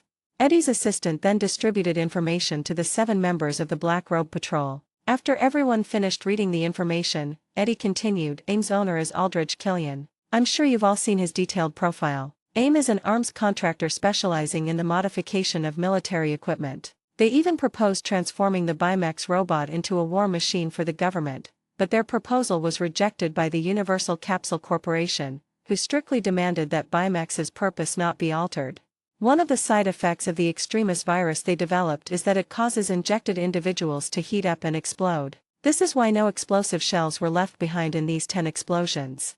We believe that Killian of AIM sold the extremist virus to the Mandarin. This kind of cooperation with terrorists is illegal and falls within our crackdown. In order to deal with the Mandarin as soon as possible, I decided to use Killian as a breakthrough point. The enemy's base is in Rose Manor in Miami. I am now ordering all members of the Black Patrol to be dispatched. Bring back information from Killian to investigate the Mandarin and completely eliminate this terrorist." The reason why Eddie chose to mobilize all members was also because of the self-destruction problem of the extremist virus. In order to ensure the safety of the members of the Black Robe Patrol, this is also safer. After all, the explosion that can vaporize the human body is quite powerful. When Sushanki heard Eddie's arrangement, he sighed in his heart that he could finally get rid of the imposter Mandarin. "Let's go. The plane is ready for you on the top floor." Following Eddie's order, the members of the Black Robe Patrol walked out of the conference room with the documents, took the elevator to the top floor of the building, and all entered the plane. As the plane took off, the Black Robe pickets headed to the Rose Manor in Miami. Inside the plane, Chala looked at the information in his hand and couldn't help but say, "This extremist virus really has something to offer. If it's not used to create human bombs, then its ability to regenerate severed limbs would definitely be a boon for people with disabilities. You have to know that even in Wakanda, with their medical technology, they can't achieve this level. Even his sister Shuri doesn't have this ability." Alexei said, "But the drawbacks are also obvious. It can easily overheat and explode. This side effect greatly reduces the value of this item. I believe no one wants to send their entire family directly into space, but if the problem of overheating and self-explosion can be solved, this product will revolutionize medical care. Wesley and the other four actually looked down upon this desperate virus. Whether it was the wax bath or the treatment cabin of the Assassin's League, they were all very powerful treatment products without any side effects. They could be said to be perfect. Of course, the only shortcoming was that they could not regenerate severed limbs or reshape human tissues. Chinhaerin and the team thought of a situation, that is, his ability is to control fire and create flames, and at the same time he has a strong resistance to high temperatures such as flames. It can be said that problems such as temperature rise are not a problem at all in Chinhaerin's view. The only thing that needs to be confirmed is the problem of self-destruction. Thinking of this, Chinhaerin said, "Everyone, I may need a few samples of extremis virus reagents for research. Heating up isn't a problem for me. As long as the explosion issue can be eliminated, this product might improve my strength." Chinhaerin plans to hand over the reagent sample of the extremis virus to SHIELD for research, and find out the cause of the explosion and eliminate it. Then he will inject himself with the virus. With his increased recovery ability, his combat survivability will be greatly enhanced, and his combat power will also increase accordingly. Request recommendation votes and monthly votes for automatic subscription. End of this chapter. Chapter 428 Tony falls into a trap. Chapter 428 Tony falls into a trap, monthly ticket plus 11. Chinhaerin didn't know that his idea was very similar to the centipede serum of the future. At that time, it would not only enhance the survival and recovery ability, but also all-round improvement in strength and other aspects. It would be no weaker than the super soldier serum, and would be more suitable for his superpower of controlling fire. Hearing Chinhaerin's idea, Chala immediately realized that this thing could be improved by Shuri, and immediately said, "If possible, I'd also like a few copies for research purposes."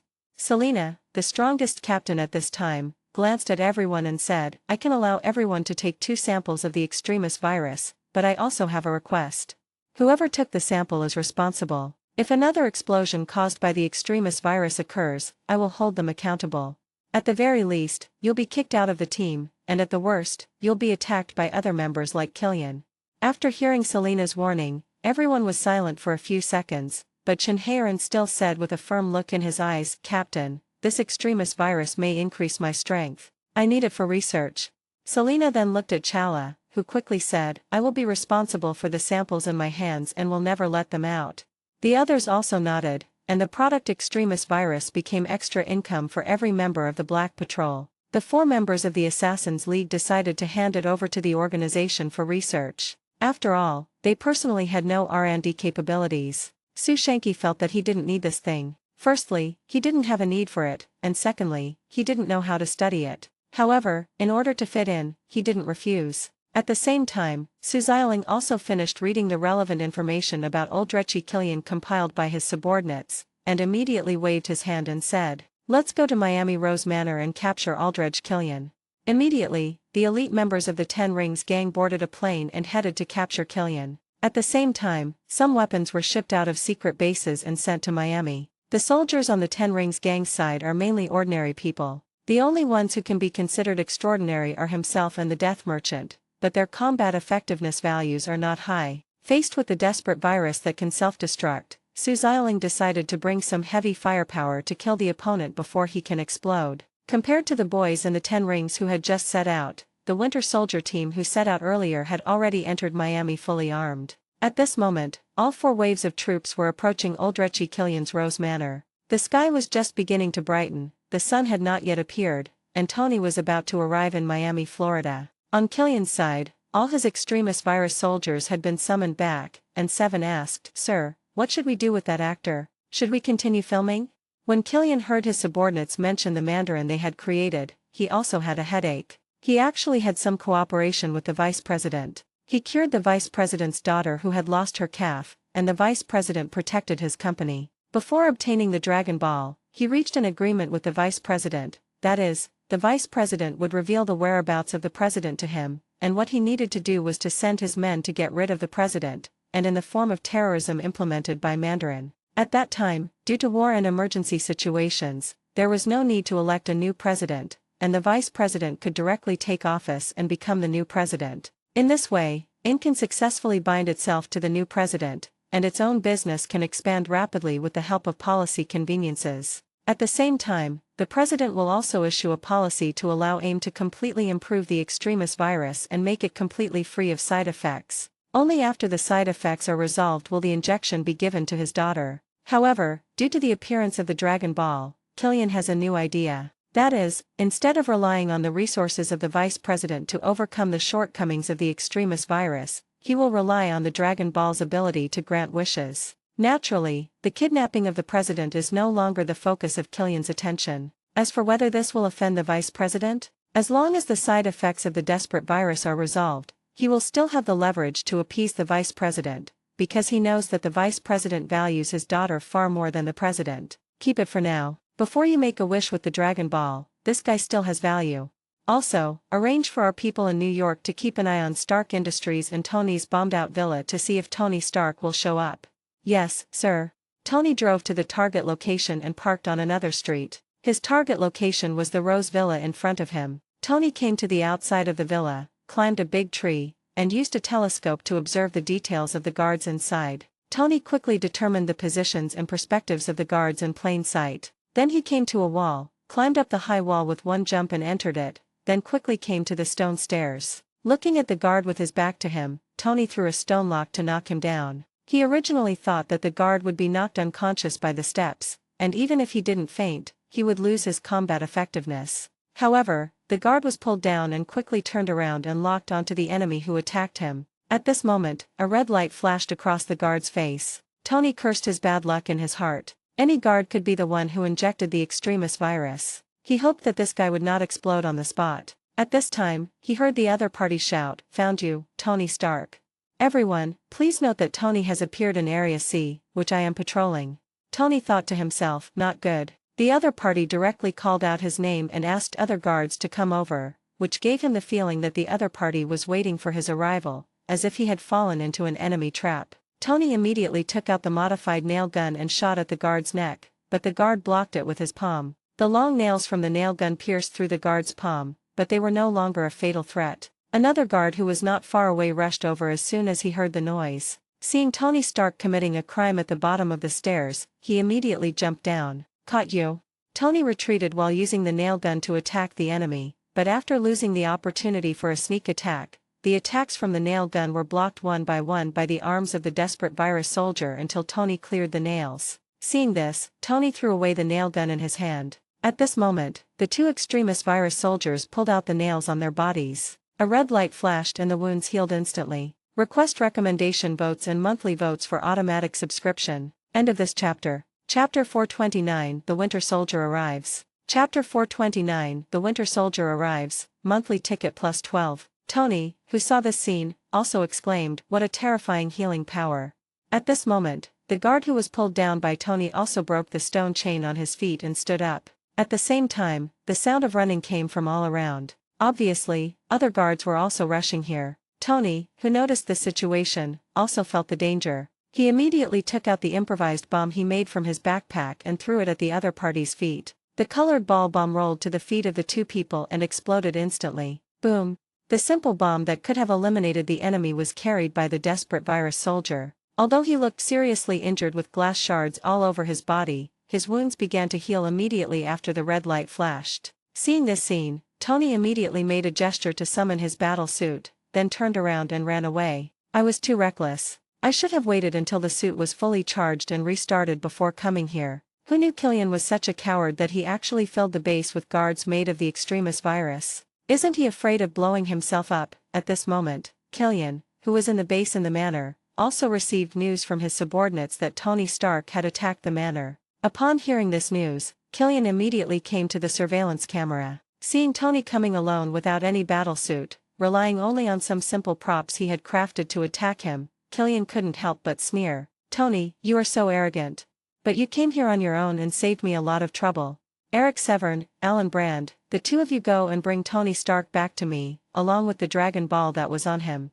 Following Killian's order, the two immediately went out and participated in the operation to capture Tony Stark. At this moment, Tony Stark was in a very sorry state. All his homemade gadgets had been used up, but he had caused no damage to the enemy. The originally injured guards had recovered as before under the treatment of the extremis virus, and after recovery, they continued to join the operation to capture Tony Stark. Just when Tony was about to be caught by the enemy, 5 powerful soldiers suddenly fell from the sky and started shooting at the desperate virus soldiers with their assault rifles, and every shot was aimed at the chest and head. Bang, bang, bang.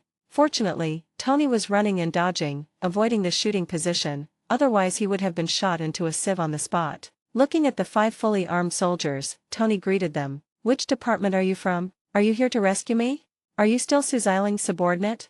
Tony was a little confused. Apart from leaving a message to Pepper Potts to report his safety, he had not contacted anyone else or informed anyone else. If there are still people investigating Mandarin, it is Suziling and her 10 Rings gang who shared the information with the other party. However, these 5 people are not from departments like SHIELD, nor are they elite subordinates of the 10 Rings gang. Instead, they are the brainwashed Winter Soldiers of Hydra. Because there was no mission related to Tony Stark, the Winter Soldiers ignored Tony Stark and continued to advance into the manor and continued to shoot the guards. "Hi, I'm talking to you."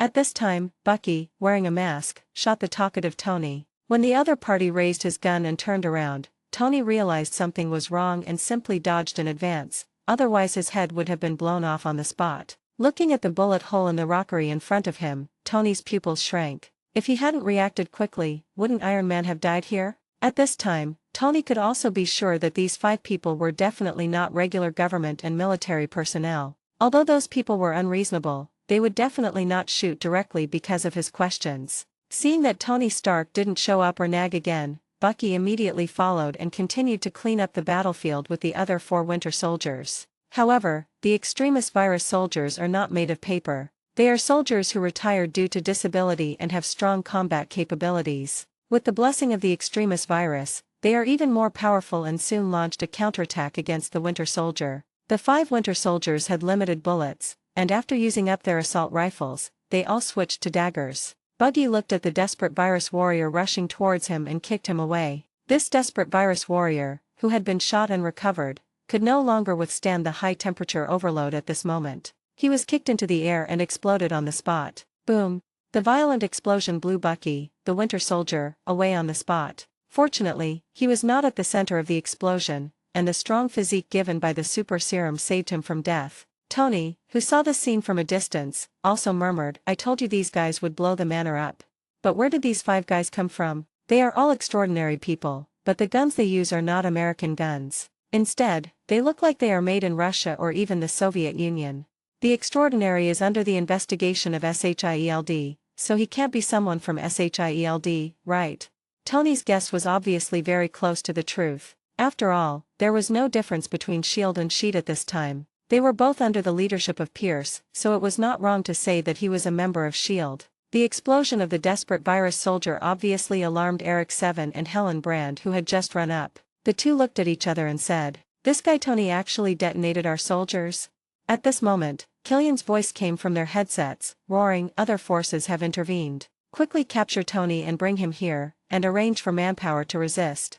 Killian in the underground base of the manor looked at the 5 extraordinary people who appeared. Although he didn't know who they were, he didn't intend to give up Tony Stark, and the self-destruction of the extremist virus soldiers was not without effect. He immediately ordered more desperate virus soldiers to come out of the base and join the encirclement and suppression battle. The Mandarin in the filming area of the manor was also startled by the explosion. He then stopped watching the audience and started to exercise with the 2 women on the bed. This place was simply his paradise. He only needed to act as an actor and play the role well. Everything was arranged for him here. He was even given a yacht, 2 girlfriends, and endless drugs. At this moment, Tony Stark also slowly discovered that something was wrong. Although the 5 people in front of him were still advancing, the enemies that came out were no longer blocked by all of them. Instead, some of them went around to the back to capture him. Request recommendation votes and monthly votes for automatic subscription. End of this chapter. Chapter 430 All parties gathered at Rose Manor. Chapter 430 All parties gathered at Rose Manor, monthly ticket plus 13. Tony, who noticed this scene, widened his eyes and cursed while dodging. "Is Killian crazy? Others have come to my door, but he still comes to arrest me." At this moment, Tony noticed that among the people gathered around him were the man and woman he had fought with last night, and he immediately shouted, "You guys didn't die?" Eric Severn and Ellen Brand laughed. "We're not dead, but you're going to be miserable. Tony also had to sigh. The recovery ability of this desperate virus is even more exaggerated than I thought. It's almost as good as the treatment cabin, and even surpasses it in some aspects. At the same time, Tony glanced at the time on his watch. He estimated that Mark 42 would soon be flying over, and immediately said, "It's not certain who will suffer." Tony then made a move to put on the battle suit, but the suit did not appear. Looking at Tony's actions, Eric 7 laughed. "Are you planning to surrender?" But when Tony summoned the battle suit for the first time, the parts of the suit flew towards him, but because the door of Harry's warehouse was locked, the battle suit did not fly out at all and was blocked inside the door. Harry, who heard the noise, ran over quickly. Listening to the movement in the warehouse, he immediately untied the chain tied to the gate. As the chain was removed and the gate was reopened, the parts of Mark 42 flew out one by one. It was this delay that prevented Tony, who was summoning, from seeing the battle suit that should have appeared. Tony immediately delayed time and said, "It's you who should surrender. The shield soldiers are here. You and your boss Killian will both be sanctioned." After hearing what Tony Stark said, Eric Severn turned his head and looked at another battlefield. 5 soldiers there were advancing towards the manor. The casualties of the extremist virus soldiers were increasing, and even several self-explosions occurred. But apart from appearing to be injured, the opponent became even more ferocious. "It may not be SHIELD, otherwise why would they ignore you, an Avengers member? Go ahead and take him down." Eric Severn stopped talking nonsense and ordered his soldiers to surround him. This time, they must catch Tony Stark. At this time, Suziling brought the elite of the 10 Rings gang to the outside of the manor, but the sound of fighting inside caught her attention. The moment she looked up, she saw parts of the Mark 42 flying in. "It seems Tony has already entered the situation. Push forward at full speed. We can't let Tony deal with all the enemies alone." The members of the 10 Rings gang no longer hid and rushed directly into the manor. Just as the extremist virus soldier was about to grab Tony's arm, a flying Mark 42 component knocked the enemy away and assembled on his own arm. Tony smiled as he watched the parts flying in one after another, and said, "Good boy, you came just in time." Soon Tony finished putting on his battle suit in front of Eric 7 and others. Although they tried to stop him, they were blown away by Tony's palm cannon. In the end, he could only watch as Tony finished putting on the armor of Mark 42. After putting on the suit, Tony said, "From now on, it's your turn to suffer." Although the Mark 42 was not fully equipped with weapons, the palm cannon alone was enough for Tony to fight the enemy in front of him. With the advantage of flying, he quickly dealt with Eric 7 and his gang. Of course, the suit was damaged again. The high-temperature attack of these desperate virus soldiers made the already damaged Mark 42 look even more dilapidated. Glancing at the 5 soldiers who had already advanced into the villa, Tony immediately said, "Jarvis, activate all the battle suits in the villa and have them come to support me. Also, have the Seraph satellite prepare to drop the battle suits." Jarvis replied, "Robot house party plans, sir?" "That's right. Yes sir, get ready to start immediately." Tony immediately flew towards the manor castle. Just as he was about to land and enter the manor, his thrusters malfunctioned, almost causing Tony to fall headfirst. Fortunately, he finally landed smoothly. After landing, Tony, wearing his battle suit, immediately sneaked into the castle, but his direction was exactly opposite to that of the 5 soldiers. Just as Tony had just sneaked into the castle, the members of the Black Robe Patrol appeared above the castle by plane and immediately rappelled. And the other side. At the ruins of Tony's villa, a large number of workers are moving the debris of the building, and cranes are moving away huge stones. At this moment, the ground suddenly opened up, revealing a row of Mark series armors inside. These armors flew into the sky one by one, coming to support Tony Stark. Tony sneaked into the castle, looked at the stairs on both sides of the entrance, observed for a while, chose a direction and walked in. At this moment, Tony heard a woman's voice coming from one direction, so he moved towards the direction of the voice. Soon Tony arrived at the room where the voice was. In the room, a guard was sitting on a chair, and a drunk dancer was lying on the sofa opposite Tony with his back against him. Tony killed the guard with a palm cannon, but the dancer was drunk, so she didn't scream and made a shooting gesture to Tony. Bayou. Looking at the other person's appearance, Tony did not attack the dancer but made a gesture to silence her. Tony continued walking inside, pushed open a door and checked the situation inside. Soon, a large number of photos related to the 10 Rings gang, as well as images and filming equipment of the Mandarin, were seen on the computer in the room. Walking forward and carefully observing his surroundings, Tony discovered that the background here was exactly the same as the one in the video. The more cautious Tony became, the more careful he became. However, we didn't encounter any desperate virus soldiers guarding along the way, and there wasn't even a decent guard here. However, Killian had already mobilized all of his extremist virus soldiers to intercept the 5 winter soldiers. The strength of these 5 people was far beyond Killian's expectations, especially 4 of them, who had rich combat experience and were very ruthless. His extremist virus soldiers were like rookies in front of them. In addition to the 5 soldiers, 2 more groups appeared on the surveillance footage, namely the 10 Rings gang and its leader Su Xiling and the Black Robe Patrol. After seeing the 2 groups of people, Killian knew that he was exposed and began to prepare to escape. If it were just the previous 5 people, Killian would still have planned to fight, but Tony's battlesuit arrived, and there were also the 10 Rings gang and the boys. Killian has given up and is preparing to run away with the Dragon Balls. As long as he has the extremist virus and the Dragon Balls in his hands, he has hope of making a comeback. P.S. Thank you all for your monthly votes. I will add 3 chapters today and continue to ask for your monthly votes. Currently, I need more than 500 votes to be on the monthly vote list. I sincerely ask all book friends to lend me a hand. I will continue to add chapters tomorrow. Please everyone, request recommendation votes and monthly votes for automatic subscription. End of this chapter. Chapter 431 The Truth. Chapter 431 The Truth. Continuing to walk inside, Tony saw a big bed. There seemed to be 2 figures under the quilt. Tony leaned over and saw that he had a palm cannon in one hand ready to attack at any time, and the other hand lifted the quilt on the bed. Shoo! As the quilt was pulled back, 2 hot black-haired beauties wearing sexy lingerie appeared on the bed. They were stunned for a moment when they saw Iron Man, and then they gave Tony a wink. Before Tony could open his mouth to say anything, he heard the sound of a toilet flushing behind him. Hearing the noise, Tony turned around and looked towards the bathroom. At this time, before Mandarin came out of the bathroom, a voice came out first. Ha ha ha ha, I won't go in again within 20 minutes. However, Mandarin, who had just stepped out of the toilet, was stunned on the spot, because he saw Iron Man in front of him, and the center of the other party's palm was lit up, as if ready to attack at any time. The Mandarin immediately raised his hands in a gesture of surrender and shouted, "It's terrible, it's terrible." Tony looked at the man in front of him and warned, "Don't make any small moves, or I'll blow your head off with a cannon." The Mandarin looked at Iron Man nervously. Although he was just an 18th-tier actor, he was familiar with Iron Man, who was constantly reported in the media. He immediately said, "I didn't move. Take whatever you want. I'll tell you everything I want to know." Looking at the performance of the Mandarin in front of you, you are full of doubts at this moment. Is this really the terrorist who kills people like crazy on TV? Seeing that Tony didn't speak, the Mandarin continued, "Hey, do you like these 2 chicks?" Hearing the other party's words, Tony interrupted directly, "Enough. You are a stand-in, right? Where is the Mandarin himself?"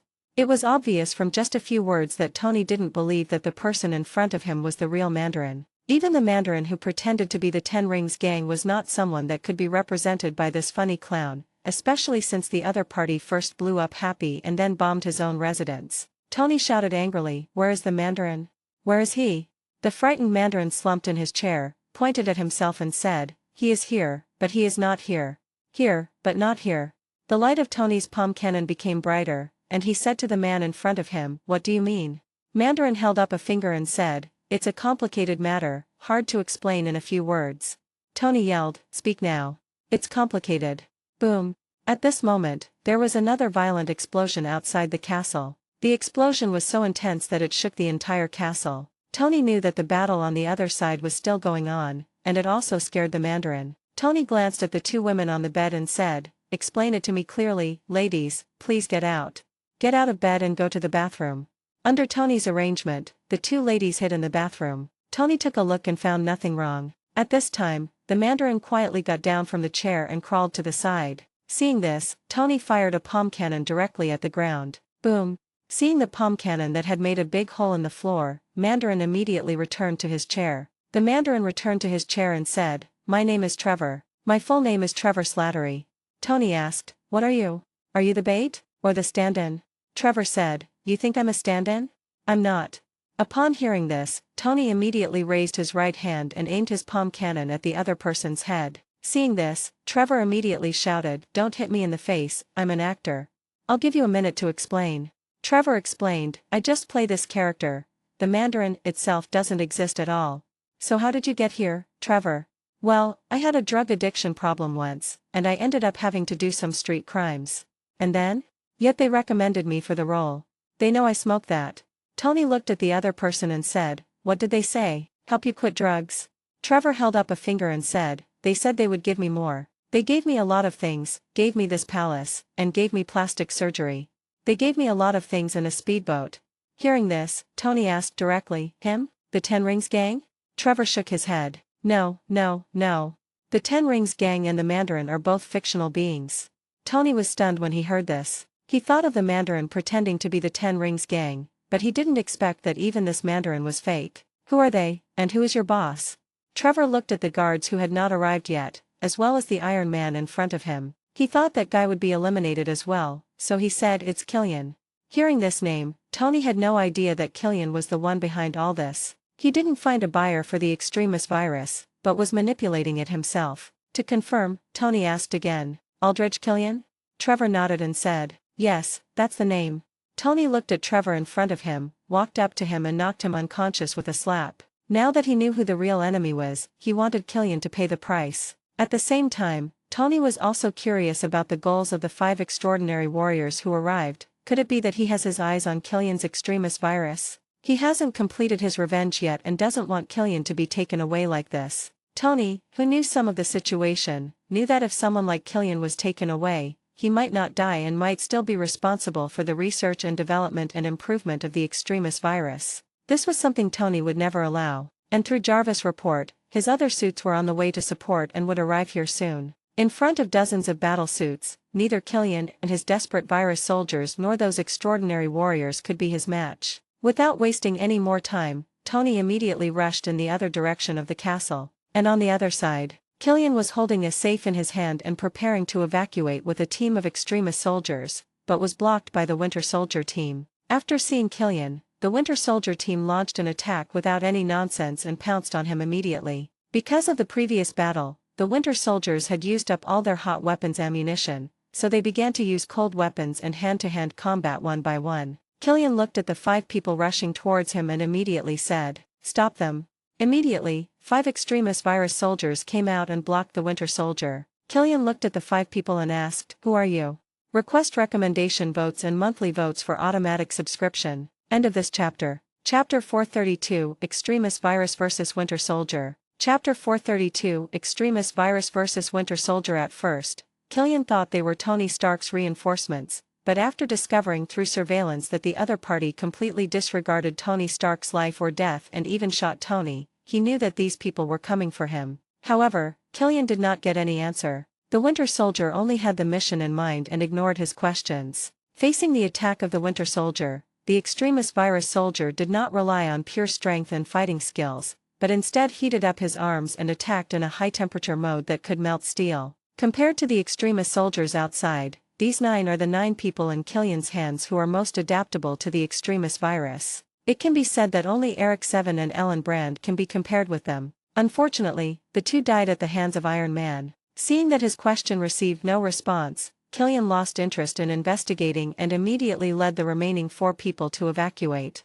Because of the high-temperature attack mode, the 5 Winter Soldiers were directly stopped. Although they were stronger than the extremis soldiers in strength and speed, they became restricted because they had no way to resist the high temperature. Instead, Bucky, who had a mechanical arm, went from being the weakest one to the one with the most outstanding performance. Relying on a specially made robotic arm, Bucky used it to block the high-temperature fist attack from the desperate virus warrior, and took the opportunity to grab the opponent's neck with his robotic arm. Bucky grabbed the other man's neck and was about to strangle him to death. However, the desperate virus soldier didn't care at all. Instead, he showed a sinister smile, and his neck immediately began to heat up. Even Bucky's special mechanical palm began to turn red. Seeing this, Bucky immediately let go, and at the same time, he gathered his strength and punched the other person directly in the heart. Bump!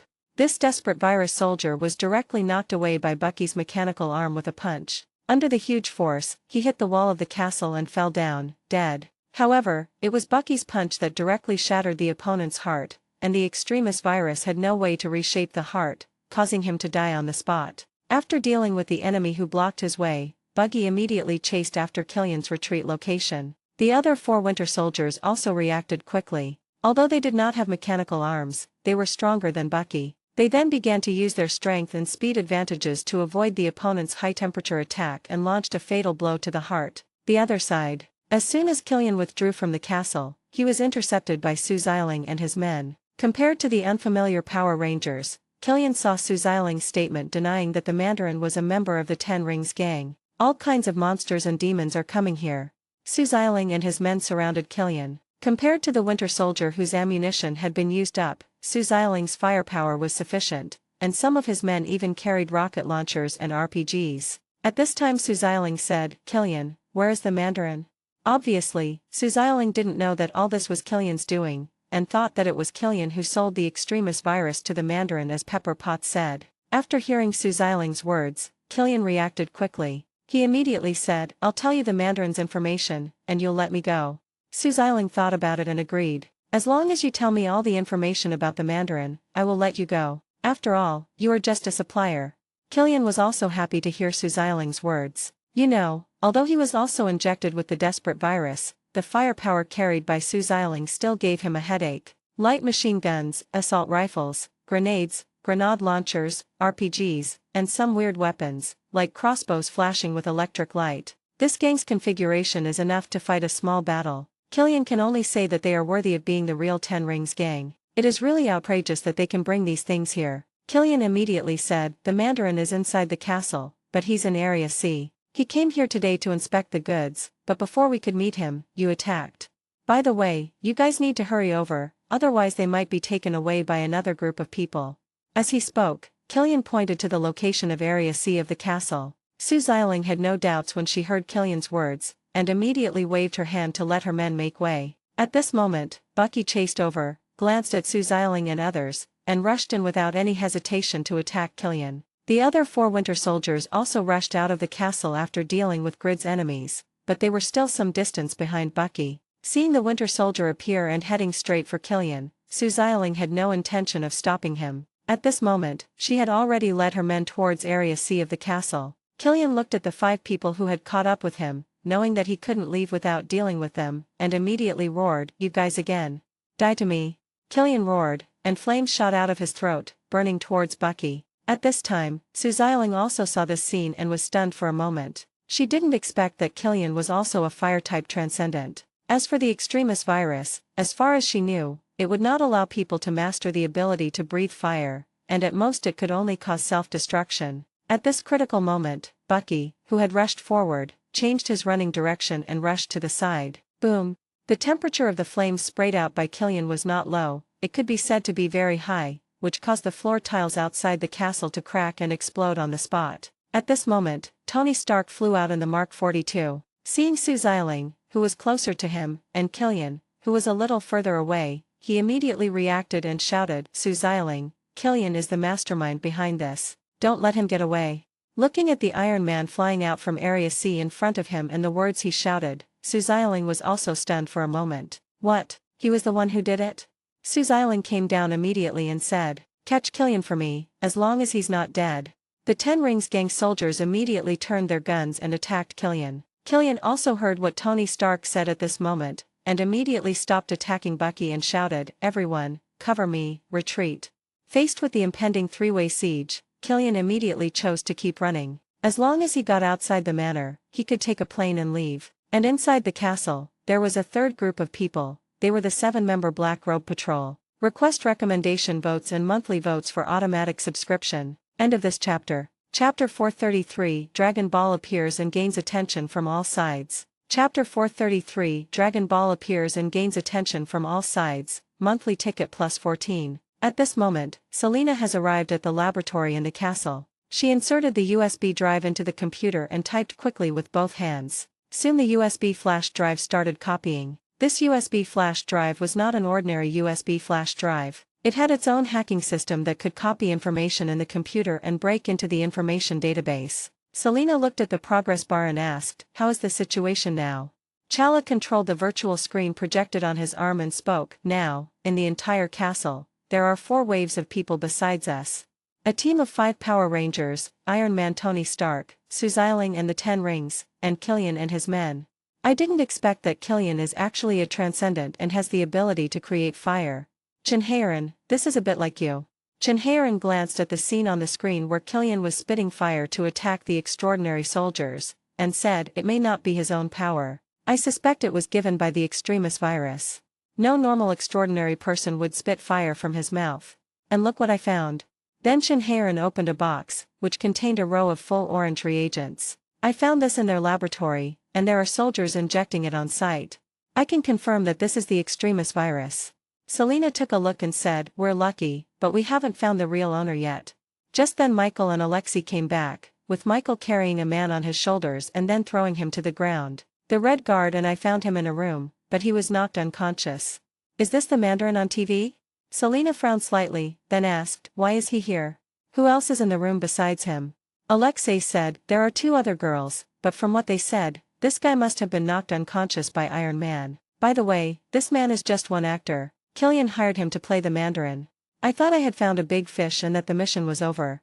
Obviously, the 2 women in the bathroom also heard the conversation between Mandarin and Iron Man, and knew clearly the actual situation of Trevor. They did not hide anything from the black robe pickets who found them. After hearing this answer, everyone present was stunned. They did not expect such a result. "I originally thought Killian was just a supplier, but I didn't expect him to be the big boss behind the scenes," Selena immediately said. "In that case, we can't waste time." As she spoke, Selena glanced at the progress bar that was still copying. It was only 50% past that point, so she immediately said, "Everyone, go and capture Killian. It would be best if you can snatch him from their hands. Of course, if you can't, you can use the name of a joint arrest as well. At least you can make your name known. I'll come to support you once I finish copying the data." Chala glanced at the progress on the virtual screen and said, "Everyone hurry up, I'm afraid if we're any slower, Killian won't be able to hold on. After all, their goal is to catch the mastermind behind the scenes. If they come here and only rob the information and the extremis virus serum, it will be shameful if the matter is made public, and it is not their style." However, the next second, Chala couldn't help but shout, "Dragon Ball!" Everyone present, except Shinharan, exclaimed, "What?" Chala shouted, "Killian has a Dragon Ball on him, act quickly." Chala immediately turned off the virtual screen, put on his helmet and rushed out. Several other members also ran towards Killian's position outside the castle. Only Shinharan placed the box containing the extremis virus serum in front of Selena and followed her, asking, "Guys, what are Dragon Balls?" However, no one paid any attention to him and they all rushed towards the battlefield. Minutes ago, following Tony Stark's reminder, Su Xiaoling ordered the Ten Rings gang to join the battle. The members of the Ten Rings gang, holding special crossbows, took the lead in launching the attack. However, the crossbows did not shoot out arrows, but a rope with electric current. After being shot out, it directly wrapped around the target's legs and launched a powerful electric current attack. Immediately, a desperate virus soldier was attacked and knocked to the ground by the electric current. When Killian saw this situation and saw that his men were starting to lose men again, he knew that he could not escape, so he immediately joined the battle. Bang, bang, bang. The Ten Rings gang's shooters shot at Killian's limbs. After all, the leader just wanted the target to be alive, and it didn't matter whether he was injured or not. Fortunately, Killian reacted quickly and was not hit by the bullet, but this also made his thoughts more serious. Seeing that his 4 men were engaged in a tough battle, Killian directly opened the box, took out the Dragon Ball and put it in his arms. After all, it was inconvenient to fight with a box. Su Xiaoling and Tony Stark even shouted, "Dragon Ball." Obviously, neither of them had expected that Killian would be lucky enough to get the Dragon Ball. Fortunately, Smith Doyle had not issued a ticket to Killian, otherwise things would have become complicated. However, Killian's action made the Winter Soldier even more crazy. After all, their target was the Dragon Ball. One of the extremist virus soldiers could not withstand the fierce attack of the Winter Soldier and exploded on the spot after fully heating up. Following a painful roar, boom. The attacking Winter Soldier had witnessed many scenes of self-destruction. After roaring in pain and his whole body flashing orange and red light, he turned around and ran away. Although the speed was very fast, it was still affected by the explosion, and even the Ten Rings gang soldiers surrounding it were affected. The violent explosion brought out a huge fireball, and the Winter Soldier who had just attacked was blown away. The Winter Soldier didn't care at all about his companions being blown away, but started to quickly deal with his opponents, while Bucky, who was not stopped by the extremist virus soldiers, rushed forward. Looking at Bucky rushing towards him, Killian roared, "Do you really think I'm afraid of you?" Killian's hands turned red and he smashed at Bucky's mechanical arm. Bang, bang, bang. However, with every collision, Bucky's robotic arm began to heat up rapidly, tending to turn red. You have to know that Killian can even melt the Iron Patriot made of gold titanium alloy, so naturally he is not afraid of Bucky's robotic arm. After blocking Killian's attacks several times in a row, Bucky realized something was wrong. After all, his mechanical arm was not heat-insulated, and the burning sensation at the joints of his arm made him feel painful. At this moment, a chain-carrying plasma current attacked Killian's calf and was about to entangle him. Request recommendation votes and monthly votes for automatic subscription. End of this chapter. Chapter 434 Killian, hand over the Dragon Ball. Chapter 434 Killian, hand over the Dragon Ball. Killian's legs quickly heated up, and the trousers on his calves turned to ashes in an instant. Facing the flying chain, Killian kicked it with his leg, and the chain melted directly at the moment of contact. At the same time, Killian spewed flames directly at the other Winter Soldier who had attacked him. Faced with the flame attack, the Winter Soldier had no choice but to temporarily avoid the attack and dodge away. At this time, Tony fell from the air and came to Sue Ziling's side. Sue Ziling looked at Tony Stark flying over and asked, "What about the Dragon Ball thing?" In fact, Sue Ziling was not concerned about the Dragon Ball. Although Sue Shanky told her his grand idea of resurrecting all the people who died in the Battle of New York, Sue Ziling knew herself well. She was just a person with some fighting ability and was no match for the other contestants. She couldn't even win the championship in her weakest session, let alone this battle for the Dragon Ball. As for her father Su Wenyu, Sue Ziling had also contacted him by phone on the way here, but Su Wenyu directly refused and said, "Xiaoling, your mission is to deal with the Mandarin who showed up first. The Dragon Ball situation has developed to the point where it's beyond your reach. As for Shang-Chi's wish, if he has the ability, then let him fight for it himself. As for watching the battle, I can ask for you, but everything is subject to the leader's rules." Because of her father's direct refusal, Sue Ziling gave up the idea of collecting Dragon Balls. As for her brother Sue Shanky, she was not optimistic about him either. Tony heard Sue Ziling's words and said, "I need the Dragon Balls." Sue Ziling rolled her eyes. "Who doesn't need Dragon Balls? I can give up the Dragon Balls, what can you give?" Tony Stark was not surprised to hear that Sue Ziling was willing to give up the opportunity to obtain Dragon Ball. Instead, he said, "I'm willing to pay $4,000 million for it, but I need your support in helping me win the Dragon Ball." Hearing that Tony Stark was willing to pay such a price for the Dragon Ball that he hadn't even gotten yet, he sighed at the speed at which the Dragon Ball appreciated in value and immediately said, "If you can get the Dragon Ball, I need at least 2 spectator spots for the Dragon Ball battle." Since he might not be able to get a spectator spot from his father Su Wenyu, he might as well ask Tony Stark for help. The result will be the same anyway. When Tony heard that Sue Ziling's request was so simple, he agreed on the spot. "That's no problem. Anyway, one Dragon Ball has 10 spectator spots, and if he gets this Dragon Ball, he will have 20 spectator spots. So many spectator spots are useless to Tony. After all, he will only bring Pepper Potts and Happy at most, so giving him 2 will have no effect at all." In this way, the two of them agreed on the ownership of the Dragon Ball on Killian, and Tony Stark looked at the besieged Killian. At this moment, Killian's 4 extremist virus soldiers have all been killed, and he himself is also stretched thin under the siege of the 4 Winter Soldiers and is at risk of death at any time. Even though Killian's whole body is red at this moment, the recovery ability of the extremist virus is at its maximum. Seeing this scene, Tony didn't delay any longer and flew over immediately and said, "I can't leave this guy Killian to you."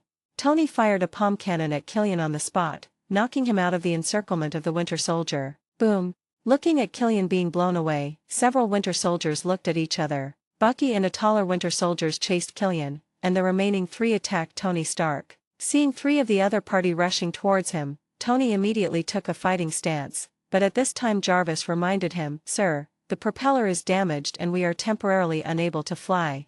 Tony was also surprised when he heard the bad news. What, at this time?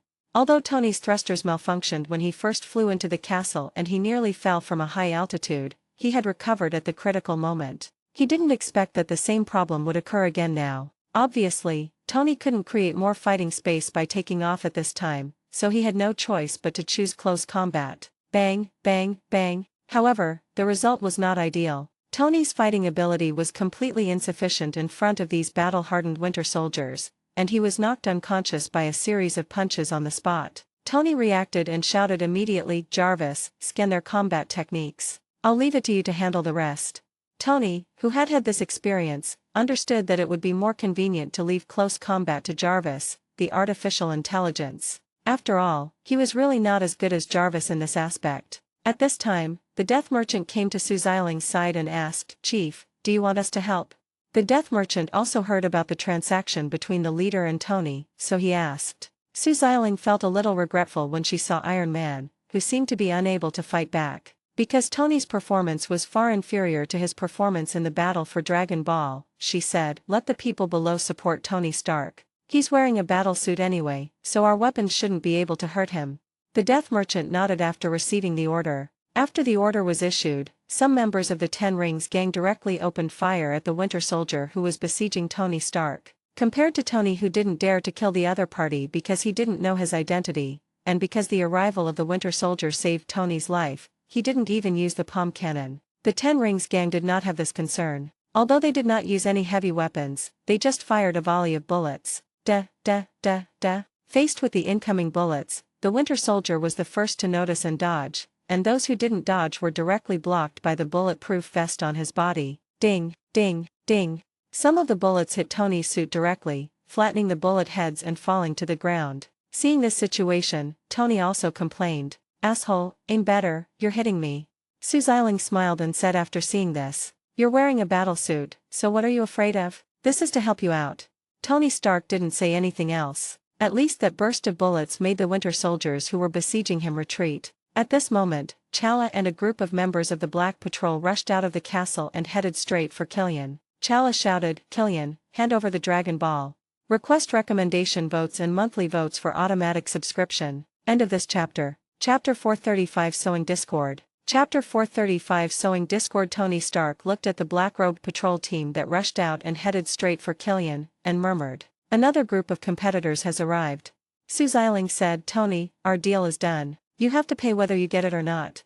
Tony rolled his eyes and thought to himself, "I'm just a little bit behind you," and casually made an okay gesture. As for Killian, Su Ziling was not worried at all. With so many forces and people, there was absolutely no possibility for the other party to escape alive. At this moment, the 3 Winter Soldiers who were besieging Tony also went to join the other 2. They also found that it was not just them, but the other 3 waves of people who appeared were also rushing for the Dragon Ball in Killian's hand. Killian breathed out another breath of fire to force back the 2 Winter Soldiers, looked at the arriving black-robe patrols, and glanced at Tony Stark and the people of the Ten Rings gang. "It seems that you are all targeting the Dragon Ball, but there is only one of them. Who should I give it to?" As he spoke, Killian took out the Dragon Ball from his arms and said, "How about whoever kills Tony Stark, the Dragon Balls will belong to him."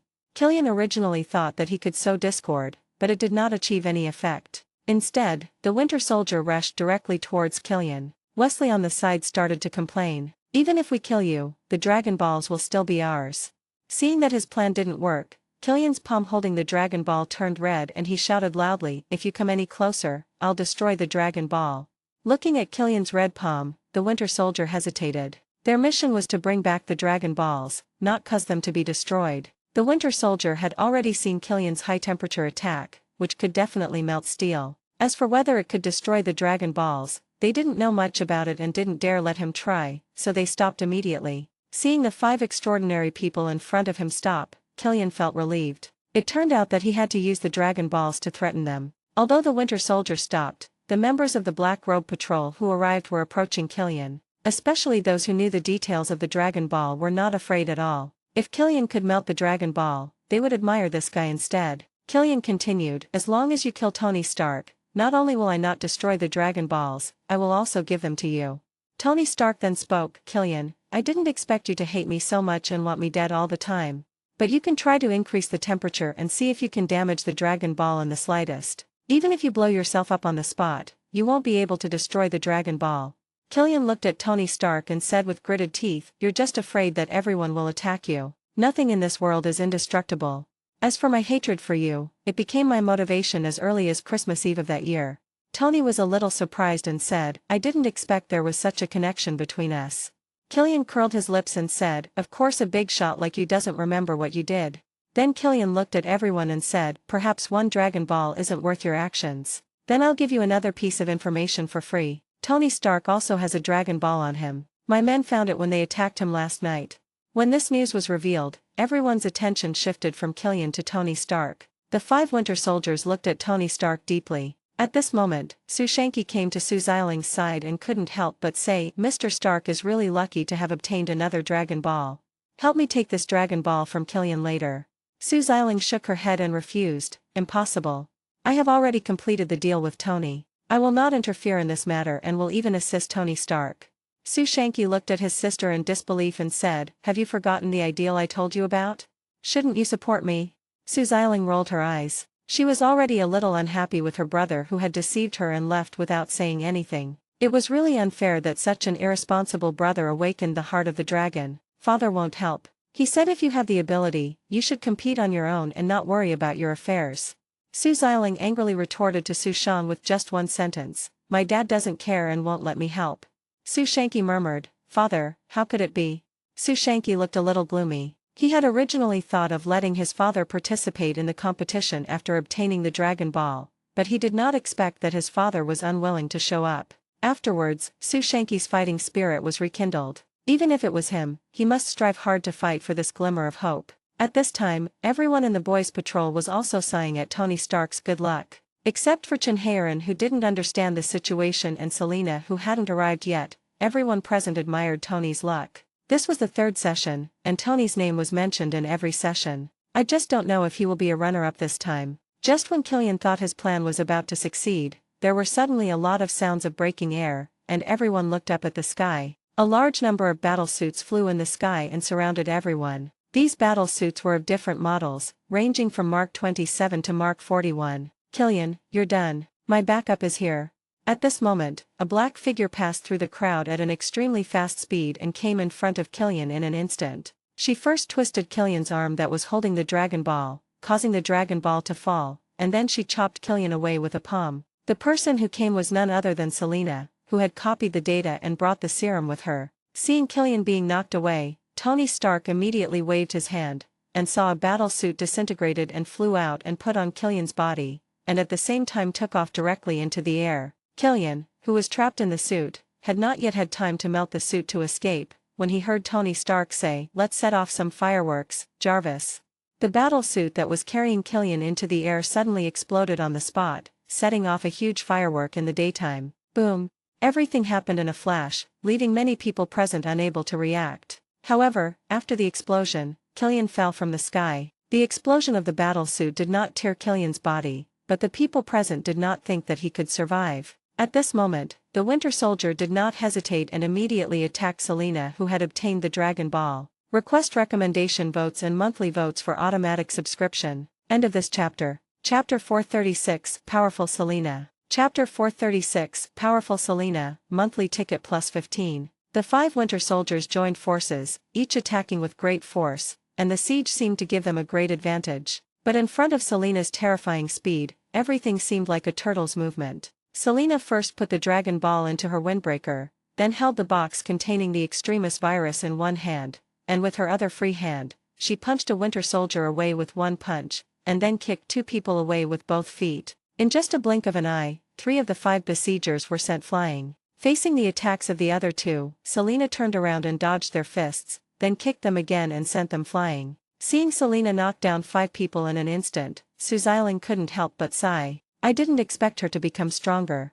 However, Selena has not been idle in the 3 years since she joined the Assassin's League. She has been learning how to use chi and receiving training from the immortal Karen after his arrival. She even drank the super divine water with the determination to die. This was also why she was able to successfully steal the senza beans from Su Wenwu and Wanda on Christmas Eve not long ago. When the members of the Black Robe Patrol saw that these 5 extraordinary people dared to attack their captain, they immediately rushed over. Wesley completed the symbiote transformation in an instant, and Chinhaerin condensed a pair of flaming wings behind him and flew over. However, Chinhaerin's arrival created some distance between Wesley and him. Chinhaerin shouted, "How dare you attack our captain? Are you tired of living?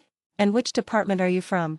Selena did not kill them. The 5 Winter Soldiers got up from the ground and looked at the Black Robe Patrol in front of them with grim expressions. The captain of the opponent was too powerful and he could crush the 5 of them alone. There were also 6 other equally powerful team members, which made it impossible for them to complete the mission. He glanced at Tony Stark, who was carrying a large number of Iron Man suits at the moment, and had no chance at all. Tony Stark raised his eyebrows. He didn't expect that the other party would look at him. Was he targeting the Dragon Ball on his body as well? However, after seeing Selena obtain the Dragon Ball, Tony was also eager to try, but not here, but in the Dragon Ball battle. The first time he participated, he was defeated by the opponent due to insufficient preparation. Although Selena seemed to be more powerful, Tony's armor had been upgraded for dozens of versions, so he was naturally full of confidence. Especially since he had developed an anti-Selena suit, which he hadn't tried yet. At this time, the 5 Winter Soldiers looked at each other, and then retreated tacitly.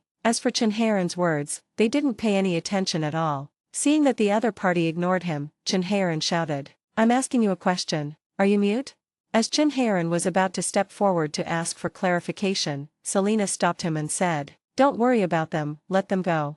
Selena thought that these 5 extraordinary people dressed as soldiers were sent by the military or government agencies, so she didn't make things difficult for them. At this moment, Killian, who was lying on the ground due to the previous explosion, woke up, and the desperate virus completely recovered from the damage he had suffered. As Killian stood up, he quickly noticed the change in the situation. However, Jarvis was always watching Killian, especially under the sight of multiple battle suits in space. As soon as Killian woke up, Jarvis began to report, "Sir, Killian has awakened."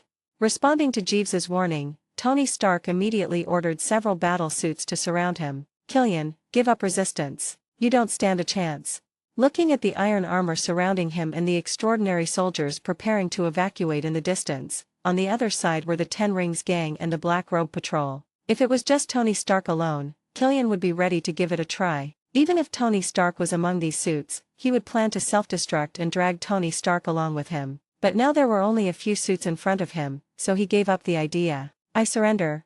Tony Stark, who was standing by, was relieved to see Killian surrender. He immediately put another battle suit on Killian. If the opponent made any small movement, he would self-destruct the battle suit. He also guaranteed that the model he chose this time would definitely kill the guy with the self-destruct effect, instead of doing the same thing as before. Although he did not obtain the Dragon Ball, Tony Stark achieved his original goal by catching the mastermind behind the incident. Selena looked at Killian in Tony's hand and thought about the Dragon Ball she had obtained. As for Dragon Ball, even with Selena's current strength, she is not sure of winning the championship in the new Dragon Ball competition. Besides, she has no idea who the other contestants will be except Tony Stark. She has lived a very comfortable life in the Assassin's League for the past 3 years and has no wishes to fulfill. Instead, it was Killian in Tony Stark's hands that made Selena think of what Eddie had told her before leaving. "Selena, you are the captain of the Black Robe Patrol and a member of our Assassin's League.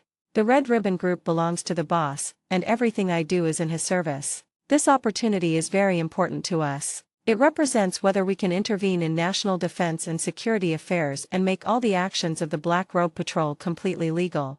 It's not like a superhero turning a blind eye, but it's completely legal and not regulated by them. If possible, capture that Mandarin directly. I know there are other forces taking action, but at least we need to use a united front so that it will be easier for me to deal with Congress and the President."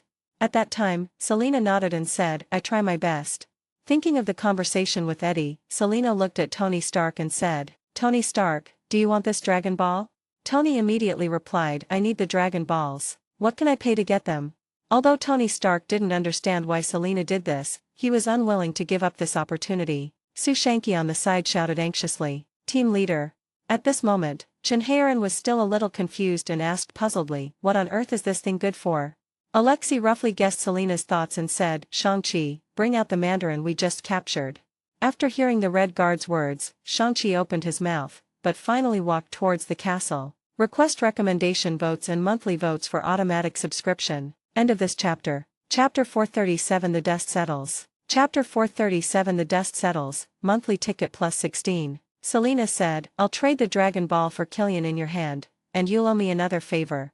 When Tony Stark heard this request, he initially thought Killian was not worth a Dragon Ball, but after the other party asked for a favor, he felt it was much more reasonable. "Since your mission target is him, I am naturally willing to exchange.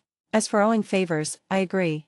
Tony controlled the battlesuit that imprisoned Killian and flew in front of Selena and others, then opened the suit and released Killian inside. Killian, who came out of the battlesuit, said, "I never thought that in your eyes, my value as Killian is greater than that of the Dragon Balls. It's incredible."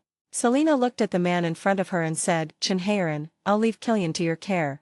Chinhaerin has extremely high fire resistance and is not afraid of Killian's high-temperature attack. He is also the most suitable person to watch over the opponent. Selena took out the Dragon Ball from her windbreaker, and instantly appeared in front of Tony Stark, handed it to him and said, "Keep it safe. I hope your wish will come true this time."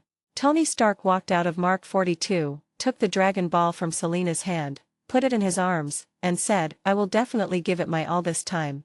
Seeing this scene, Killian couldn't help but complain. It is true that the more one has, the more one will get. And for people like us, what little we have will be taken away and given to others. Wesley slapped Killian on the head without any hesitation. "You are not a pitiful person. Look at the explosion you caused. How many innocent people were killed? You deserve it." Seeing this, Killian didn't say anything more, but chose to remain silent. In his opinion, since the Black Robe Patrol chose to exchange him for the Dragon Ball, they should not let him die. Soon Su Shanky came out with the revived Mandarin and said, "I brought the people." Selena said, "Now that everyone has been apprehended, return to headquarters." Chala took off his helmet and operated his arm. A fighter plane fell from the sky, and the members of the Black Robe Patrol escorted Killian and Mandarin onto the fighter plane. As the fighter plane's ladder was about to close, Selena looked at Tony and Su Xialing below and said, "We're leaving now. See you next time."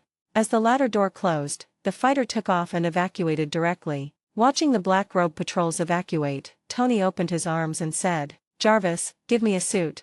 Tony quickly put on his new battle suit and said to Su Xialing, "Remember to tell me your receiving bank, and I will arrange to transfer the money to you when the time comes." Then the other suits carried the damaged Mark 42 and left with Tony Stark. Seeing that in the blink of an eye only she and the people from the Ten Rings gang were left here, Su Xialing shrugged her shoulders, took out her cell phone and called her own Su Wenwu. "Dad, it's settled. The Mandarin who impersonated the Ten Rings gang and the mastermind behind it were both apprehended, but they were taken away by the Black Robe Patrol. By the way, Killian is the mastermind behind this, and he even has a Dragon Ball on him, but my brother didn't get the Dragon Ball.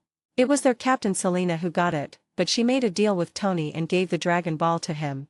Also, there's no need to bother Mr. Smith for audience quotas. Tony promised to give me 2, which is enough for me and Shanky. How did you get them?" "My deal with Tony is that I support him in snatching Killian's Dragon Balls." After listening to his daughter's report, Su Wenwu said, "You handled this matter very well, very well. I'm very confident in leaving the Ten Rings gang in your hands. Keep up the good work." Su Xialing was very happy to hear her father Su Wenwu's praise. After hanging up the phone, she led the Ten Rings gang to evacuate Rose Manor. Tony, who was on his way to New York at this moment, got in touch with Pepper Potts. "My dear, I'm so sorry to have worried you. Now everything is resolved." Pepper Potts asked excitedly, "Have you caught the Mandarin?" Tony Stark said, "You'd never guess that the man behind the scenes isn't the Mandarin at all. He's just an actor. I think you'll be able to see the details on TV soon. The real mastermind behind this is Killian, but he has been arrested. The Black Robe Patrol took them away." Hearing Tony's words, Pepper Potts exclaimed, "Oh my God, it's him." As she spoke, Pepper Potts looked at Maya Hansen beside her, and Maya Hansen made an innocent expression. In fact, Maya Hansen knew that Killian was the real mastermind, but in order to clear herself, she did not tell the truth. Tony said, "Where are you? I want to see you now." Pepper Potts said, "I'm at Smith Doyle's base. He's worried that the Mandarin might attack me, capture me, and threaten you, so he let me stay here temporarily. By the way, Happy has come out of the treatment cabin and is fully recovered." Upon hearing this news, Tony smiled and said, "Haha, wait for me to pick you up." After that, Tony Stark hung up the phone. The other side, Eddie received a call from Selena and learned the truth of the whole matter. He also learned that Killian and the fake Mandarin had all been captured and were returning by plane. As soon as Eddie heard the news, he called Secretary of State Ross. "Secretary of State Ross, the Black Patrol who caused the explosion have all been apprehended. The Mandarin and Killian, the mastermind behind the incident, are both on their way back." Hearing Eddie's words, Ross also said with a smile, "Haha, your efficiency is really too high. Now the president won't refuse your proposal. He's personally said that as long as you capture that Mandarin, he'll pass your proposal.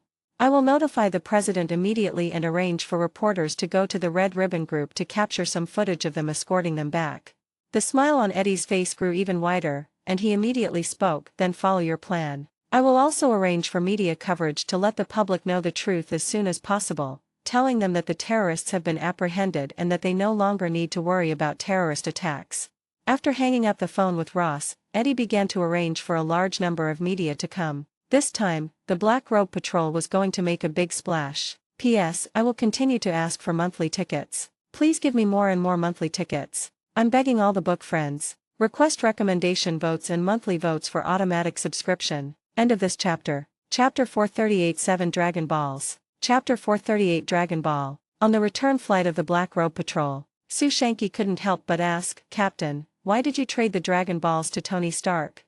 He really couldn't understand how something as meaningful as the Dragon Ball could be handed over so easily to Tony Stark. In Sue Shanky's view, this was the ticket to the battle for the Dragon Ball, which was much more important than Killian. Chinharan then said, interrupt me, can someone tell me what Dragon Ball is? It seems like I'm the only one who doesn't know this. Hearing Sue Shanky's words, everyone looked at the Captain Selena. 6 out of the 7 people in the team knew what was going on with the Dragon Ball. They had participated in the Dragon Ball battle as inviters, spectators, and contestants. Selena was the champion of the first Dragon Ball battle and had made a wish to the dragon to eliminate the drawbacks in her racial bloodline. Selena looked at everyone's gazes, and then thought that if all 6 people in the team knew about it and didn't tell Chinharan, it would be seen as rejection to him, and would be one of the factors causing instability in the team. As time went by, Selena thought that she would have more and more contact with Dragon Ball. After all, Dragon Ball would revive every year. In addition, Chinharan had performed well in the past 6 months. There was no need to create a rift because of Dragon Ball, so she said, the Dragon Ball is the sacred object of the Assassin's League, and its guardian is Mr. Smith Doyle. In order to give all living beings some hope, Mr. Smith Doyle decided to release the Dragon Ball and held the Dragon Ball battle. There are 7 Dragon Balls in total. If anyone can gather all 7 before the Dragon Ball tournament invitations are issued, they can make a wish to the Dragon God to have their wish fulfilled, as long as their wish passes Mr. Smith's review. The wish must not involve destruction, falling, or evil. If no one can collect all the Dragon Balls before the Dragon Ball tournament invitations are issued, then Mr. Smith will send an envoy to issue a Dragon Ball tournament ticket to the person who obtains the Dragon Balls. In the Dragon Ball battle, the winner can make a wish to the dragon and have it fulfilled after their wish is verified. Hearing Captain Selena's words, Chinharan opened his mouth wide and muttered, how can there be such a thing in the world? Isn't Mr. Smith afraid of chaos in the world? Wesley smiled and said, that's why Sue Shanky is so anxious. He knows the value of the Dragon Balls, right? The price of one on the black market is $4,000 million. As for whether it's true or not, you don't have to worry about it. The captain is the champion of the first Dragon Ball competition. Hearing this answer, Chinharan widened his eyes, his face full of disbelief, and then asked curiously, Captain, what wish did you make with the Dragon Ball? Selena did not hide it and said directly, my race has serious genetic defects. I wish to eliminate these defects from my race. Hearing Selena's wish, Chinharan gave her a thumbs up. Captain, you are truly great. Even the wishes you make are for the sake of your race. Michael on the side also nodded. You know, Selena had already solved her fear of sunlight at that time. That wish could be said to be entirely for the benefit of the vampires, and it did not benefit her at all. But is it really worth exchanging such an important Dragon Ball for Killian? Then Alexei said, that's because you don't know what the subsequent Dragon Ball battle will be like. Even with the captain's current strength, it will be difficult for him to enter the second round. Chinharan was surprised. How is this possible? The captain is the most powerful one in our Black Robe Patrol. Even among the Avengers, only God and Thor can defeat Captain America. Wesley said with a smile, do you know who the next contestants are? The second Dragon Ball competition was incredibly powerful and definitely broadened people's horizons. If you've experienced the second Dragon Ball War, you'll understand why the Battle of New York and even other enemies we encountered never gave us a sense of oppression.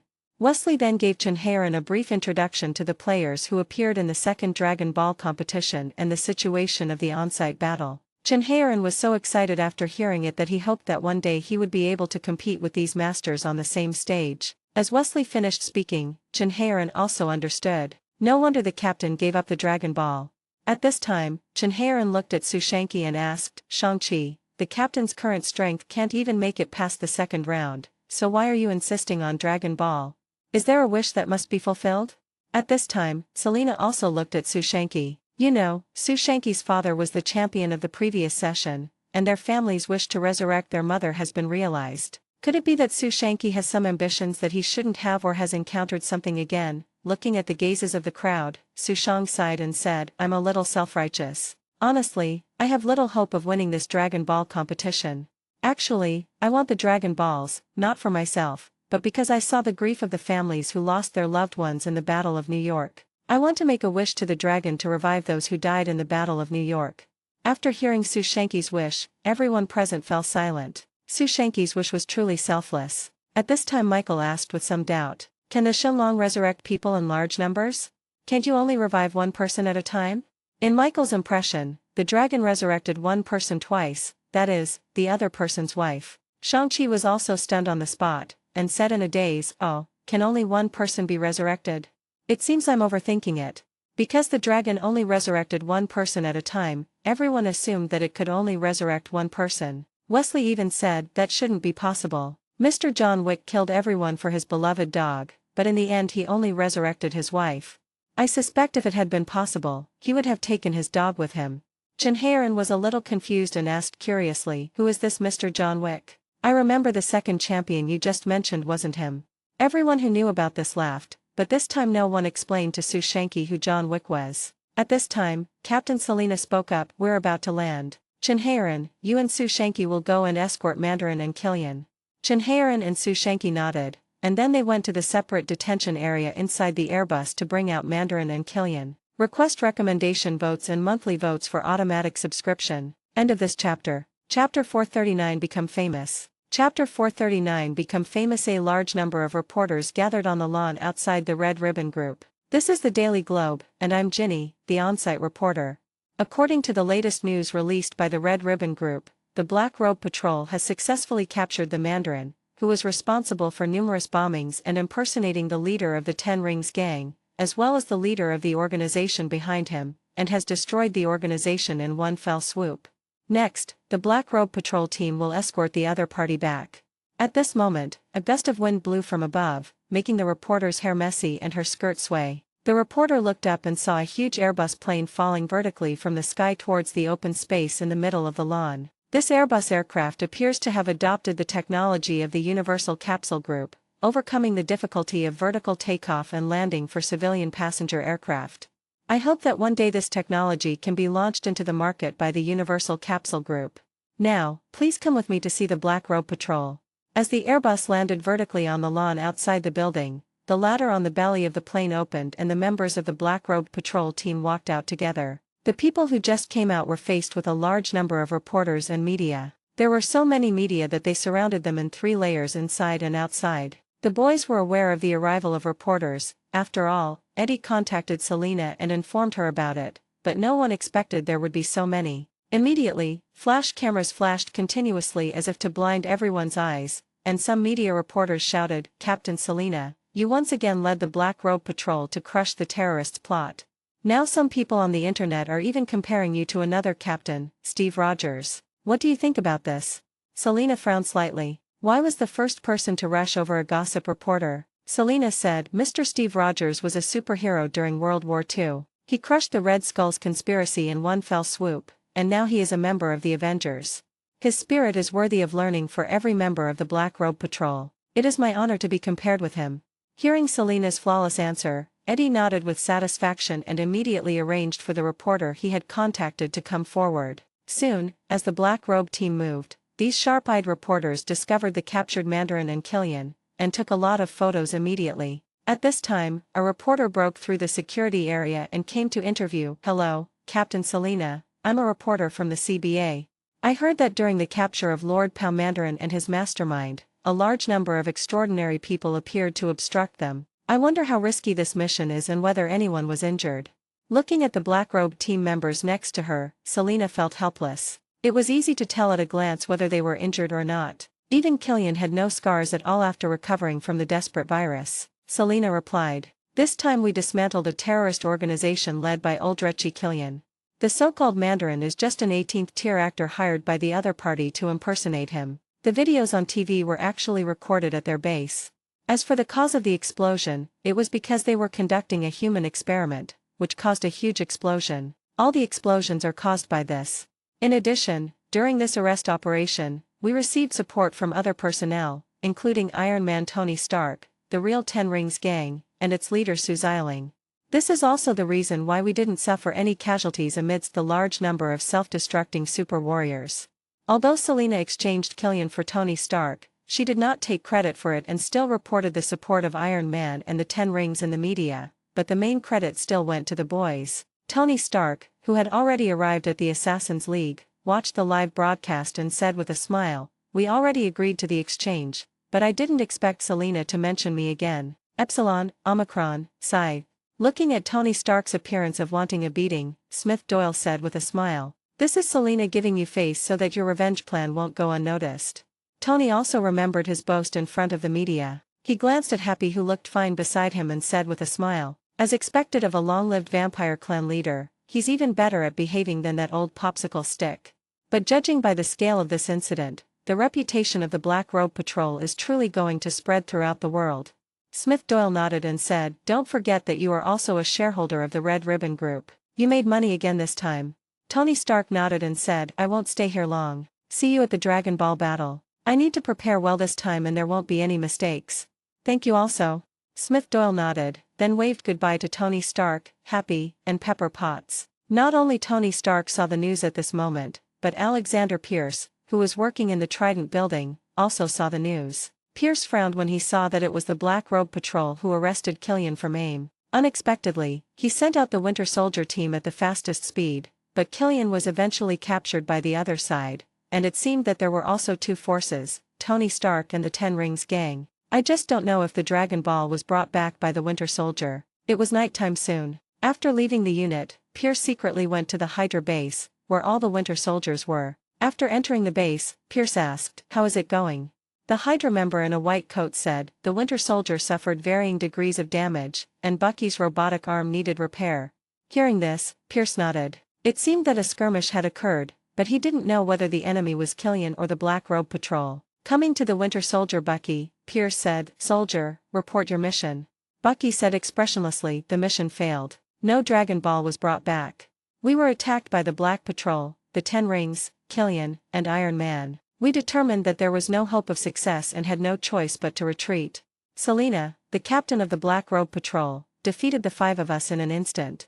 After hearing the mission information reported by Bucky, Pierce clenched his fists. Facing so many enemies and the powerful boys, it's no wonder that the Winter Soldier request recommendation votes and monthly votes for automatic subscription. End of this chapter. Chapter 440, Banshee Lorelei. Chapter 440, Banshee Lorelei. The other side. Harry came home from school and opened the side door of the garage. He stared at the garage that had changed drastically. There was a message from Tony Stark on the table. But Tony fulfilled his promise, upgraded the garage specifically for Harry and set up a fund for him, and had already communicated this matter with Harry's mother. The letter further told Harry, "Little boy, get ready to face the new world. I'll send someone to pick you up when the time comes." But Tony did not forget and agreed to take Harry to participate in this Dragon Ball battle to satisfy the little boy's curiosity. The other side. Coulson was not idle either. After obtaining the aerial office center from Nick Fury, he took May and Melinda directly to carry out the mission. Above Airbus. After setting up the automatic flight, May walked out of the cockpit and said to Coulson, "Coulson, don't tell me I'm your only teammate with such a big Airbus." Coulson shrugged his shoulders and said with a smile, "I also need more crew members, but this mission is urgent, so I only have time to recruit you, the captain. Once we complete this mission, I can inspect the other team members. But don't worry, this mission is easy. Asgard is our ally." Looking at the optimistic Coulson, May said, "I'm just a captain. I can only help you fly the plane during the mission, but you have to remember that Loki is also from Asgard." Hearing May's reminder, Coulson nodded seriously. May then asked, "This mission is so urgent, is there something big happening in New York?" Coulson glanced at May and didn't tell her about Dragon Ball. Instead, he thought about the news he had seen and said, "There is one major event. The president has approved the integration of the Black Patrol into the national defense system. Now they have legal legitimacy, and a portion of the annual defense budget will be allocated to the Black Robe Patrol." May was surprised. Can the president and Congress agree to something like this? Although they have done a lot in the past year since their establishment and have gained great reputation among the people, this is too fast. Coulson nodded and said, "Actually, it's only been about half a year, but they just completed a major case involving the extraordinary, and the president approved Eddie's application. But there are quite a few big names behind this: Bank Industrial, Stark Industries, and Universal Capsule Group. You know the importance of these three companies." Hearing Coulson say this, May nodded and then said, "Hopefully it won't be anything bad." Carlson asked, "How long will it take us to reach our destination?" May said, "We can land in 30 minutes, but we need to drive to the target location." Carlson nodded, and 30 minutes passed quickly while he was screening the archival materials. After the plane landed, Carlson drove his beloved car Laura out of the plane, with May sitting next to him. "Carlson, I won't be on field missions. I'll just accompany you to the mission location and help you watch the car."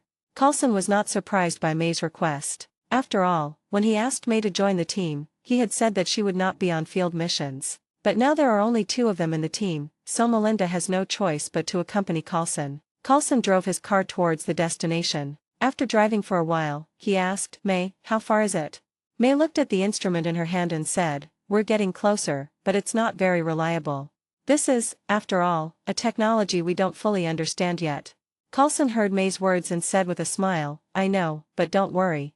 The other side. Lorelei has already controlled a lot of his men and is driving towards New York, although she controlled a lot of people in the local area. Except for the Dragon Ball that Heimdall helped her find, these men did not bring any useful information, and there was not even a superhuman among them. They were all ordinary people who were just a little stronger. Of course, Lorelei did not gain nothing. From her subordinates, she learned that the most powerful superhumans on the planet were in New York. This group of people was divided into 2 groups, one of which was the Avengers, and the other group was the Boy Scouts. After learning about God and the other Avengers, Lorelei shook her head. She had not forgotten the warning given to her by God King Odin and Heimdall. God, also known as Smith Doyle himself, was the guardian of the Dragon Balls and was someone she could not provoke unless she wanted to die on Earth. Although God is untouchable to her, the members of the Black Robe Patrol are not on Odin's warning list. Lorelei sat in the convertible sports car, feeling the wind blowing across her cheeks, and sighed in her heart, "This is the taste of freedom." Then he looked at the man driving him and asked, "Loi, how powerful is that Black Robe Patrol in New York?" Lo thought while driving, then said, "Did you know about the alien invasion? It seems to be aliens called Chidori, and that Mandarin and the Suicide Warriors. They participated in the Battle of New York and eliminated many aliens. Before yesterday, they even eliminated that Mandarin. I heard that they created a lot of Suicide Warriors, and they seem to be extraordinary people. But the most powerful one is their captain, Selena, who is said to be even more powerful than Captain America. But he's very humble and doesn't use Captain America to promote his own reputation." Hearing Lo's words, Lorelei's interest increased greatly, but after hearing Selena's name, she frowned slightly and immediately asked, "Selena? Is it a female warrior?" Lo nodded and said, "Yes, she is the only female superhero currently, and she is also the captain of the Black Patrol." After getting this answer, Lorelei covered her forehead. This was really an uncontrollable target, but fortunately there was only one female among the 7 people, so it was enough to control the other 6. "Where can I find the other members of the Black Robe Patrol? I want to meet them. Take me there." Lo nodded and said, "I know the location of the Red Ribbon Group. They have published their office address online. Many of their fans online said they could bump into them outside the Red Ribbon Group." Lorelei stretched out her arms as if to hug me, and said excitedly, "I'm kind of looking forward to meeting these guys." Request recommendation votes and monthly votes for automatic subscription. End of this chapter. Chapter 441, 6 planets appear. Chapter 441, 6 planets appear. Carlson quickly drove to the target location and got out of the car. Carlson looked at the Rainbow Bridge sign left on the ground. Carlson had seen this thing before, so he was very familiar with it. He then said, "This is Asgard's Rainbow Bridge. The other party was teleported here using this technology. Being able to use this technology must have been approved by Asgard. He's not a bad person. But I think we've been here for a while. Let's investigate the area and see if we can get any clues. It's best to ask them why they came to Earth and see if there's anything they can do to help."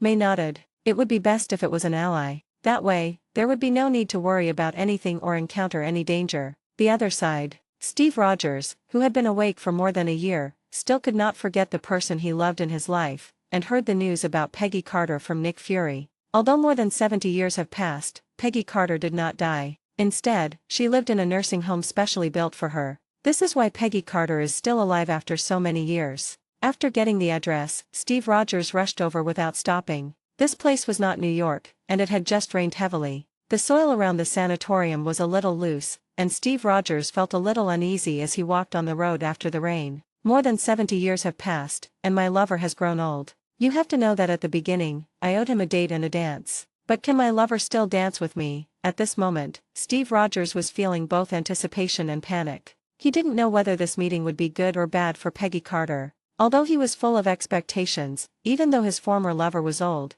it did not shake Steve Rogers' heart, but he was a little worried about whether Peggy Carter could accept it. Thinking of this, Steve Rogers didn't plan to knock on the door and visit directly, but instead took a look at his lover outside the window first. Soon Steve Rogers took action, stepped onto the lawn and approached the window of Peggy Carter's villa. However, after taking a few steps, Steve Rogers seemed to step on a round stone, slipped and almost fell. I don't know if the grass is really so slippery after the rain, or if it's because I was distracted. Steve Rogers looked down and a bright orange light caught his attention. What is this? With a hint of curiosity, Steve Rogers picked up the object that almost made him slip. This object is none other than the six-star planet buried in the soil. The moment Steve Rogers touched the Dragon Ball, a piece of information appeared in his mind. Feeling the information in his mind, Steve Rogers gasped and said in disbelief, "How is it possible that there are such magical items in the world? Could it be that some extraordinary being is playing a prank on me?" Thinking of this, Steve Rogers looked around, but he didn't see anyone, so naturally there was no suspicious target. After no one doubted him, Steve Rogers looked at the Dragon Ball in his hand and murmured, "If all this were true, I think Red Skull and Mustache would have devoted all their efforts to finding this thing instead of starting a war. Even the Cosmic Cube would be greatly discounted in comparison to the value of the Dragon Balls." Although Steve Rogers was very surprised, he quickly calmed down. He was still not sure whether all this was true or not, but he immediately stuffed the Dragon Ball into his pocket. He did not forget the purpose of his trip. Assassin's League. Smith Doyle was in the office at the moment. Because he had blocked the information about Dragon Ball before, he did not receive the information about who had access to Dragon Ball at the beginning, so he did not know that it was Killian who obtained Dragon Ball at first. As for the other Dragon Ball in the safe, although it is not certain who it belongs to, based on the Winter Soldier who appeared in Killian's battle, Smith Doyle knows that the Dragon Ball is in the hands of Hydra. Of course, it is also possible that Pierce learned the information about Dragon Ball from somewhere else, but Smith Doyle is more inclined to believe that it is in the other party's hands. Because of this problem, Smith Doyle removed the information blocking, which allowed Smith Doyle to obtain the information the moment Steve Rogers touched the Dragon Ball. Smith Doyle immediately switched to the perspective of the 6 planets, and naturally saw the protagonist who obtained the Dragon Ball, Steve Rogers. After seeing that it was Captain America who activated Dragon Ball, Smith Doyle shook his head. "I don't know whether to lament your good luck or bad luck. I hope the Dragon Balls won't shake your heart."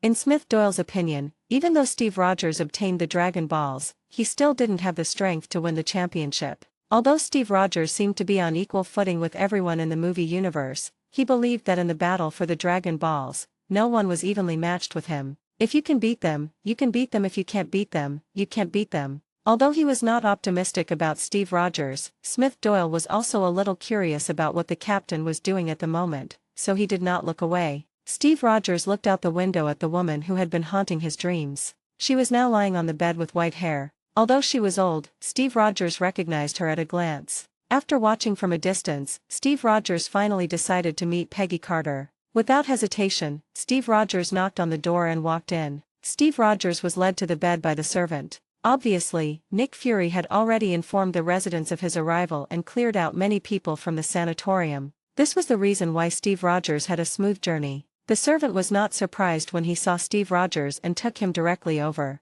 Looking at Peggy Carter, who was resting with her eyes closed in front of him, Steve Rogers did not let the servant wake Carter up. He just sat quietly by the bed and looked at his lover. Looking at the other person's old face, Steve Rogers did not feel any disgust, only full of regret and love in his eyes. Steve Rogers regretted that he did not spend his best years with the other party, and when they met again, the beauty had grown old. We learn from Nick Fury that Peggy Carter never married. Request recommendation votes and monthly votes for automatic subscription. End of this chapter. Chapter 442, Terrifying Enhancement of Super Divine Water. Chapter 442, Terrifying Improvement, Super Divine Water. Just as Steve Rogers was looking at Peggy Carter quietly, she woke up. Peggy Carter slowly woke up and smiled at Steve Rogers, who was sitting beside the bed. At this moment, Peggy Carter thought she was dreaming. After all, she had dreamed of such a scene countless times over the past few decades. Kate Page habitually reached out to touch Steve Rogers and called his name, Steve. Steve Rogers nodded and said yes. Looking at the hand that Carter Page extended, Steve Rogers took it and placed it on his cheek. At this moment, Peggy Carter felt the warmth on her palm. She was stunned for a moment. This is not a dream, Steve. It's me. Peggy Carter became agitated. You're still alive. You're back. I knew you were still alive. Steve said softly, yeah, Peggy. Peggy looked at the young Steve in front of her and reached out to touch his cheek. Long time no see. Long time. Steve quickly said, how can I leave my beauty? She still owes me a dance. Peggy Carter shook her head and said, I'm old. I can't dance anymore. We might not be able to keep our appointment.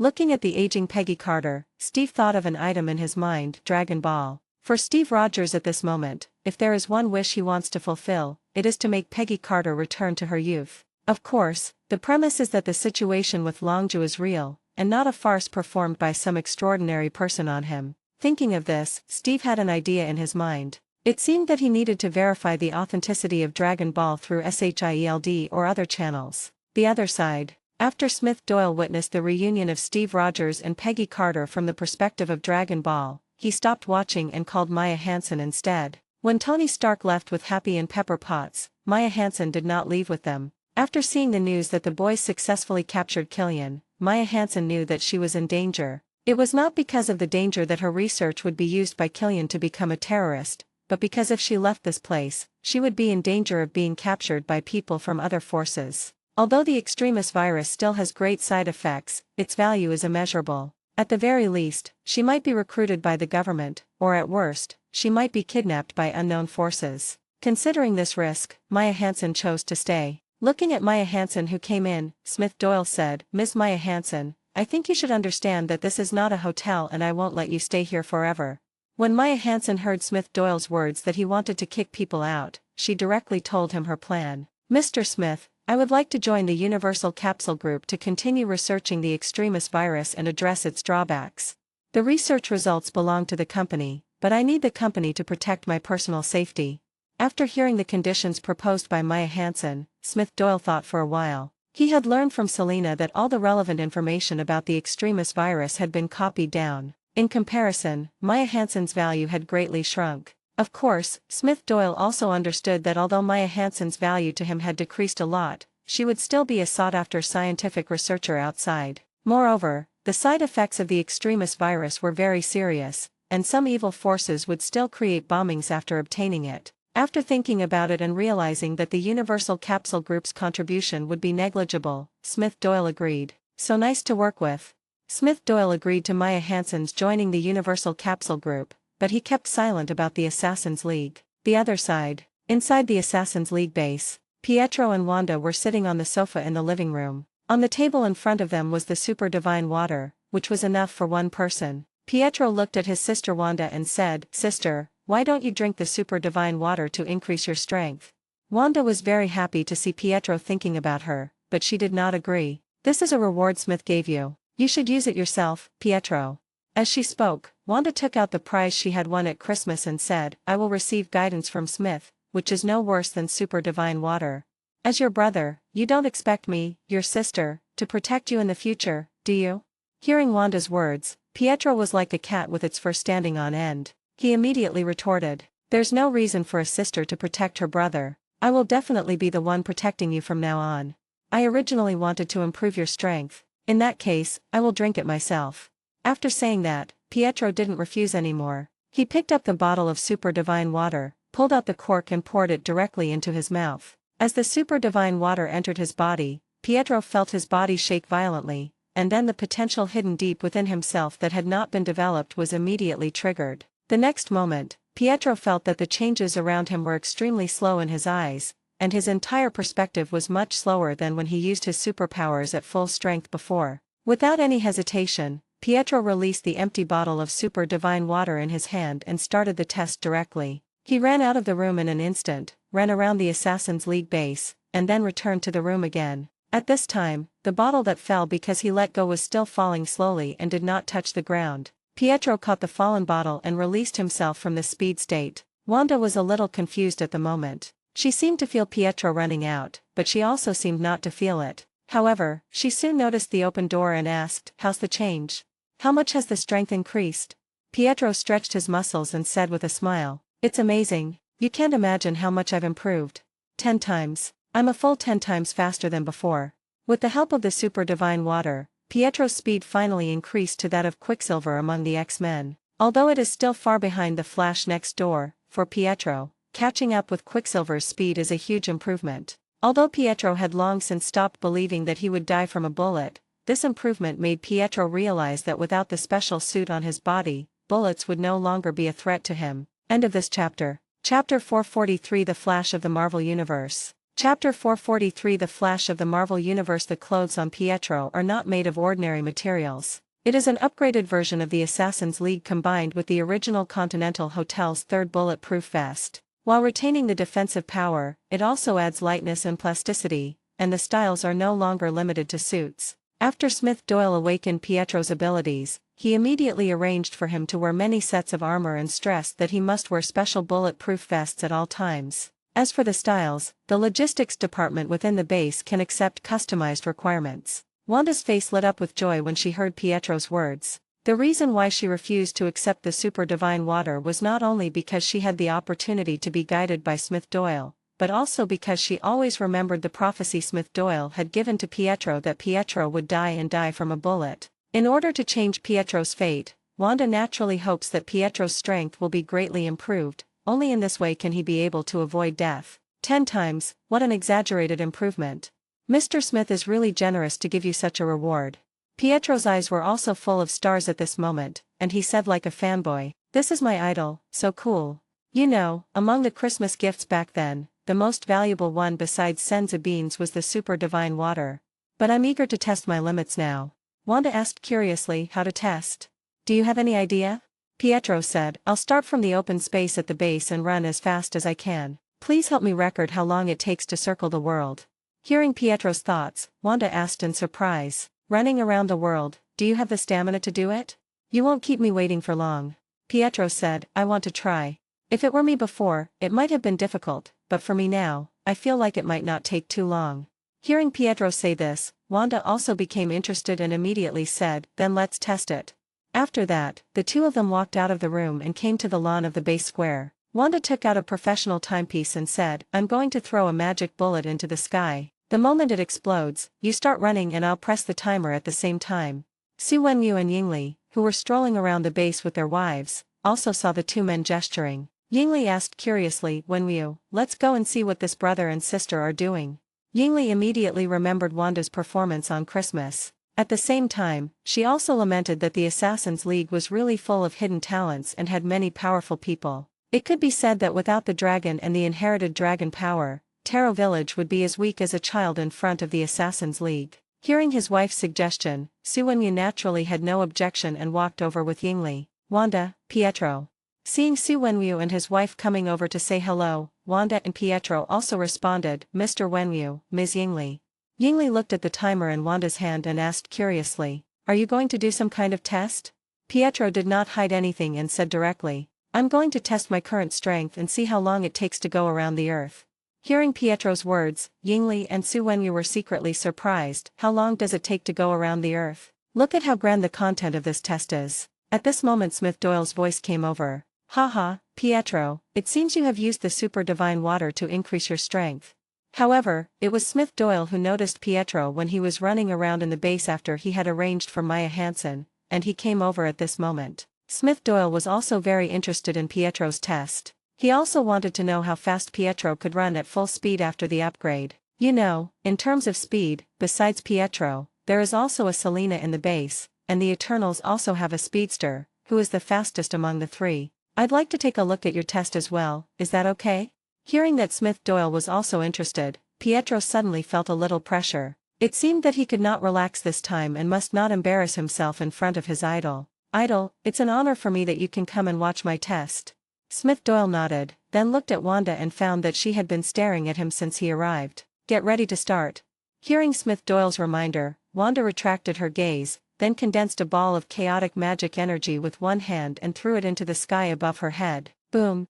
As the explosion sounded, Pietro rushed out immediately and turned into a blue lightning, while Wanda also pressed the switch of the timer in her hand. In the eyes of Yingli and Su Wenyu, they saw Pietro turning into a blue lightning and rushing out. The speed was beyond their expectations. At this moment, Su Wenyu's expression became serious from his initial indifference. Although Pietro's speed was not slow at the beginning, it was still within Su Wenwu's acceptable range, and he did not think that the young man was dangerous. But at this speed, even with the 10 rings protecting his body, he could imagine how terrifying the opponent was. You have to know that he is different from the leader Smith Doyle and even his wife Yingli. His power comes from the 10 rings. With Pietro's speed of attack, he didn't even have a chance to hold up the 10-ring protective shield. Yingli was also secretly surprised. Her power came from the heart of the dragon and the power of her bloodline, which was her own strength. Although her body's defense is now greatly enhanced, Pietro's speed is too fast. If he attacks her, she will not be able to react at all.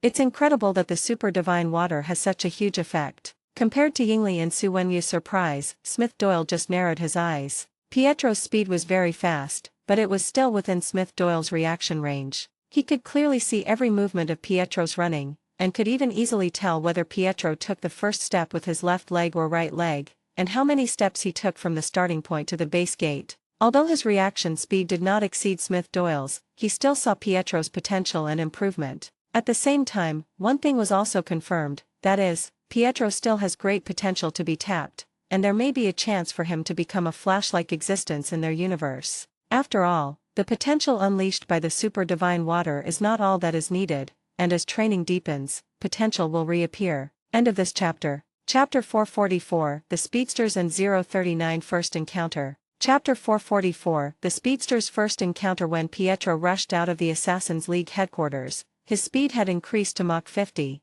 and because he had just been promoted, Pietro believed that this was far from his limit. As he left New York, Pietro's speed became faster and faster. At the same time, the energy in his body formed a force field film covering his body and clothes. This also prevented Pietro's clothes from spontaneously combusting when he moved at high speed. As he continued to speed up, if there was no such energy field, he would become a naked man after running a few steps. In the blink of an eye, Pietro rushed out of New York State and arrived on the Atlantic Ocean. Facing the sea at such a fast speed, it was like the ground for Pietro, without any obstacles. Faster, faster. Pietro kept speeding up, he wanted to test his limits. At this moment, the Trident building, in S.H.I.E.L.D.'s Energy Detection Center, red alarms kept sounding, and the alarm level was so high that it was directly copied to Nick Fury. Nick Fury ran all the way to the Energy Detection Center and asked, "What's going on?" A staff member said, "We just detected a terrifying energy in New York. It originated from the Assassin's League headquarters." They rushed out at Mach 50 and instantly left New York and headed towards the Atlantic Ocean, disappearing from our detection. Nick Fury asked, "What's the energy level?" The staff member replied, "S level. And it's not the same energy as Smith Doyle, which is what triggered the CC." At the Energy Detection Center, SHIELD has conducted energy screening tests on known superheroes and members of the boys, such as Smith Doyle. Although there are similar energy fluctuations among them, most of them are not consistent. Just like Chinharan and Doniger, one controls fire and the other makes ice, energy detection can distinguish the power fluctuations when the two explode. If this type of recorded extraordinary person bursts out with powerful energy, SHIELD's detection center will issue a warning and mark it in red, but the level of unknown energy is not the same. Pietro is a superhuman who has not been recorded by SHIELD, and this outburst directly triggered the highest alarm at the Energy Detection Center. When Nick Fury heard that they were from the Assassin's League, he asked, "Have you retrieved the surveillance footage of the street outside the Assassin's League headquarters? Have you found anything?" The staff shook his head. "The street cameras didn't capture any useful information, but we are already reducing the speed limit. I wonder if we can find any clues." Nick Fury then thought of the energy wave attack from Smith Doyle and asked, "Could it be that this was an energy attack from Smith Doyle?" The staff shook his head. "It's basically confirmed that it wasn't caused by an energy attack. The trajectory of this energy wasn't straight, it made multiple turns." At this time, Nick Fury thought of another person in his mind. If there is any possibility in terms of speed, it is Iron Man Tony Stark. The other party may have made a new breakthrough, reaching a speed of Mach 50, and is conducting flight tests. However, the energy fluctuations of Tony Stark's reactor are recorded here. It is impossible that Tony Stark's energy core has undergone a triple jump in just a few years. Nick Fury quickly ruled out Tony Stark, so there was only one possibility: Smith Doyle's Assassin's League gave birth to an extraordinary person with a speed of at least Mach 50. Thinking of this possibility, Nick Fury felt a headache. He didn't expect that he had just received good news and now he would receive bad news. The good news is that Chinharan, who had infiltrated the Black Patrol, passed back some information, including a dose of Extremis virus serum. He hoped that S.H.I.E.L.D. could develop and improve it, and pointed out that the improved Extremis virus would definitely enhance his strength. S.H.I.E.L.D. has to take the Extremis serum seriously because when S.H.I.E.L.D. wanted to take over Killian's case and take Killian away, who was detained by the boys, they were rejected, and Congress also strongly supported the boys. Because Killian was not taken away, S.H.I.E.L.D. naturally paid more attention to the Extremis virus serum sent by Chinharan. In addition to this, there is information about Dragon Ball. Through Chinharan's intelligence, S.H.I.E.L.D. discovered that there are far more people who know about Dragon Ball than he imagined. The other 6 members of the Black Patrol actually all know about it. However, the information about Dragon Ball that Chinharan sent back was not much. He only introduced the function of Dragon Ball's wish and the battle for Dragon Ball, which was no different from Patton's news. As for more detailed information, such as the people who had made wishes before and the detailed information of the participants in the Dragon Ball battle, Chinharan did not report it after hesitating for a while. Thinking of this, Nick Fury said, "Check as much useful information as possible from the cameras outside the Assassin's Alliance base and try to locate the individual. If disasters and destructive events occur, notify me promptly." After saying this, Nick Fury left the Energy Detection Center. At this time, Pietro was running at full speed. He had left the Atlantic Ocean and arrived at a tropical rainforest. However, a golden light instantly overtook Pietro and ran towards the distance. Although the golden light was fast, Pietro still saw that the other party was a woman. "Wait for me!" Pietro shouted and chased after the other person. This was the first time Pietro had seen a speedster outside of the League of Assassins, and he instantly became interested in catching up with him. The one who surpassed Pietro was none other than Mockery from the Eternals. At this moment, she was searching the entire Earth for the whereabouts of the Dragon Balls. She had already searched every inch of this rainforest, but had not found anything. Macri paid no attention to Pietro's appearance. Although Pietro was very fast, he was still a little slow in Macri's eyes. You have to know that Macri's full running speed reached superluminal speed. Not to mention the enhanced Pietro, even the enhanced Quicksilver couldn't keep up with Macri's speed. In the Quasar comics, Marvel held a speedster competition, and Quicksilver couldn't keep up with Macri's speed. At this moment, although Pietro tried his best to increase his speed to his limit, his speed did not close to that of the opponent. Instead, the opponent disappeared directly from his sight. End of this chapter. Chapter 445, Pietro and 039's decision. Chapter 445, Pietro's decision. Pietro looked at the woman who had completely disappeared from his sight, stopped running, stood still and complained. "Who on earth is this person? He's even faster than me after I've enhanced my speed?" At the same time, Macri suppressed his slightly inflated heart. "Is this what my idol once said about people beyond people, heavens beyond heavens, and universes beyond universes?" Pietro, who was hit hard, quickly adjusted his mentality. He did not forget that he was going to test the time it took to circle the Earth, and continued to run at full speed. Soon Pietro ran at full speed across the rainforest, over the mountains and came to a glacier. At this time, Pietro had circled half of the Earth, and the time he was delayed when he met the speedster was only 2.5 minutes. At this moment, Pietro stopped on the glacier, not because he wanted to appreciate the beautiful scenery, but because he felt his strength was declining. The previous run made him need to rest and catch his breath. Of course, Pietro could also not rest, but his speed would slowly decrease. After all, he had just been promoted, and Pietro's use and distribution of his own energy were not perfect. At this moment, Pietro sat on the glacier and said, panting, "I didn't expect that after running halfway around the world at full speed, I would actually feel a little tired." At this time, the sun rose and shone on the glacier. A bright orange light attracted Pietro's attention. "What is that? Gem, or the refraction of sunlight?" Pietro stood up from the ground and walked under the glacier with orange light. Pietro saw an orange sphere inside the glacier, with 4 5-pointed stars inside the sphere. "What is this?" "Pretty beads. I wonder if my sister will like them."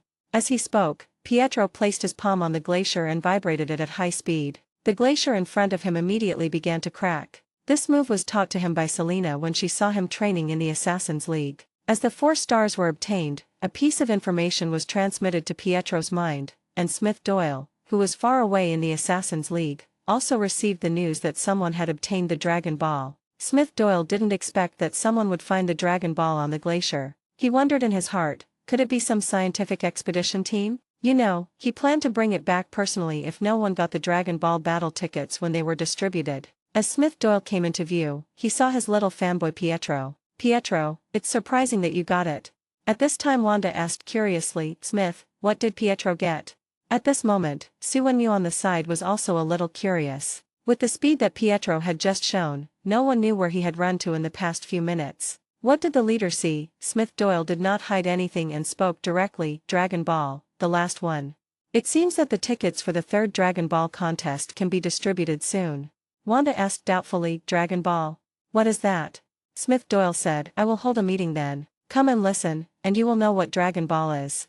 At this moment, Su Wenyu and Yingli were somewhat shocked. They had never expected that the leader could know everything about the Dragon Balls, even knowing who had obtained or touched them. Was this the power of the Dragon Guardian? Yingli even felt the gap between the Dragon of Taro Village and the Dragon of the Assassin's League. You know, as the inheritors of the dragon's power, they don't have any dragon's perspective. Wanda was also a little excited when she heard Smith Doyle's answer. They saw the serious expressions of Su Wenyu and Yingli. It seemed that they were about to get access to core secrets. Does this mean that they will also become one of Smith Doyle's own people? At this moment, Pietro had already left the glacier. When he received the message, he was a little too excited and directly shattered the entire iceberg, forcing him to leave. After leaving the glacier, Pietro did not stop and ran at full speed again. While running, Pietro was thinking about Dragon Ball. Because Pietro didn't know about Dragon Ball before, he naturally didn't know that the Dragon Ball battle was organized by his idol. Instead, he wondered if it was related to the speedster he just saw.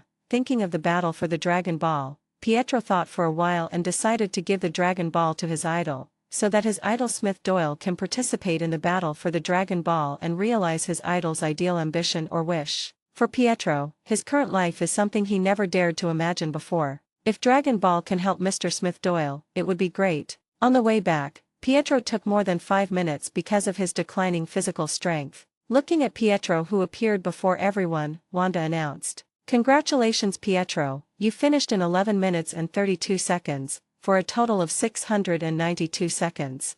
Your speed per second, my god, reached 57.9118 kilometers per second. Your improvement is too exaggerated. It's more than 10 times. At this moment, Su Wenyu and his wife also looked at Pietro in front of them and sighed. Pietro, I didn't expect you to be so fast. It's incredible. At this moment, Pietro opened his mouth, but in the end he did not say that he actually took a break in the middle and was delayed a little because of the Dragon Ball matter, otherwise he could have been faster. Smith Doyle discovered that although Pietro's speed was very fast, it was still slower than Quicksilver next door. You know, Quicksilver can circle half the Earth in 92 seconds. If his speed does not decrease and his physical strength is sufficient, Quicksilver will only need 3 minutes and 04 seconds to circle the Earth. Pietro shook his head and said, My speed is nothing. You don't know that when I was passing through the rainforest, I met a female speedster. I couldn't even catch up with her. Hearing Pietro's words, Su Wenyu was surprised. How is it possible? There is actually someone on Earth who is faster than you. I have never seen one in thousands of years. Don't even mention that person. I've never seen anyone with your speed. Wanda also smiled and said, Pietro, you are not kidding us. Pietro shook his head. Really? The energy around her is golden when she runs, which is different from my blue. At this time Smith Doyle said, That's mockery from the Eternals. Her ability is extreme speed. It's normal that you can't catch up with her. Su Wenyu was extremely surprised. It turned out to be another Eternal. He just didn't know which one of the Eternals this Markley was among the ones he met last time. End of this chapter. Chapter 446 The young man has a wider path. Chapter 446 The young man has a wider path. Su Wenyu briefly recalled that there were 5 female members of the Eternals. Except for Tina, the last contestant, he was not familiar with the others. As expected, each of them was not an easy person to deal with. He just didn't know what abilities the other Eternals had. It's really sad to say that I have lived for so long, but I didn't expect that there are so many powerful beings on Earth that I have never come into contact with. At this moment, Pietro thought of the Dragon Ball he brought back, then looked at Smith Doyle and said, Chief, I have a special gift for you.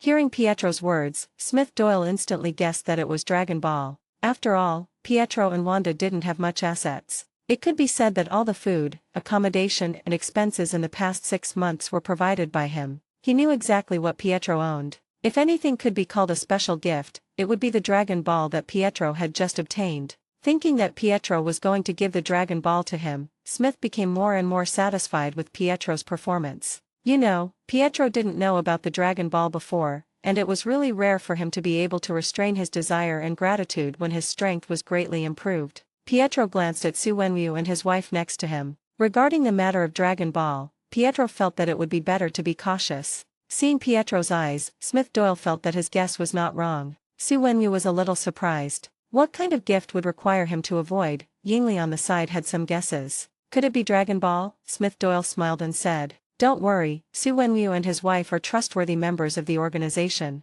Hearing his idol say this, Pietro, although a little skeptical, still took out the Dragon Ball and said, "Chief, this is the gift I want to give you." Seeing the gift that Pietro took out, Smith Doyle sighed in his heart that he had not misjudged the person. He had indeed given the super divine water to the other party to improve his strength, and he had not cultivated an ungrateful person. Su Wenwu and his wife were also a little surprised. They didn't expect Pietro to take out the Dragon Ball. At the same time, they knew in their hearts that this kid would have a long way to go in the future. Wanda said curiously, "Could this be the Dragon Ball?" Pietro looked at his sister in surprise. "You know too?" Wanda explained. "It should be when you got the Dragon Ball that Smith said you were lucky to have picked it up." Pietro was even more surprised and looked at his idol and said, "Chief, I didn't expect you to be so powerful that you can see everything on Earth at any time." Pietro thought that Smith Doyle's eyes were always on him while he was running at full speed. Smith Doyle smiled and said, "The situation is not what you think. I don't want the Dragon Ball anymore. I already understand your feelings."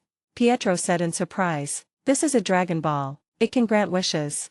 At this point, Pietro felt that he had let something slip and quickly stopped. Su Wenwu smiled and said, "Pietro, the leader must have sensed your intentions, but it was the leader who released this Dragon Ball."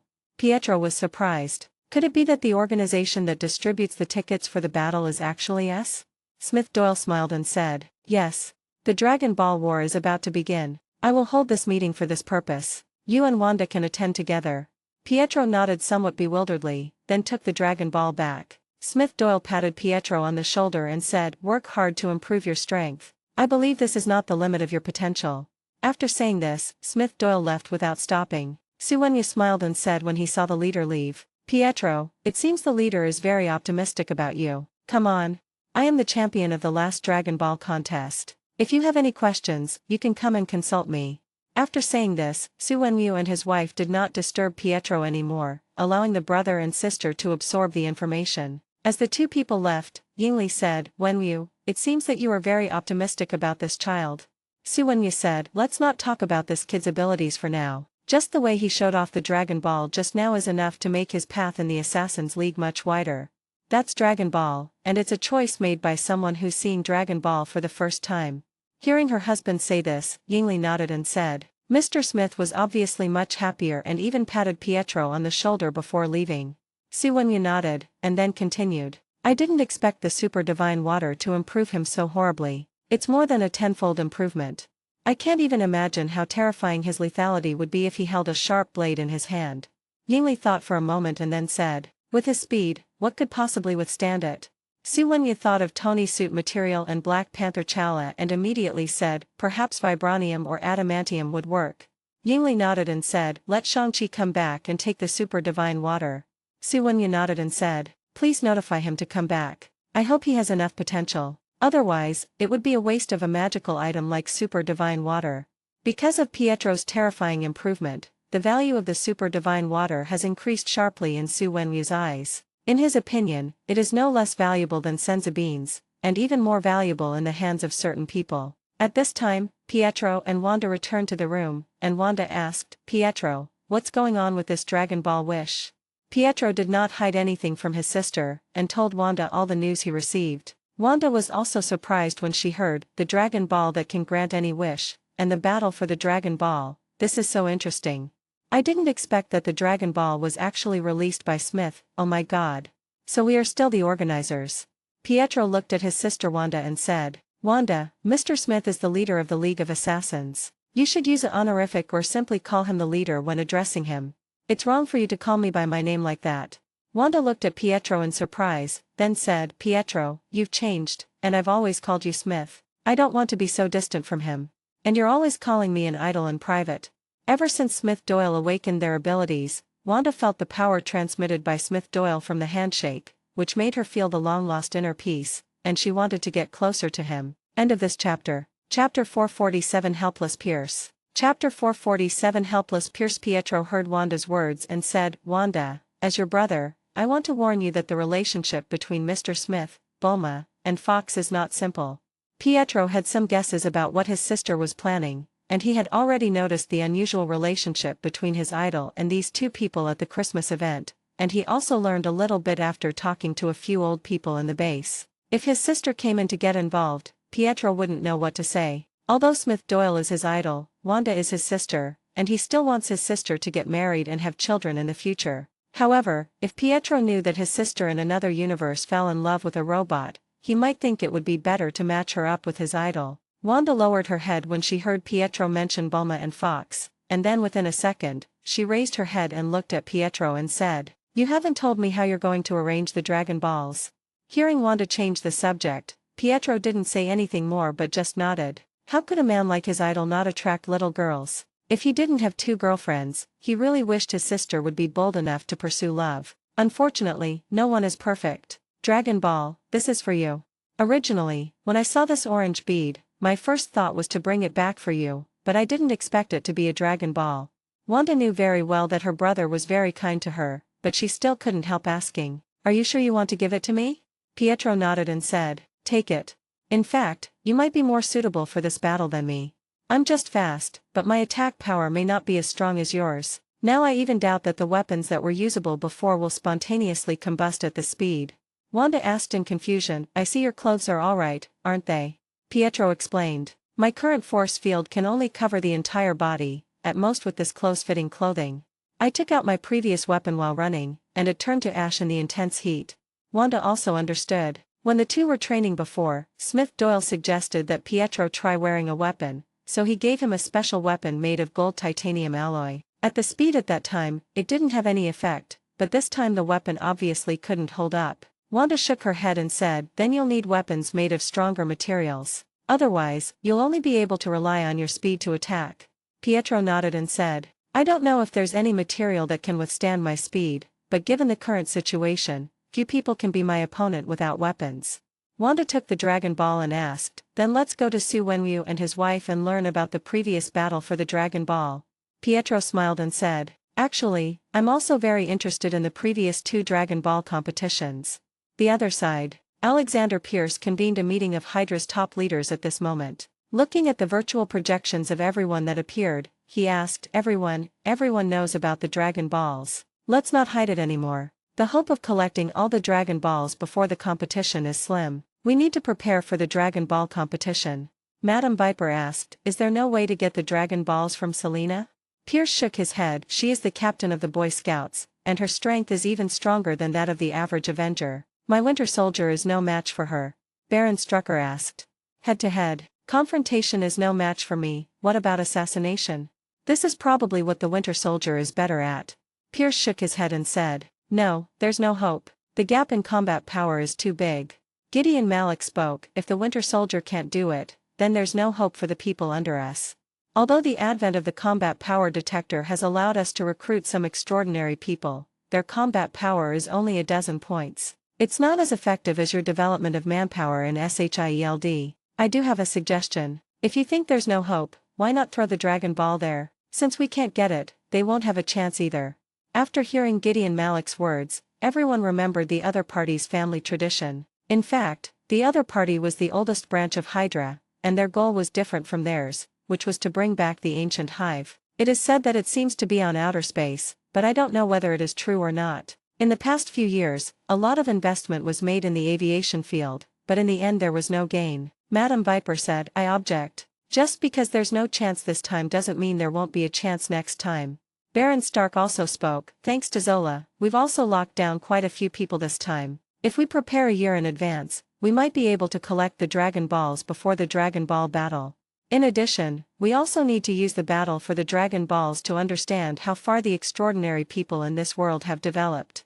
Pierce also spoke at this time, "I also disagree with this proposal. Giving up without participating in the Dragon Ball battle is not a wise choice. Of course, if there's no hope, you can try your plan in the very end. Obviously, the people of Hydra are not kind people. If there is no hope, they will destroy everyone's hope." Gideon Malik spoke up, "In that case, let's think carefully about who to recruit. Selena alone is a huge obstacle for everyone, and there's also that guy Tony Stark. But Tony will definitely strengthen his defenses and won't be easily ambushed like in the Killian incident.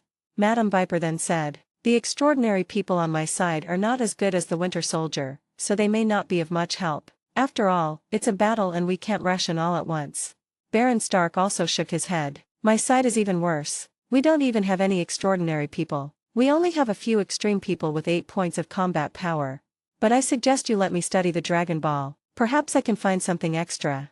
Hearing that he couldn't get any help and that some people were eyeing Dragon Ball, Pierce was helpless because he was just one of the heads of the Hydra and there was no way he could gather all the power of the Hydra. As for the other parties' claim that they did not have power comparable to the Winter Soldier, Pierce was skeptical, and even suspected that Selena's strength scared them and made them unwilling to send people to die. "In that case, I'll figure it out myself. The meeting is adjourned."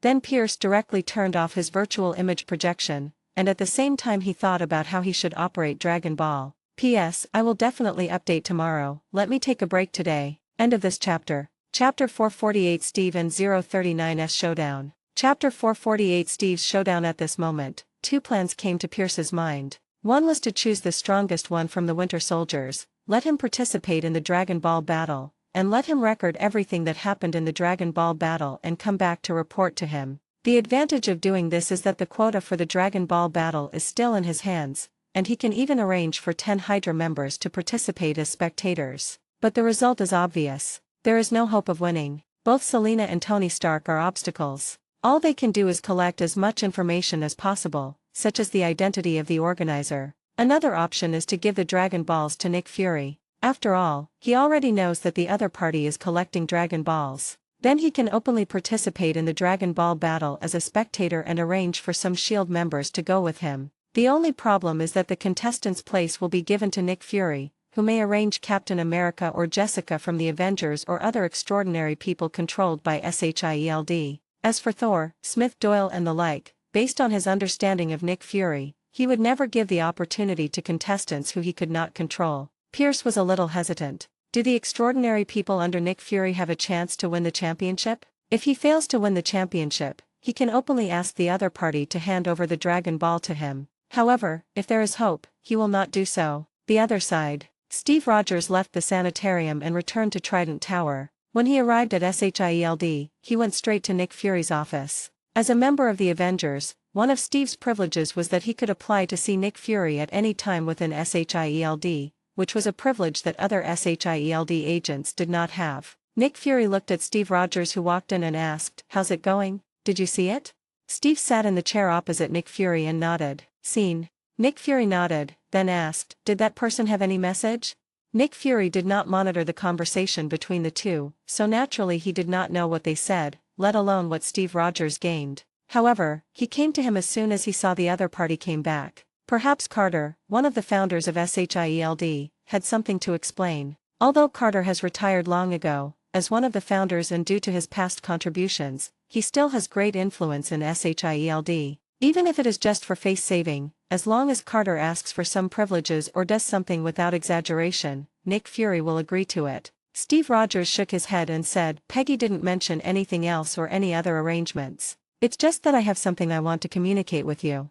Hearing that Peggy Carter hadn't left any special arrangements or instructions, Nick Fury was still happy in his heart. He felt more relaxed and asked, "Do you have any doubts, or any ideas about the direction of your next work?" Steve Rogers said, "None of these. I want to know the information about Dragon Ball within SHIELD. After hearing what Steve Rogers said, Nick Fury showed no reaction on his face. He was wondering in his heart how Steve Rogers knew about the Dragon Balls. Did Peggy Carter say something to Steve Rogers, or did someone else tell him? It's important to note that within SHIELD, Dragon Ball's files haven't been updated. They remain as they were before, a phishing tool used by Smith Doyle of the Assassin's League, devoid of any value. In reality, Dragon Ball's true intelligence has been adjusted to level 10, and few within SHIELD know the true situation. Or is it that person who has some idea about the dragon's wish and wants to live a second spring? In a short period of time, many thoughts popped up in Nick Fury's mind, and he asked at the same time, "Steve, why do you want to know about Dragon Ball? Did someone tell you something, or did you get something?"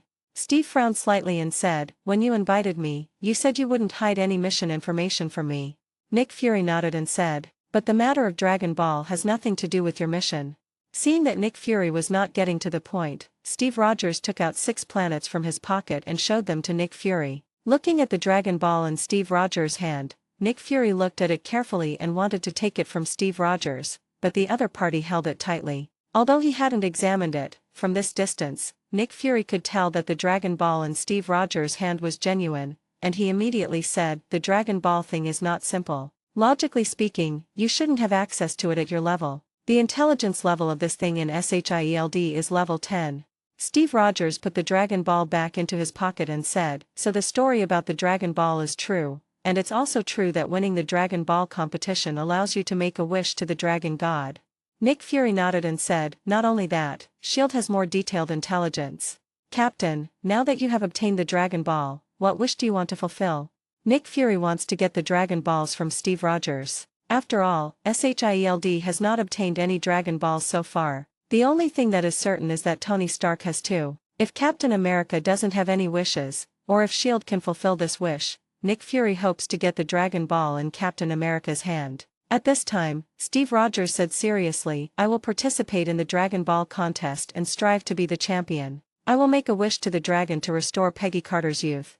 Hearing Steve Rogers' words, Nick Fury sighed in his heart. Even Captain America Steve Rogers has selfish motives. It's just a pity that SHIELD didn't allow Peggy Carter to regain her youthful technology. As for cloning technology, Peggy Carter would never accept it. If they wanted to, they would have done it long ago. After all, this technology has long been mature in SHIELD, and there is one or a group of clone agents in charge of special bases. Nick Fury originally wanted to ask Captain America to consider a more lofty wish, such as giving the Earth more resources, increasing its area, achieving world peace, or even resurrecting the people who died in the Battle of New York.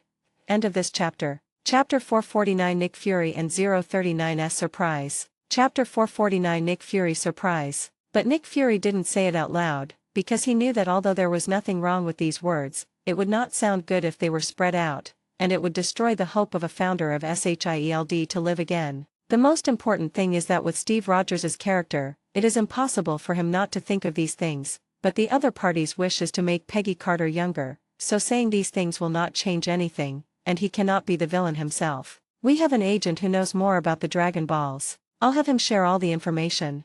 Hawkeye Barton, he's currently working at the Avengers base. Steve Rogers nodded. I will go and visit him. Nick Fury then spoke. There are 10 spectator lists for the contestants who have obtained tickets to the competition. I want you to give me this list. Steve Rogers thought for a moment, then said, "Give Jessica a spot to watch the game, and you can arrange the rest." Nick Fury then asked, "Steve, can you tell me how you got the Dragon Balls?" Steve hesitated for a moment and chose to tell the truth. I was on the lawn of Peggy Carter's nursing home. I slipped on a Dragon Ball and nearly fell.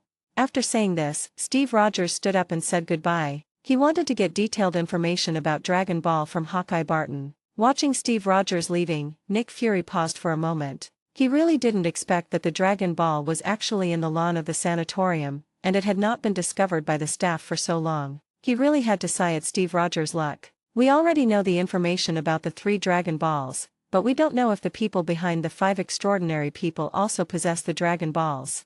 Nick Fury already knew all the information in Rose Manor, so he naturally guessed that the 5 extraordinary people who came for the Dragon Balls either possessed the Dragon Balls or knew about them. As for the 2 Dragon Balls in Tony Stark's hands, Nick Fury actually visited Tony and wanted to take the Dragon Balls from him, but Tony Stark turned against him on the spot and drove Nick Fury out. As for using force on Tony Stark, Nick Fury is not crazy. Nick Fury, who has some understanding of the Dragon Ball battle, is not optimistic about Steve Rogers. Although the other party has obtained the qualification to participate in the Dragon Ball battle, he may not have the hope of winning the championship. As for himself, he has no confidence. This is also the reason why Nick Fury, although he has ideas about the Dragon Ball in Steve Rogers' hands, has not taken any action or persuasion. He would be 100% sure only if he let Carol come back to participate in the battle for Dragon Ball. But now that Carol is really back, is it possible for the wish to go according to his ideas? Nick Fury shook his head, finding it difficult unless his desire was completely selfless and outweighed Carol's desire to be a superhero in the universe.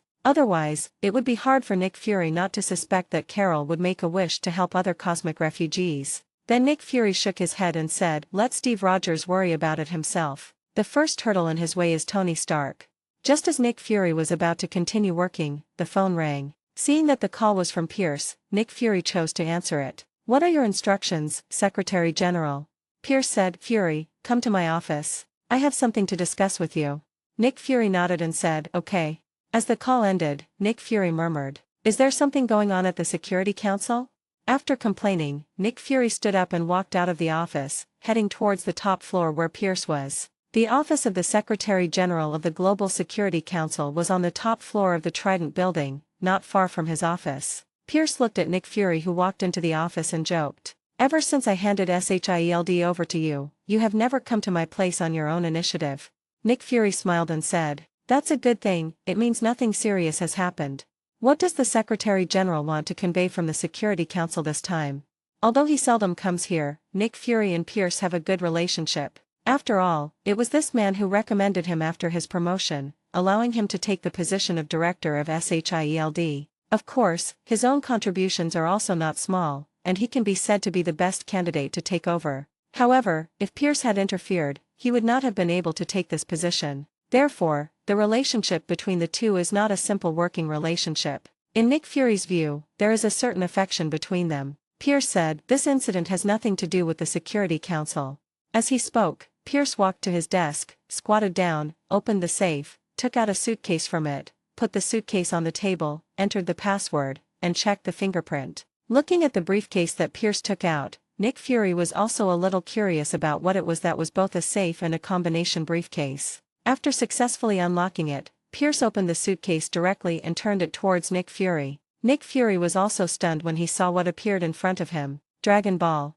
At this moment, Nick Fury was complaining in his heart, "What day is today?" First, Steve Rogers took out a Dragon Ball, and now the former director of SHIELD and current Secretary General of the Security Council, Pierce, took out another Dragon Ball. Pierce nodded and said, "Yes, it's Dragon Ball. Fury, you should know the truth about Dragon Ball." Nick Fury nodded and said, "The battle for the Dragon Balls and making a wish." Although Nick Fury's words were brief, they revealed the key information of Dragon Ball. Seeing that Nick Fury knew the information about Dragon Ball, Pierce nodded and was not surprised. "I found this while walking on the beach. I'm going to hand it over to you. You'll be responsible for arranging personnel to participate in the battle for the Dragon Ball." Regarding Pierce's claim that he found it on the beach, Nick Fury did not ask any more questions but instead asked, "Doesn't the Secretary General have any wishes to fulfill?" Pierce said, "I hope that the world will be at peace forever and that the Earth will not be invaded by aliens. I'm just an ordinary person. Although you are the Secretary General of the Security Council, it's better to let you take care of the Dragon Ball affairs. After all, the Transcendent incident has always been the responsibility of SHIELD. But I'm very interested in this competition. Remember to reserve a spectator spot for me." Nick Fury sighed in his heart. He is worthy of being the former director. He was so selfless that he handed over the Dragon Balls to SHIELD. But Nick Fury also understood that Pierce did not have a suitable contestant. P.S. There will be more updates later. End of this chapter. Chapter 450, Asking Betty for help is a very clever move. Chapter 450, Asking Betty is a very clever move, monthly ticket plus 17. Nick Fury left Pierce's office and returned to his office with a briefcase. Pierce easily handed the Dragon Ball to him. In addition to reminding him to do his best, he also told him not to feel pressured and to learn as much relevant information as possible to lay the foundation for future victory. At the same time, it implies that S.H.I.E.L.D. needs to speed up the research of Super Serum and they need more power to defend peace. Thinking of Steve Rogers, who left not long ago, Nick Fury looked at the Dragon Ball in front of him. Now that SHIELD has 2 tickets to the competition and a list of 20 spectators, it can be said that it has great hope, but what worries Nick Fury is the selection of participants. There are 7 Dragon Balls in total, and Tony Stark has 2 of them, which means there are 3 left. One of them is very likely in the hands of the person behind the 5 Super Warriors. The other party has 5 Super Warriors, which means they may not have stronger Super Warriors. The whereabouts of the other 2 are currently unknown. It is unknown whether they are known by the so-called group of magicians or the people from Asgard who have descended, or by the Eternals who have disappeared without a trace. Because of Darcy Louise, Nick Fury also knew the list of contestants in the previous session, and even knew some information about the winner Su Wenwu. After obtaining this information, Nick Fury was sleepless for 3 days. He didn't expect that there were so many unknown forces hidden under the earth. This made him very skeptical about S.H.I.E.L.D.